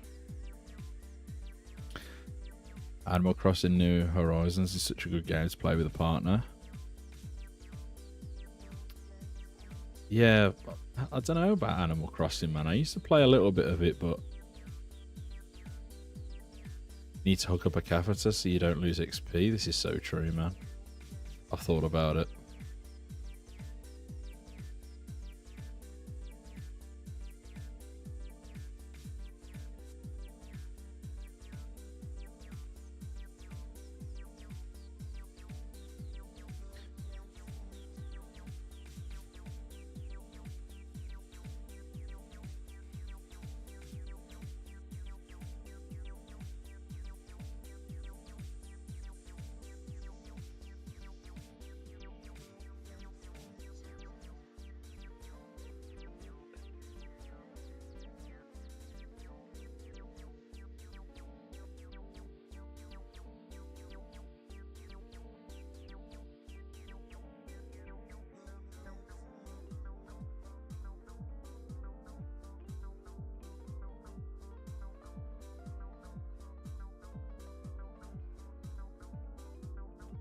Can't wait to take Garlic on a KBD trip so I can kill him.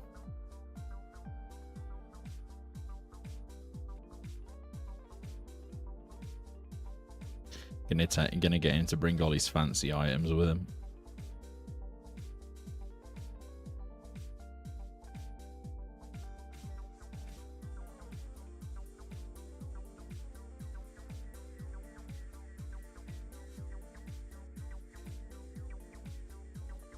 KBD will help you make roasted garlic.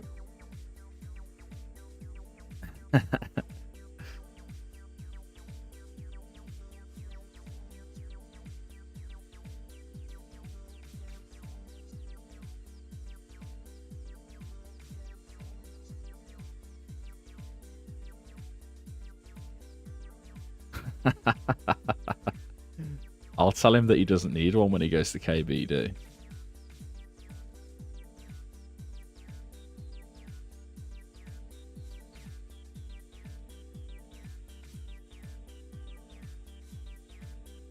He died so cozily as well. You're just like, oh well, that adamant plate's gone. He just went in there and got one bang to 39 straight away. So good.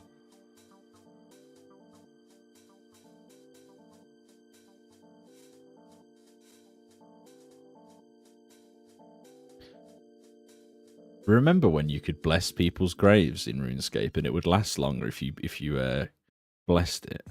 Oh my god, you've just took me back to another memory.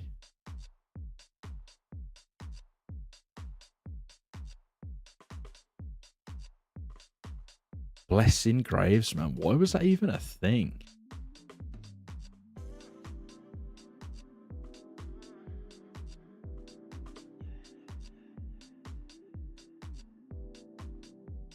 Crazy. I'm mining S from 1 to 41 mining.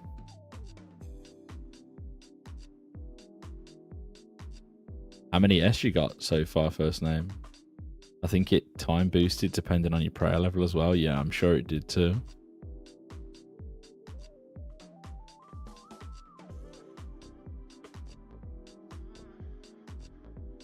What's best anti-poisons on 04? Just regular super. I think you can only get normal dread from the shop in Karamja. Not Karamja. Brimhaven.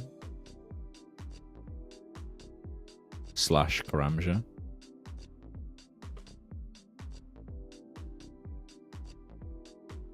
I don't know if there is the super weapon poison. Not super weapon poison. Super poison that used to spawn outside the watchtower.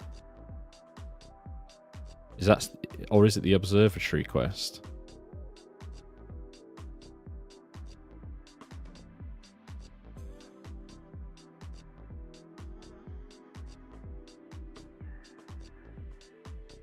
By the observatory quest with the goblins? Yeah. Is supers in the game then? Because if it is, I'm guessing it'll just be a case of grabbing them. I feel like they added that in as a qual thing at some later date. Super D poison.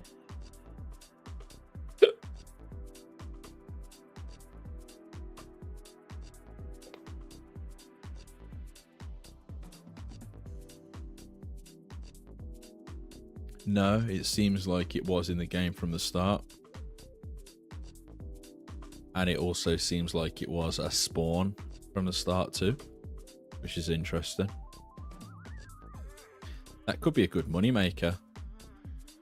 Popping worlds and making 4 doses. Because I bet people will want to buy them for KBD. So you could like hop around the worlds, making 4 doses.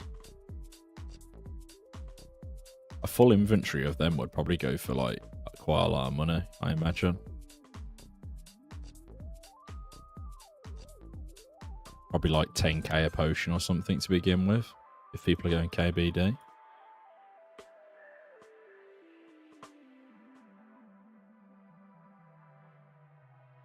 So that could actually be like a moneymaker with no requirements. And you could bank at Duel Arena and use Duel... Oh no, you couldn't. You can't bank at Castle Wars because Castle Wars doesn't exist. You'd have to walk to your nil to bank, I guess. I think there's any faster way to bank. Because Castle Wars bank isn't there, is it?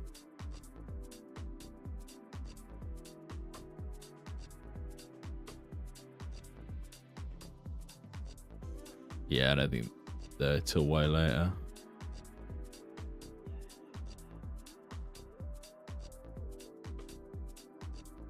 Wait. You can't even get to the observatory from, like, the Castle Wars side, can you? Because it's all blocked off. Looking on the map.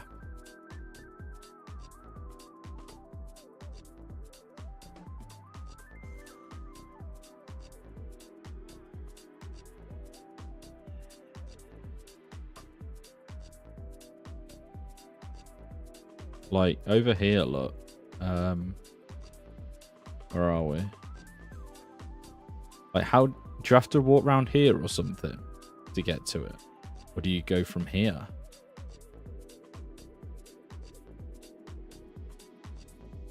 Like, do you go up here, around here, and then here?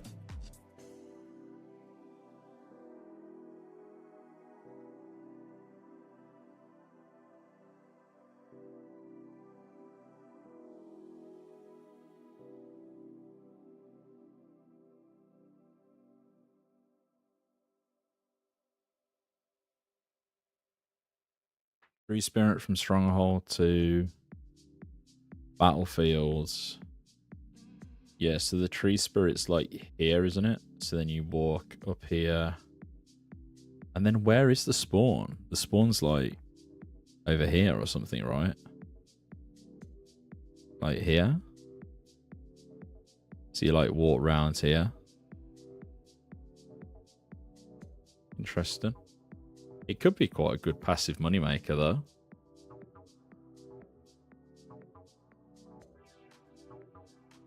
I think if you were like to make 4 doses of them, you could probably get like 10k a potion for the first couple of days.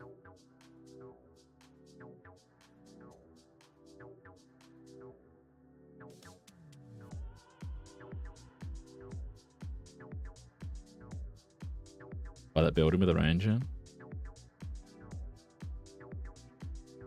Yeah, I don't know what you guys think about that, but that could be a moneymaker with 0 requirements. You don't have to do the quest to access that poison, do you?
What defense level for going to Moss Giants?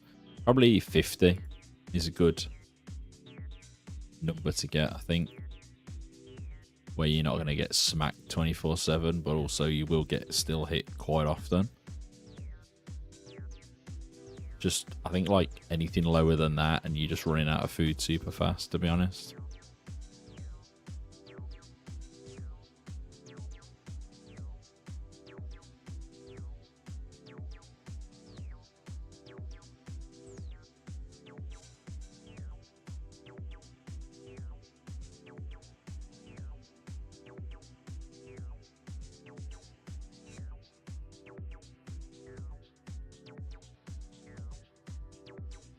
Getting close to 74 defense already. I did Mossies with 40 defense and full AD earlier. Short trips for sure. Yeah, I'd say 50 with full rune, to be honest. I probably wouldn't say go to Moss Giants with anything less than rune. If you haven't got rune yet, I'd probably just stay at Hill Giants.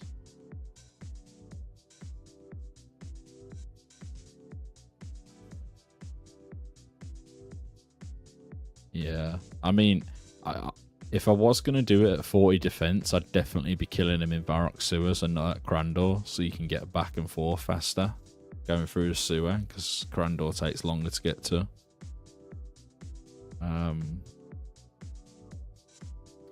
Got Dragon Slayer done today and have rune plate / legs but no kite or helm. I'd probably say just do Hill Giants for now, to be honest. Make cash from Law Runes and Nature Runes from Hill Giants, and then buy some upgrades. I went back to Hill Giants, yeah. I'd probably recommend that too. Hill Giants aren't too bad at them levels anyway. The early levels, they're fine.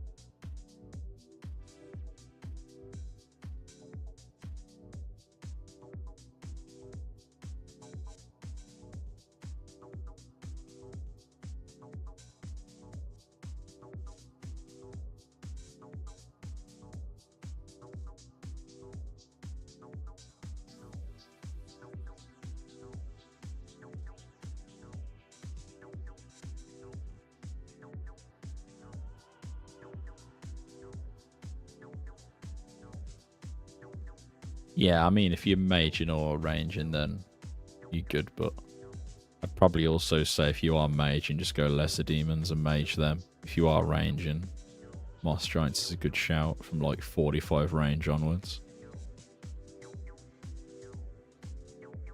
Up until like 40 range, I'd probably just do Dark Wizards. And then 40 to 45, probably Hill Giants. Then 45 onwards, I'd probably say Moss Giants. Should be able to get a lot of runes from Dark Wizards up until 40 range.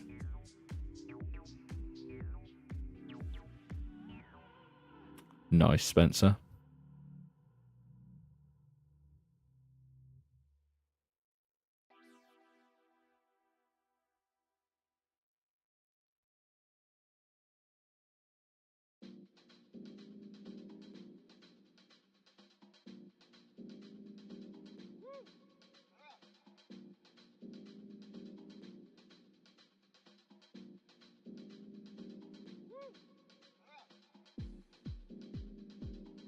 The level 20 Dark Wizard hit too damn hard though. Yeah. I think what I did though, I already trained my defense to like 40 before I started doing range training. So then I had like decent defense for then wearing like studded leather and things like that.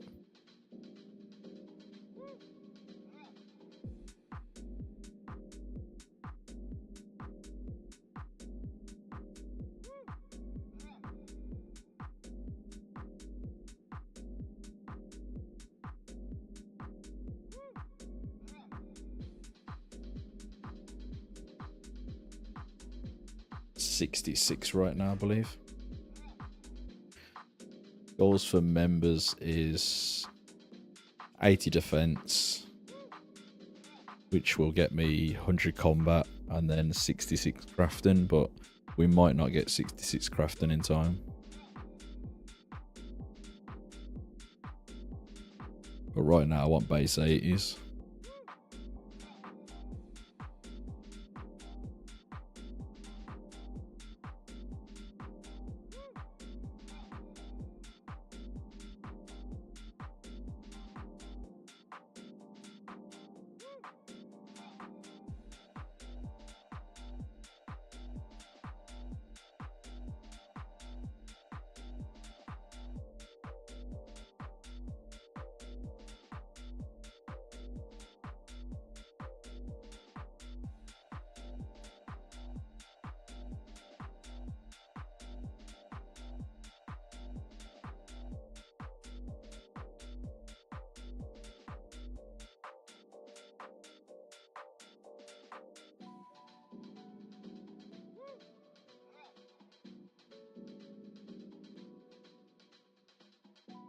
I won't be here the first day of members, but when I do get back on Sunday, my first day plans will be to do Lost City.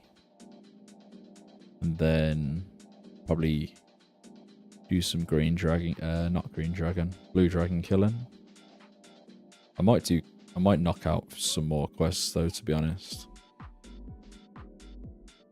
I do like to get them knocked out early. But like once they're out the way, you don't have to worry about them.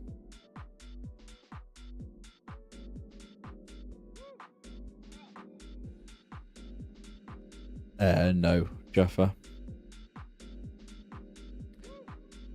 No D-skim to Monkey Madness comes out later on down the line.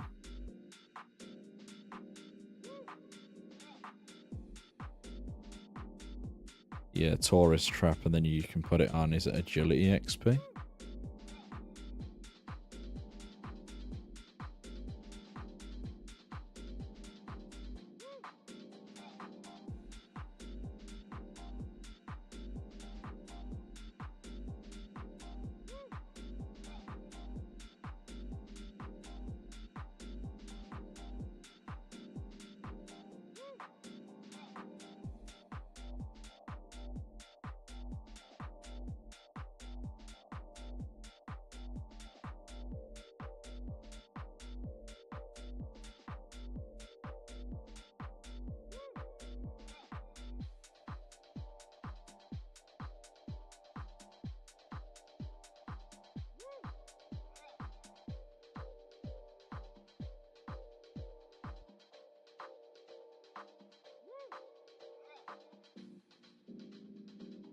But yeah, what's everyone else's goals for members, by the way, anyway? What's everyone else working on to, like, what's everyone's, like, plans for, like, the first couple of days? Make as much money as possible, do quests. What else is there?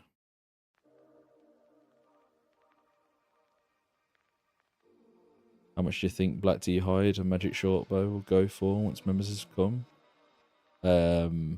Magic Shortbow will be pretty cheap. Black D Hide will be probably a little bit expensive, to be honest. But yeah, Magic Shorts will be cheap. Because a lot of people have got the fletching levels banked, so they'll just keep dropping in price super fast.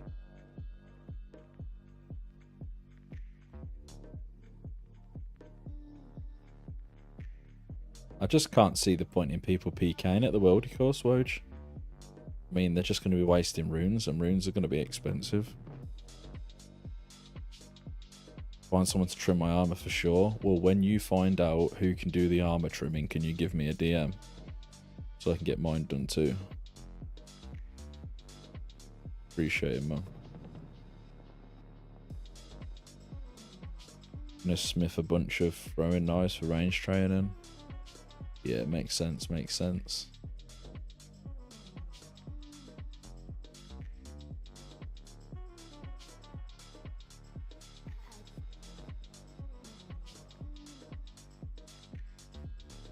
Just griefing people to set them back from agility training for 67 agility, I suppose. Yeah, I guess.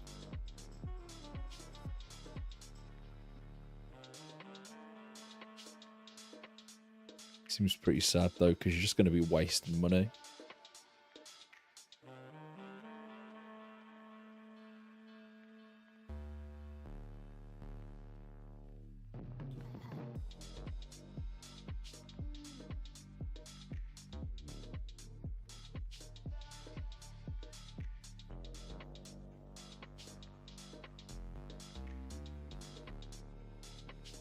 Most people will be rushing 67 agility for Cellar in the Twisted. Yeah, a lot of people have said that, but then also people said obviously there's only one Cellar in the Twisted per world, so not everyone can be doing that goal.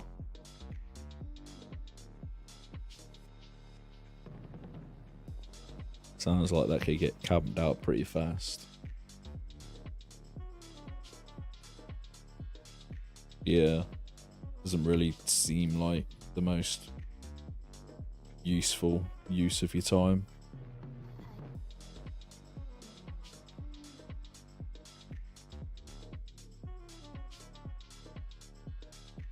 Yeah, Blar, I still think knives are actually really good, even without Void. I'm sure they are.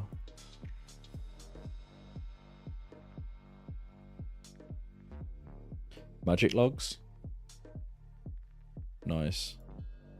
I think magic logs will go for a pretty penny day one. And then the first week or so. No, Daniel. Majority of the shortcuts are literally useless. Yeah, no rogues done. I think there's like 6 shortcuts and the majority of them are literally useless.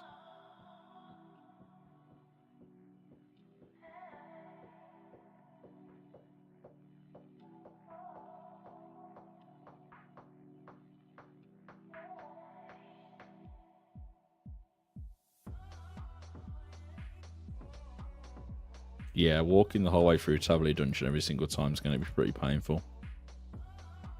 My plan's to kill them in Yanil instead of killing them in Tavoli.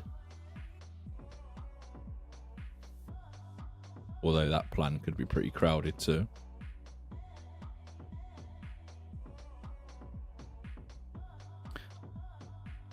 I think most clans will probably just camp KBD for the Black D hides and the chance at a D-med, to be honest.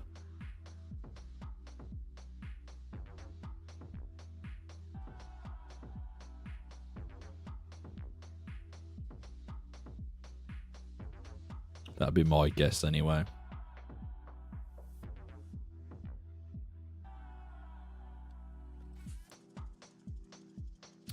Yeah, they will be. Chaos Druids will be good for herbs, but they'll also be mega camped. You'd probably be better off killing men in Edgeville. And I'm not even joking.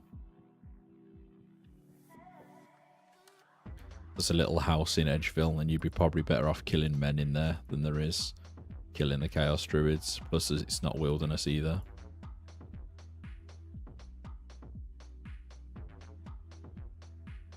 The amount of people that will be picking flax in Cafferby will be crazy. Yeah, until they realise that it's only 1 flax per plant.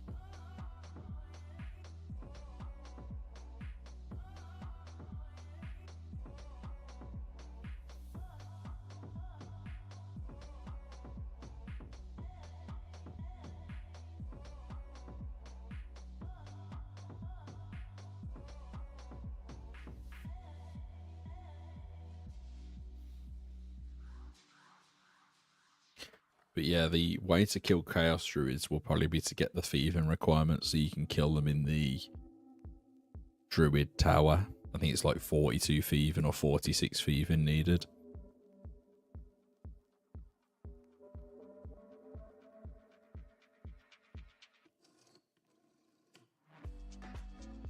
Unless you're 75 range with steel plus arrows, black drags are a waste of time. Yeah, they won't be great.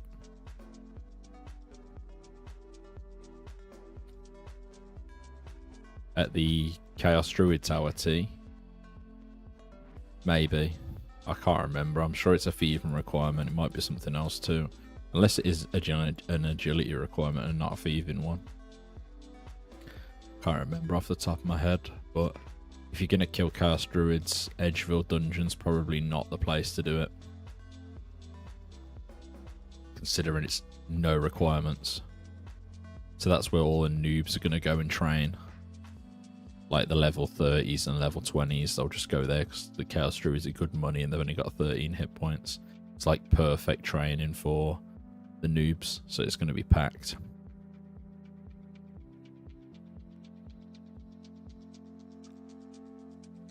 What ones do you plan to do, Dread?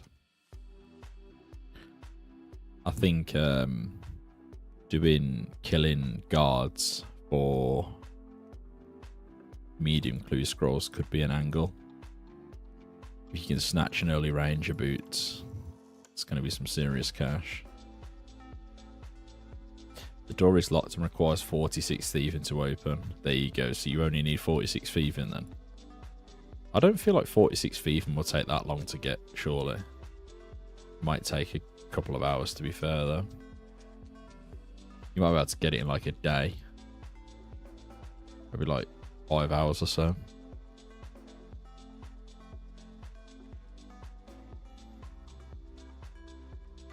But that's also less competition because everyone in that tower has had to do the grind for the thieving, so...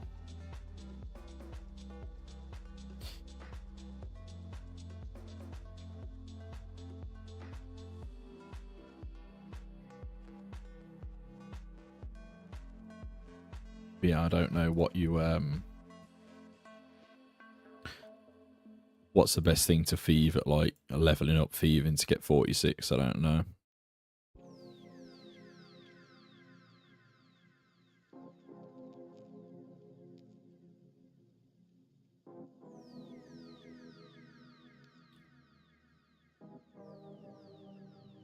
Also, Chaos Druids in the tower drop nature tallies, while Edgeworld Dungeon ones drop Chaos tallies. Yeah, so basically everyone was saying that like Chaos Druids will bring a load of nature tallies into the game, but not necessarily, because the other people will have to do the thieving requirement to bring them into the game via Chaos Druids.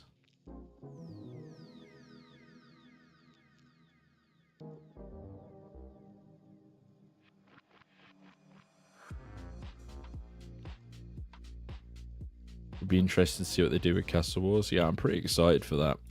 I'm hoping that, like, as a community, we can maybe even... It's obviously not going to be busy every day. Castle Wars won't be busy every day, but maybe, like, once a week or something, we can, on a weekend, get the server together and do, like, Castle Wars. So I don't think it'll be busy daily, but... I'm going to do green dragons will be easy to escape from PKers. Where do you plan to kill them, Bad?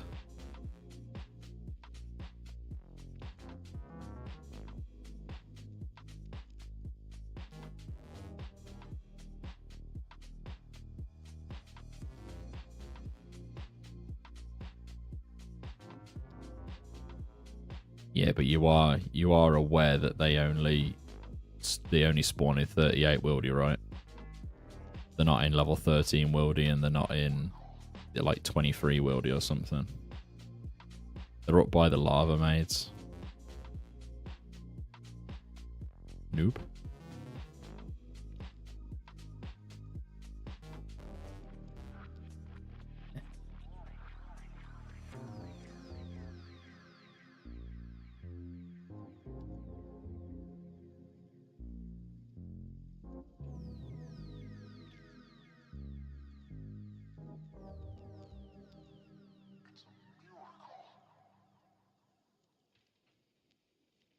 Yeah, it's an easy escape, but at the same time, you're going to be escaping like every 5 minutes.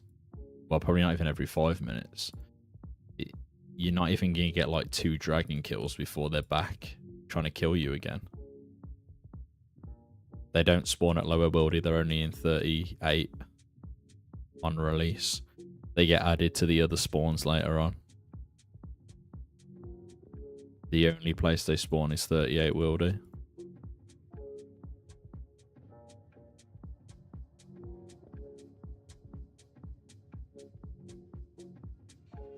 Yeah, it's alright keeping your private off, but you'll hop around and then you'll just bump into clans again.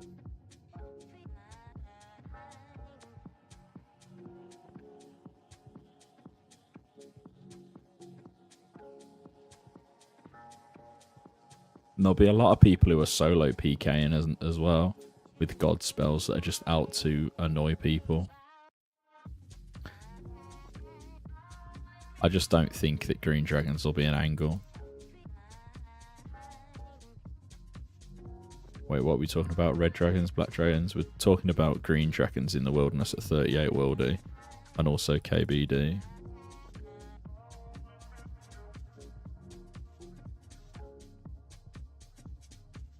To be honest, KBD is probably safer to do than level 38 wildy.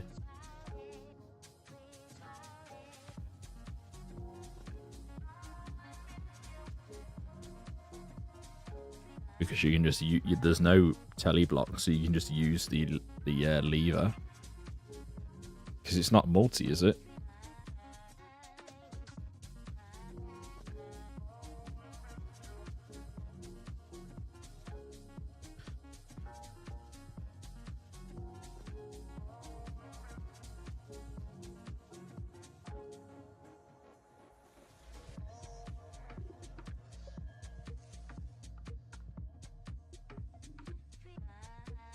Yeah, you could do that as well. Quote is right. I think you could probably even catch an entangle if you're in rag gear, just take off the dehide or something and you should still catch an entangle with no gear on.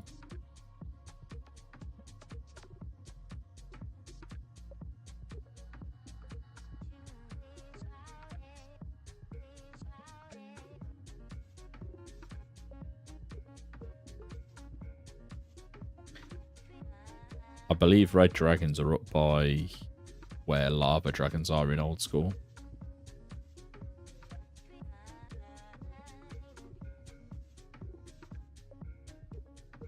I think lava dragons replaced red dragons up in the wilderness.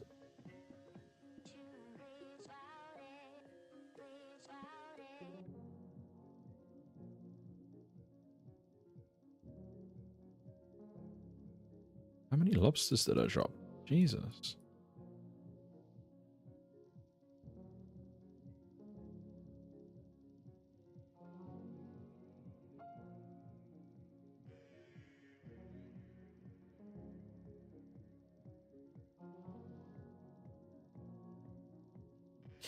There is now green dragon. The only green dragons that are in the game is 38 wilderness. It's the only place they are. They're not in 13 worldy. They're not in, is it 24 worldy or something by these zombies?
I have to bank in a sec. I have to leave these lobsters, I think.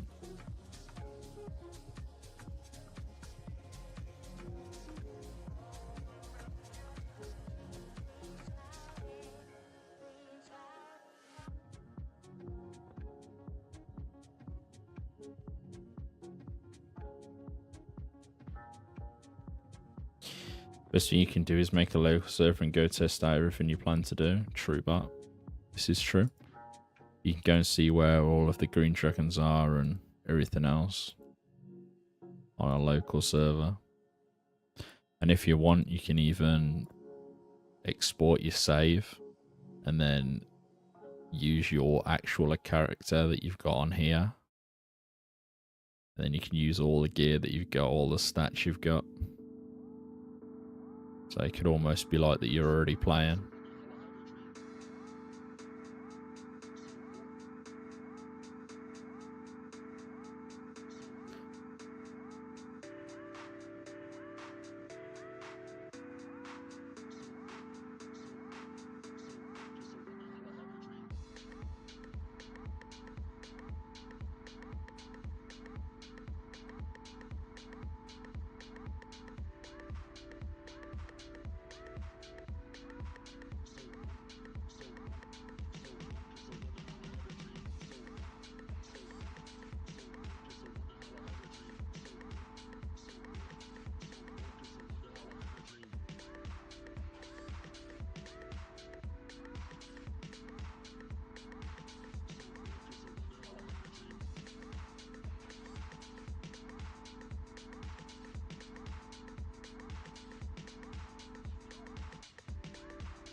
Yeah, I think blue dragons would be better to kill than green dragons. Myself. I think the wilderness is going to be really annoying and people just don't know how annoying it's going to be to keep getting ragged over and over and over again. Like, you'll just get back to green drags and then someone will lock in and start attacking you straight away after you're like 2 kills in. Just annoying. Nice stats. I was bored of combat after I got 80 range, so just doing some other skills now. Yeah, I can appreciate that. I'm pretty bored of it myself, but I've got a goal, so kind of want to knock out 80 defense, get 100 combat. And then, yeah, I can start working on other stuff. Thoughts on 56 thieving for the Chaos Druid Tower / Blood Chest? Yeah, it's a good... I think it'll be less contested than Edgeville. Plus you have the chance to get the Nature Talisman instead of the Chaos Talisman in the dungeon. So yeah. Where the heck are you going to bank Barrock and a long walk back to 38 Wilderness? Yeah, basically. Going to take... And you've got to... Well, you've got to walk down to 20 Wilderness to be able to teleport 30 Wilderness if you have a Glory. But then your Glory is going to constantly keep running out of charges each time that you bank. They only have 4, is it 4 charges they only have in 04? So you can do 4 trips before you got to go back to Heroes Guild to recharge it. No greens west of Dark Fortress in 13 Wild. You just checked on local server. Yeah, I believe the only place is 38 Wilder. There's one spawn of them. I'm sure there's only one spawn. And it's up by the lava maze, if I remember rightly, someone's saying.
Yeah, they're west of Moss Giants in 37 World. You're like 6 to 8 of them. Yeah.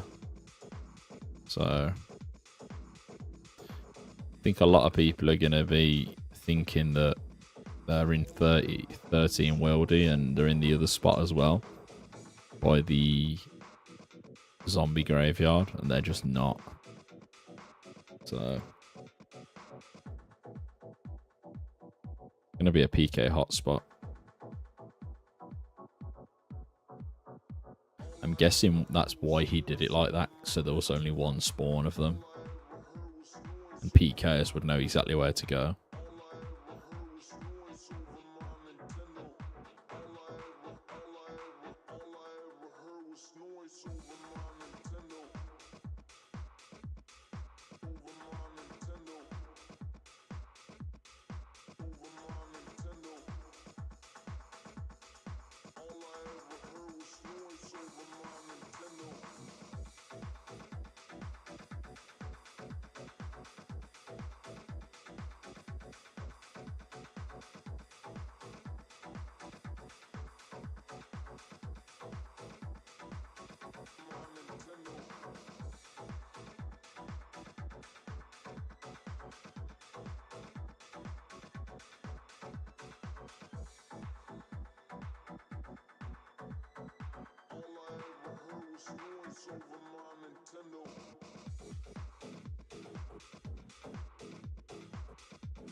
Check south of the spawn, that should be above the graveyard of that spawn in 37 Wilder.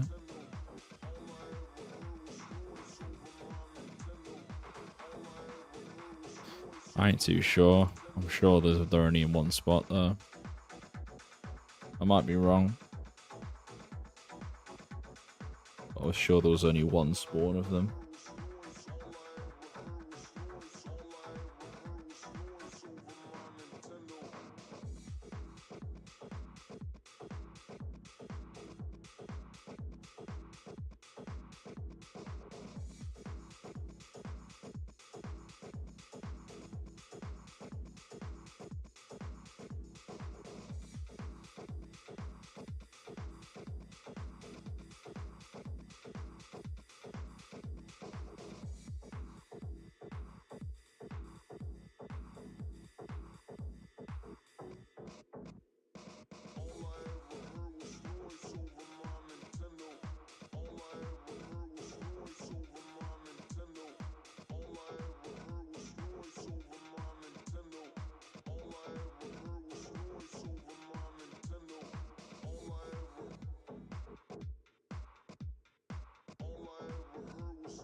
Yeah, I'm banking it a sec.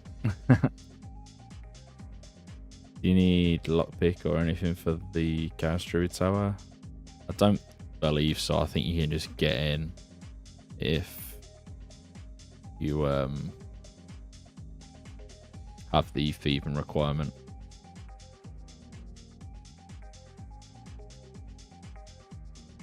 Let's go and bank.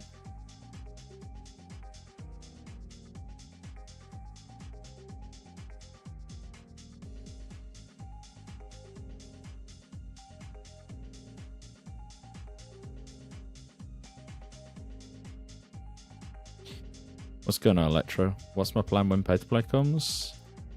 Kill blue dragons and make blue vambraces with the dehides and then alch them for cash after doing a few quests, I think.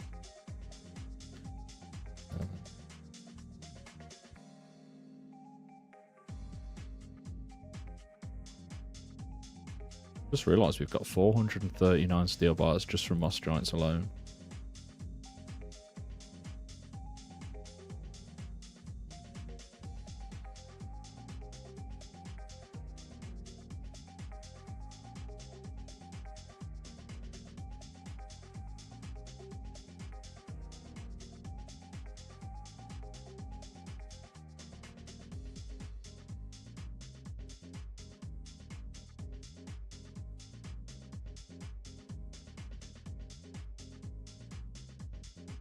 You happy now, Dread?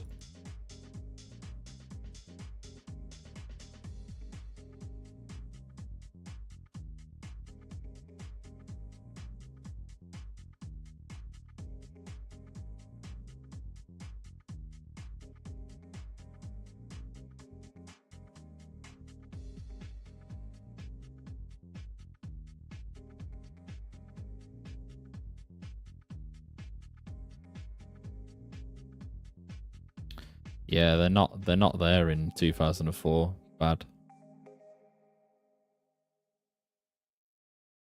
There's only one spot in 2004 and it's by the Moss Giants 38 wielder.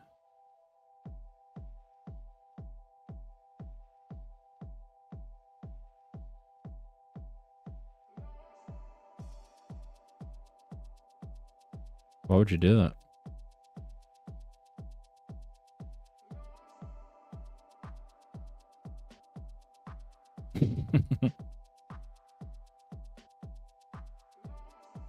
I bet somebody has stolen my world though. I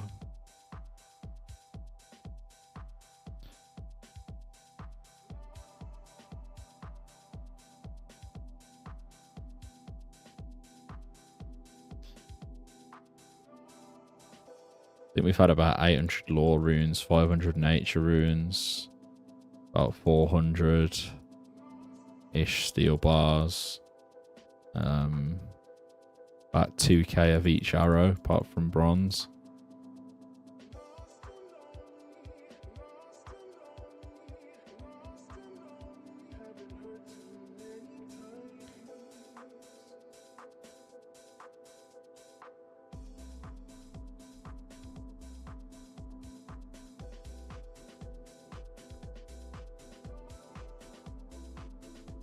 Such a beast battles, passively looting chaos runes while killing Moss Giants at 38 wildy and mix it with Ice Giants 2 at 48 wildy.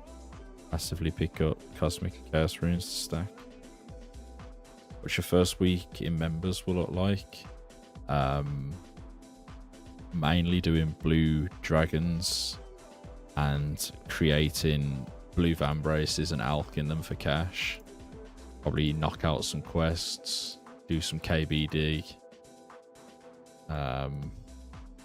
Yeah, just figure out what we do as we go, I suppose. Nothing set in stone what I'm going to do because things can all change. Spots can be crowded, things like that.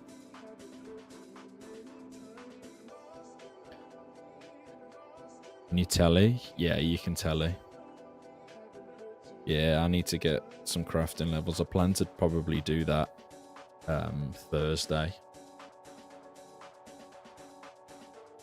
If I'm not 80 defense before Thursday, I'll probably do that Thursday and knock out 61 to 66 on Thursday.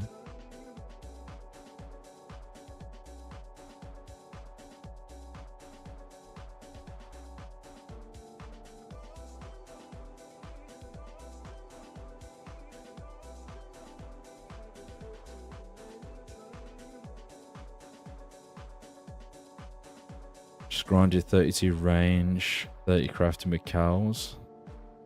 Very nice, Edict. It's nice to get them like knocked out at the same time, to be honest. Are you doing it at... Oh, no, you won't be doing it at the crafting guild. You 40 crafting.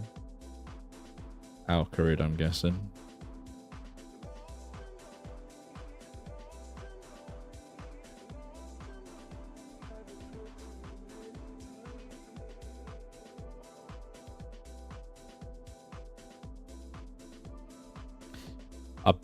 From what...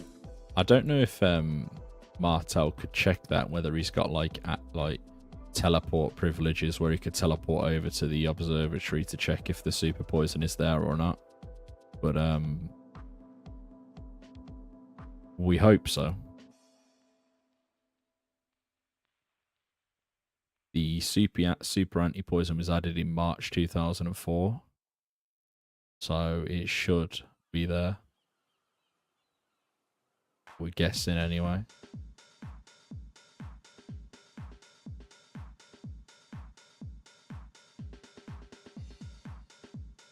So I can't see anything online that says it was added at a later date. There you go, Dahun's going to check, but I can't see anything that says it was added at a later date, so it should be there.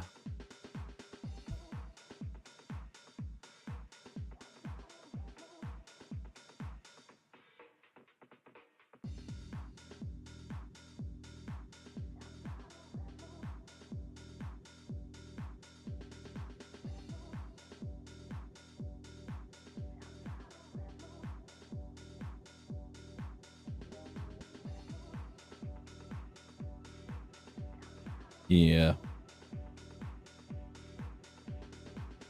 That's what I was thinking, Daniel. If it is there, then it might be a really good money maker for a noob with no requirements whatsoever, apart from getting there. Because I feel like if you hop worlds and get make 4 doses,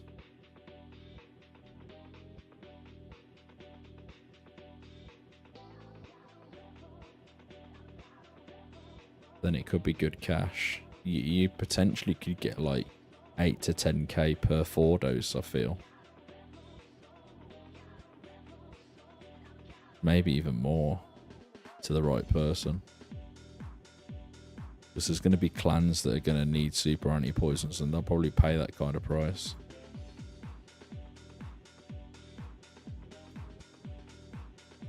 So it could be a pretty good money maker.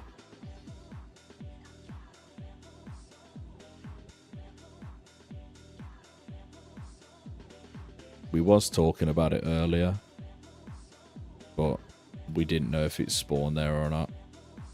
I have the world map open where I was talking about it.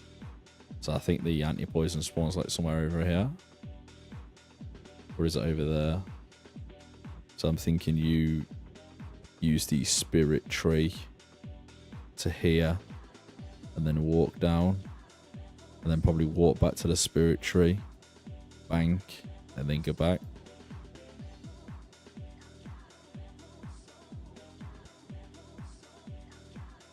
Yeah. But we were just thinking more about a money maker. There's potential that you could keep hopping worlds. And I don't know how much people would pay for a 4 dose. But you maybe could make like 10k a potion. Maybe more than 10k a potion on like the first couple of days.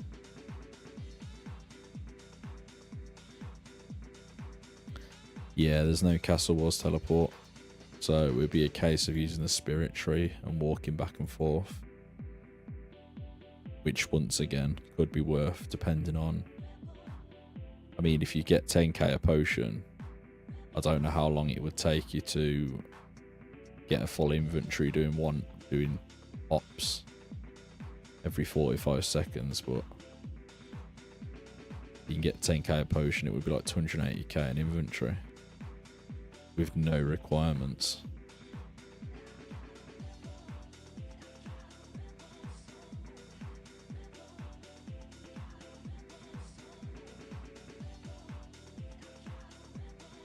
It's a good way to obtain vials too, yeah. I mean, vials are probably coming via the shop that has 500 in stock, but I don't think many people will be glass making them.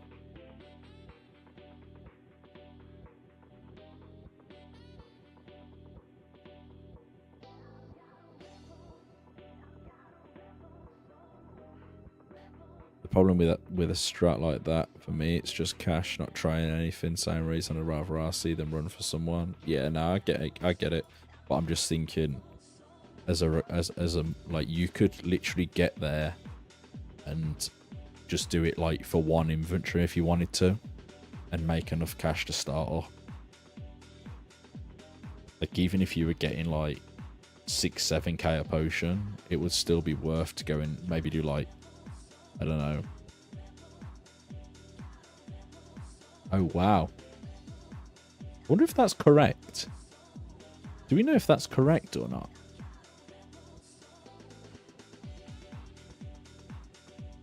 Wonder why it was changed to a super later on.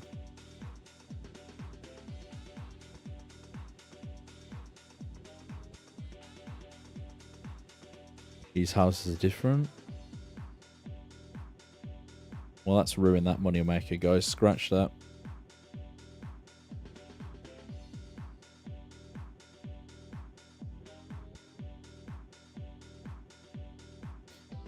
No good.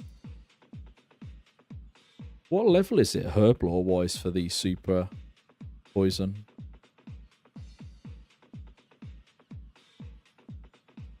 $48. 48, and you need a unicorn horn dust and an irrit.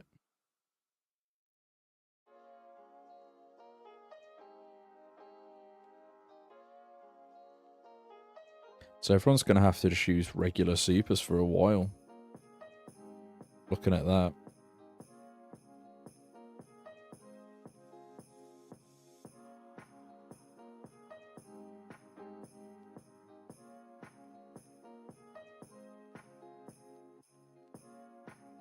I think the OG spot that you're talking about isn't OG until a certain year.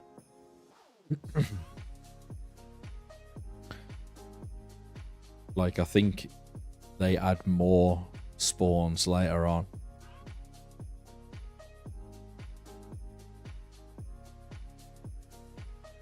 So I'm guessing it's not classed as an OG spot back in 2004.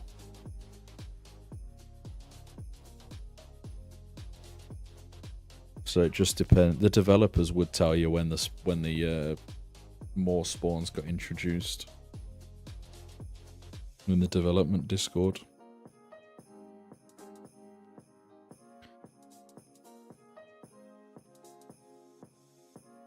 Yeah, someone just checked, Red. It's not there. It's the regular poison. Somebody literally just checked.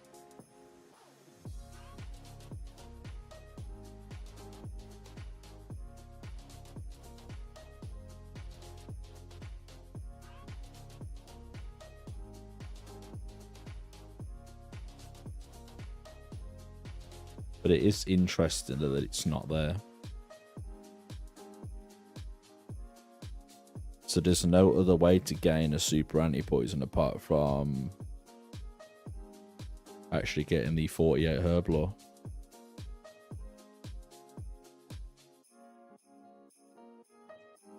There is also a bucket of sand here.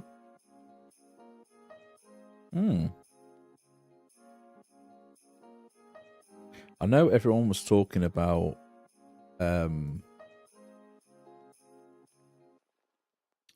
glass blowing vials, but the question I had was not that you couldn't get sand because you can get it from your nil, but where can you get bulk buckets from?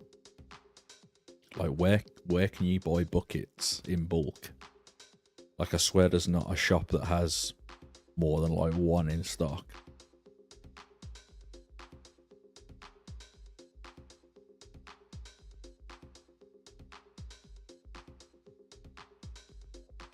Oh, really? And that's right next to the bank, right?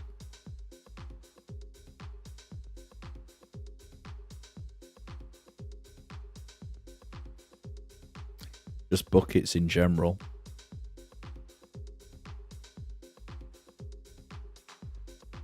So the potential is to... You could hop every single world, buy all the buckets, fill all the buckets, and you could potentially have like 500 buckets of sand. I imagine that would be quite a good money maker. I think 500 buckets of sand would go for quite a bit. There might be a shop in Gnome Stronghold that sells buckets or buckets of something. Someone said the other day that the sand pits there in Yanil.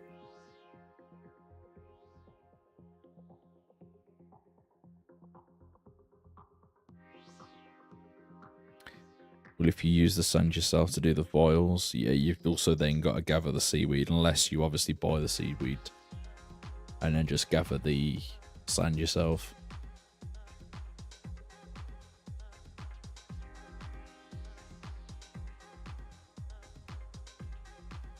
Oh, is Zanaris closer? No bank at fishing trawler. Oh, so that doesn't work then.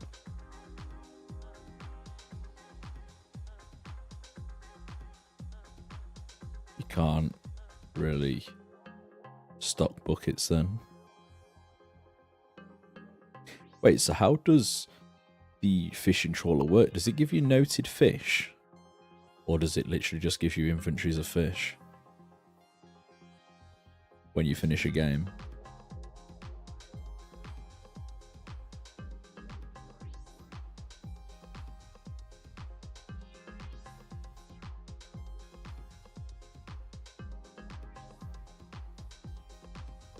But then has no bank. Does it?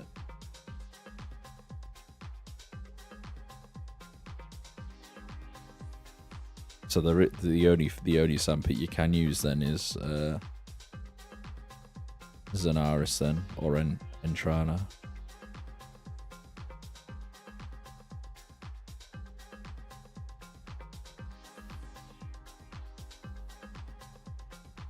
Yeah, obviously when you collect your loot in old school,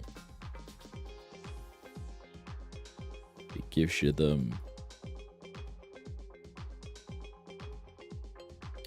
Zanaris and Entrana are the only ones. Yeah, I don't know about blast blowing the vials. I think you're better off just buying them from the shop.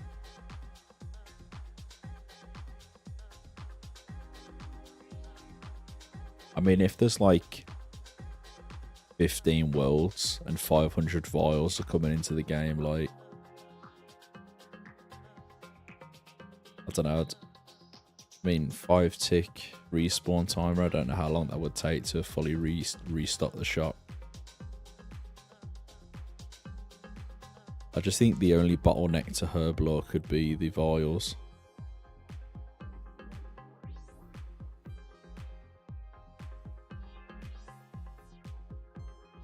So I think the herbs will come in bulk.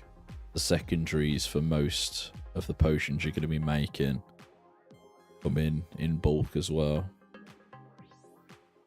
Yeah, no, it's only about halfway done, so it won't be on release.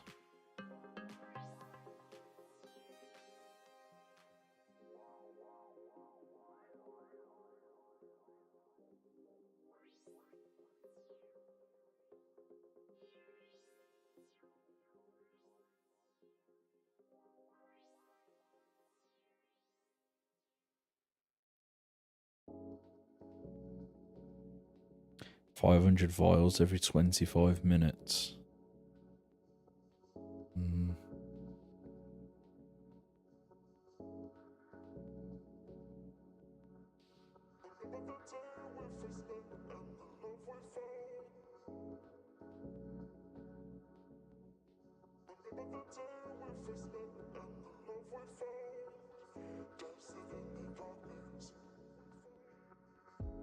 So each world's bringing in like 1,100 vials an hour or something.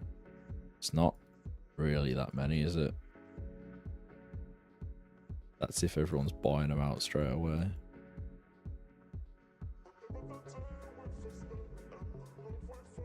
I guess over a 24-hour period. There's like 5 shops total. Not stocking the same amount though, right? Or is there multiple that stock 500?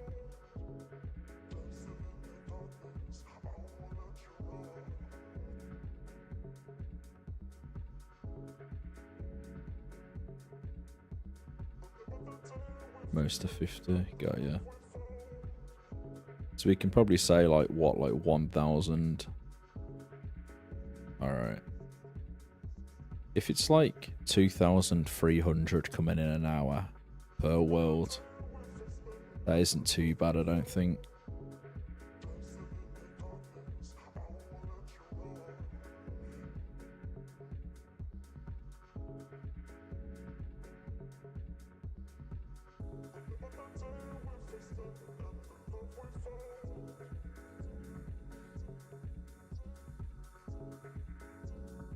The whole thing about like refilling them one by one as well with water, that's a lot of effort.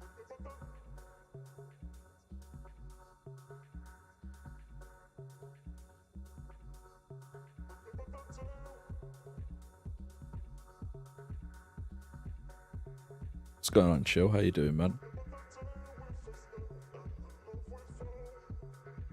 Tavi's 800? Okay. We might be alright then. There might be a decent amount of vials coming in per hour.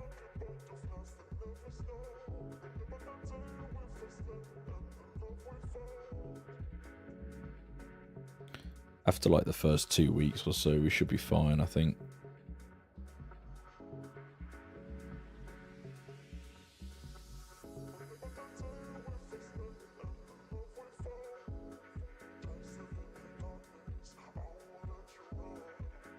Yeah, I could imagine. I'd imagine the early game of like RS Classic Herblore could have been painful. How many players currently? That is 1,042.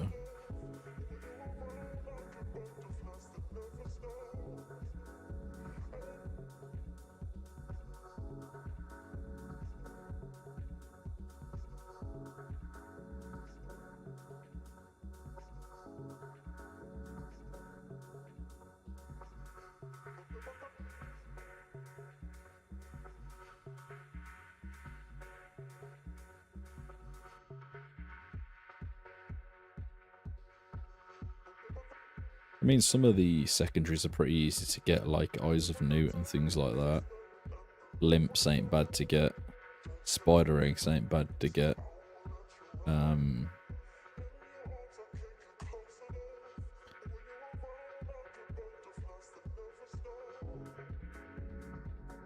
Wonder how much white berries will go for, because you can pick them in the wilderness, right?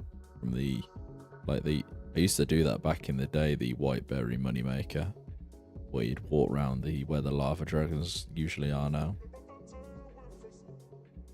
Pick up the white berries.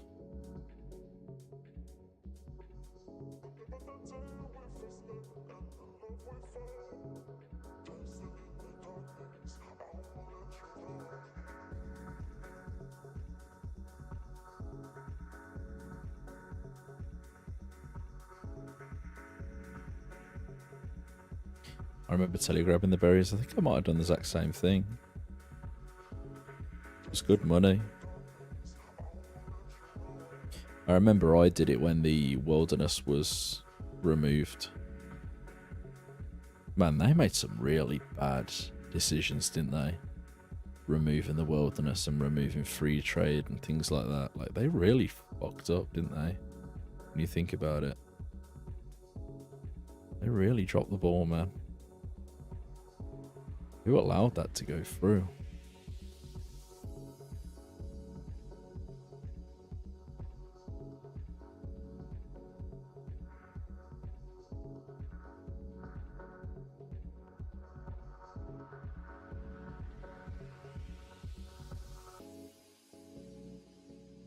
I don't know, I feel like they felt like they had to, but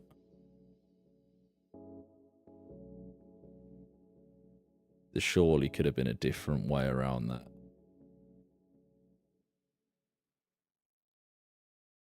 Like, surely there's another way around that. There has to be, right?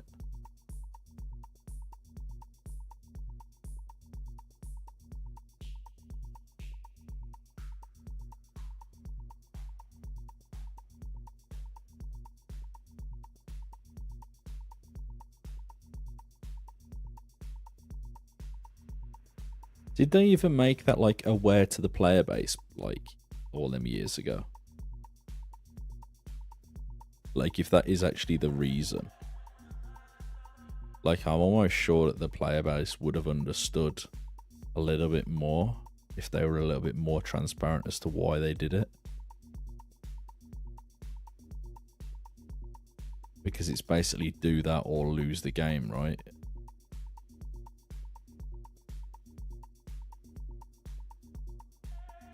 So they just financially wouldn't be able to survive if said credit card companies and Visa or whatever stopped working with them.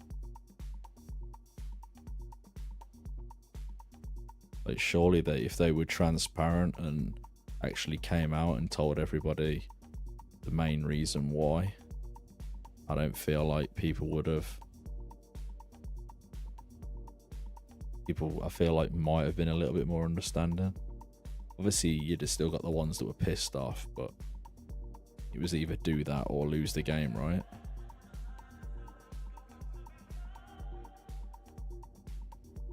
I don't know.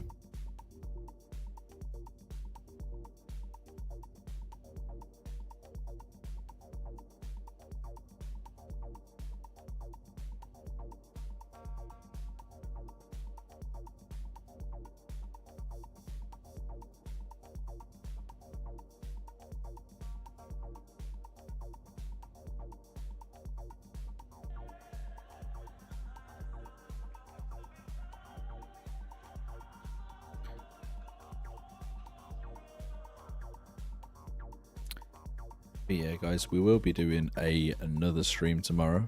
If you guys have enjoyed, please consider hitting the subscription button. I feel like companies being transparent is more a modern thing. They didn't really do that kind of thing back then. True.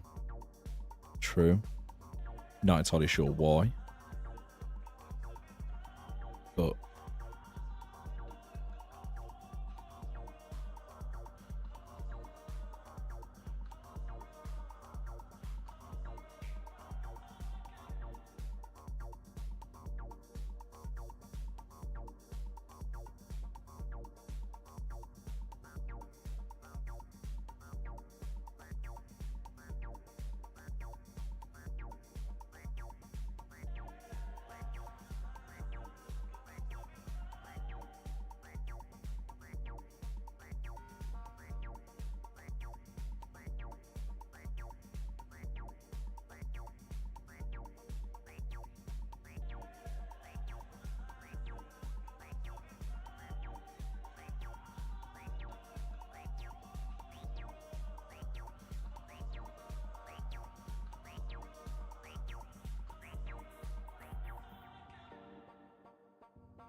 I appreciate all you guys who have chilled all night as well, man.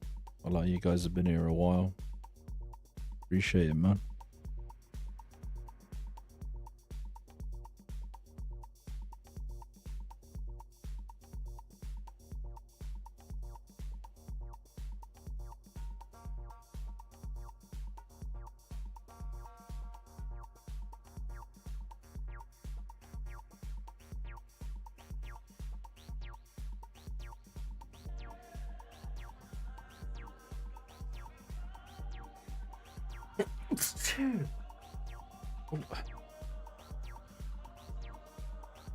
Didn't get to mute the mic in time. F. Sorry if you heard the sneeze. God's sake.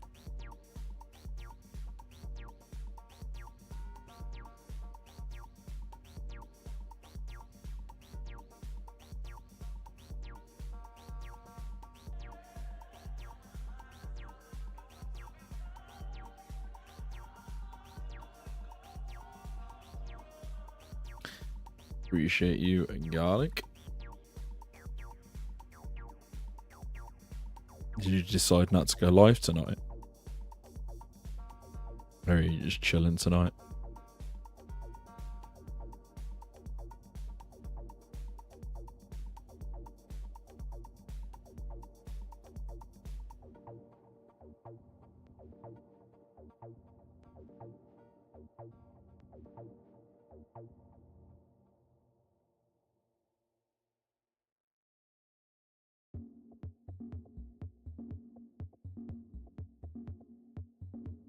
I do a vid and a stream every 2 days, so we'll be live tomorrow. Gotcha.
Yeah. You should be able to find me, Garlic, if you go into the Lost Citizens Discord and go to content creation. I posted earlier that I was live, so you'll find the real one. Don't know if there's any other accounts that are lurking around, but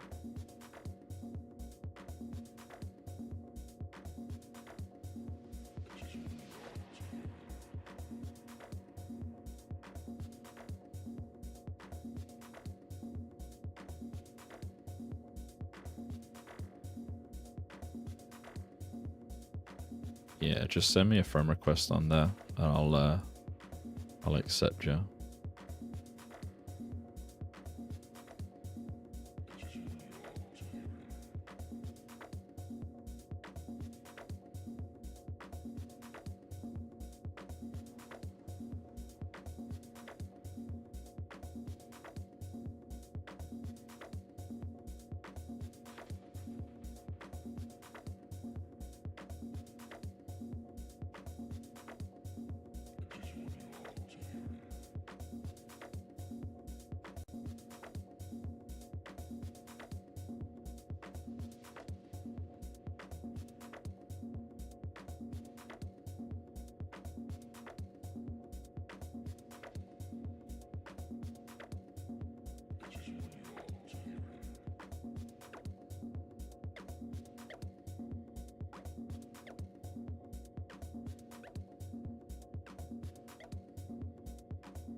And just accepted you.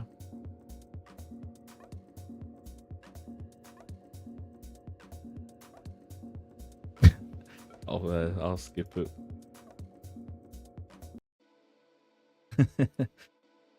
I'm just zoning right now. I'm not entirely sure what we're listening to at this point. It's just like I just can't play copyrighted music, so some of the music that we end up getting on here is a little bit like, yeah. Just let me know if one of them's in your head.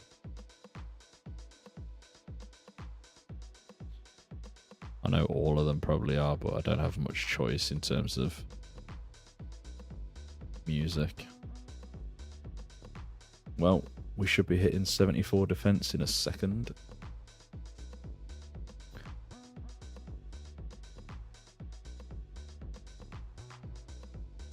Oh, chat is stuck in a K-hole. True.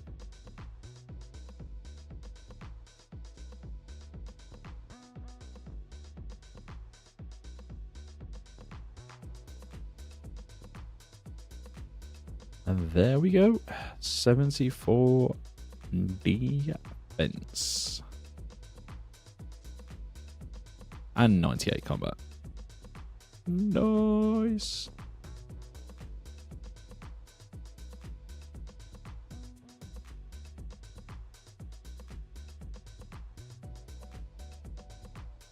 Right. On that notage, I think I will end the stream because it is midnight in the UK and I am absolutely shattered.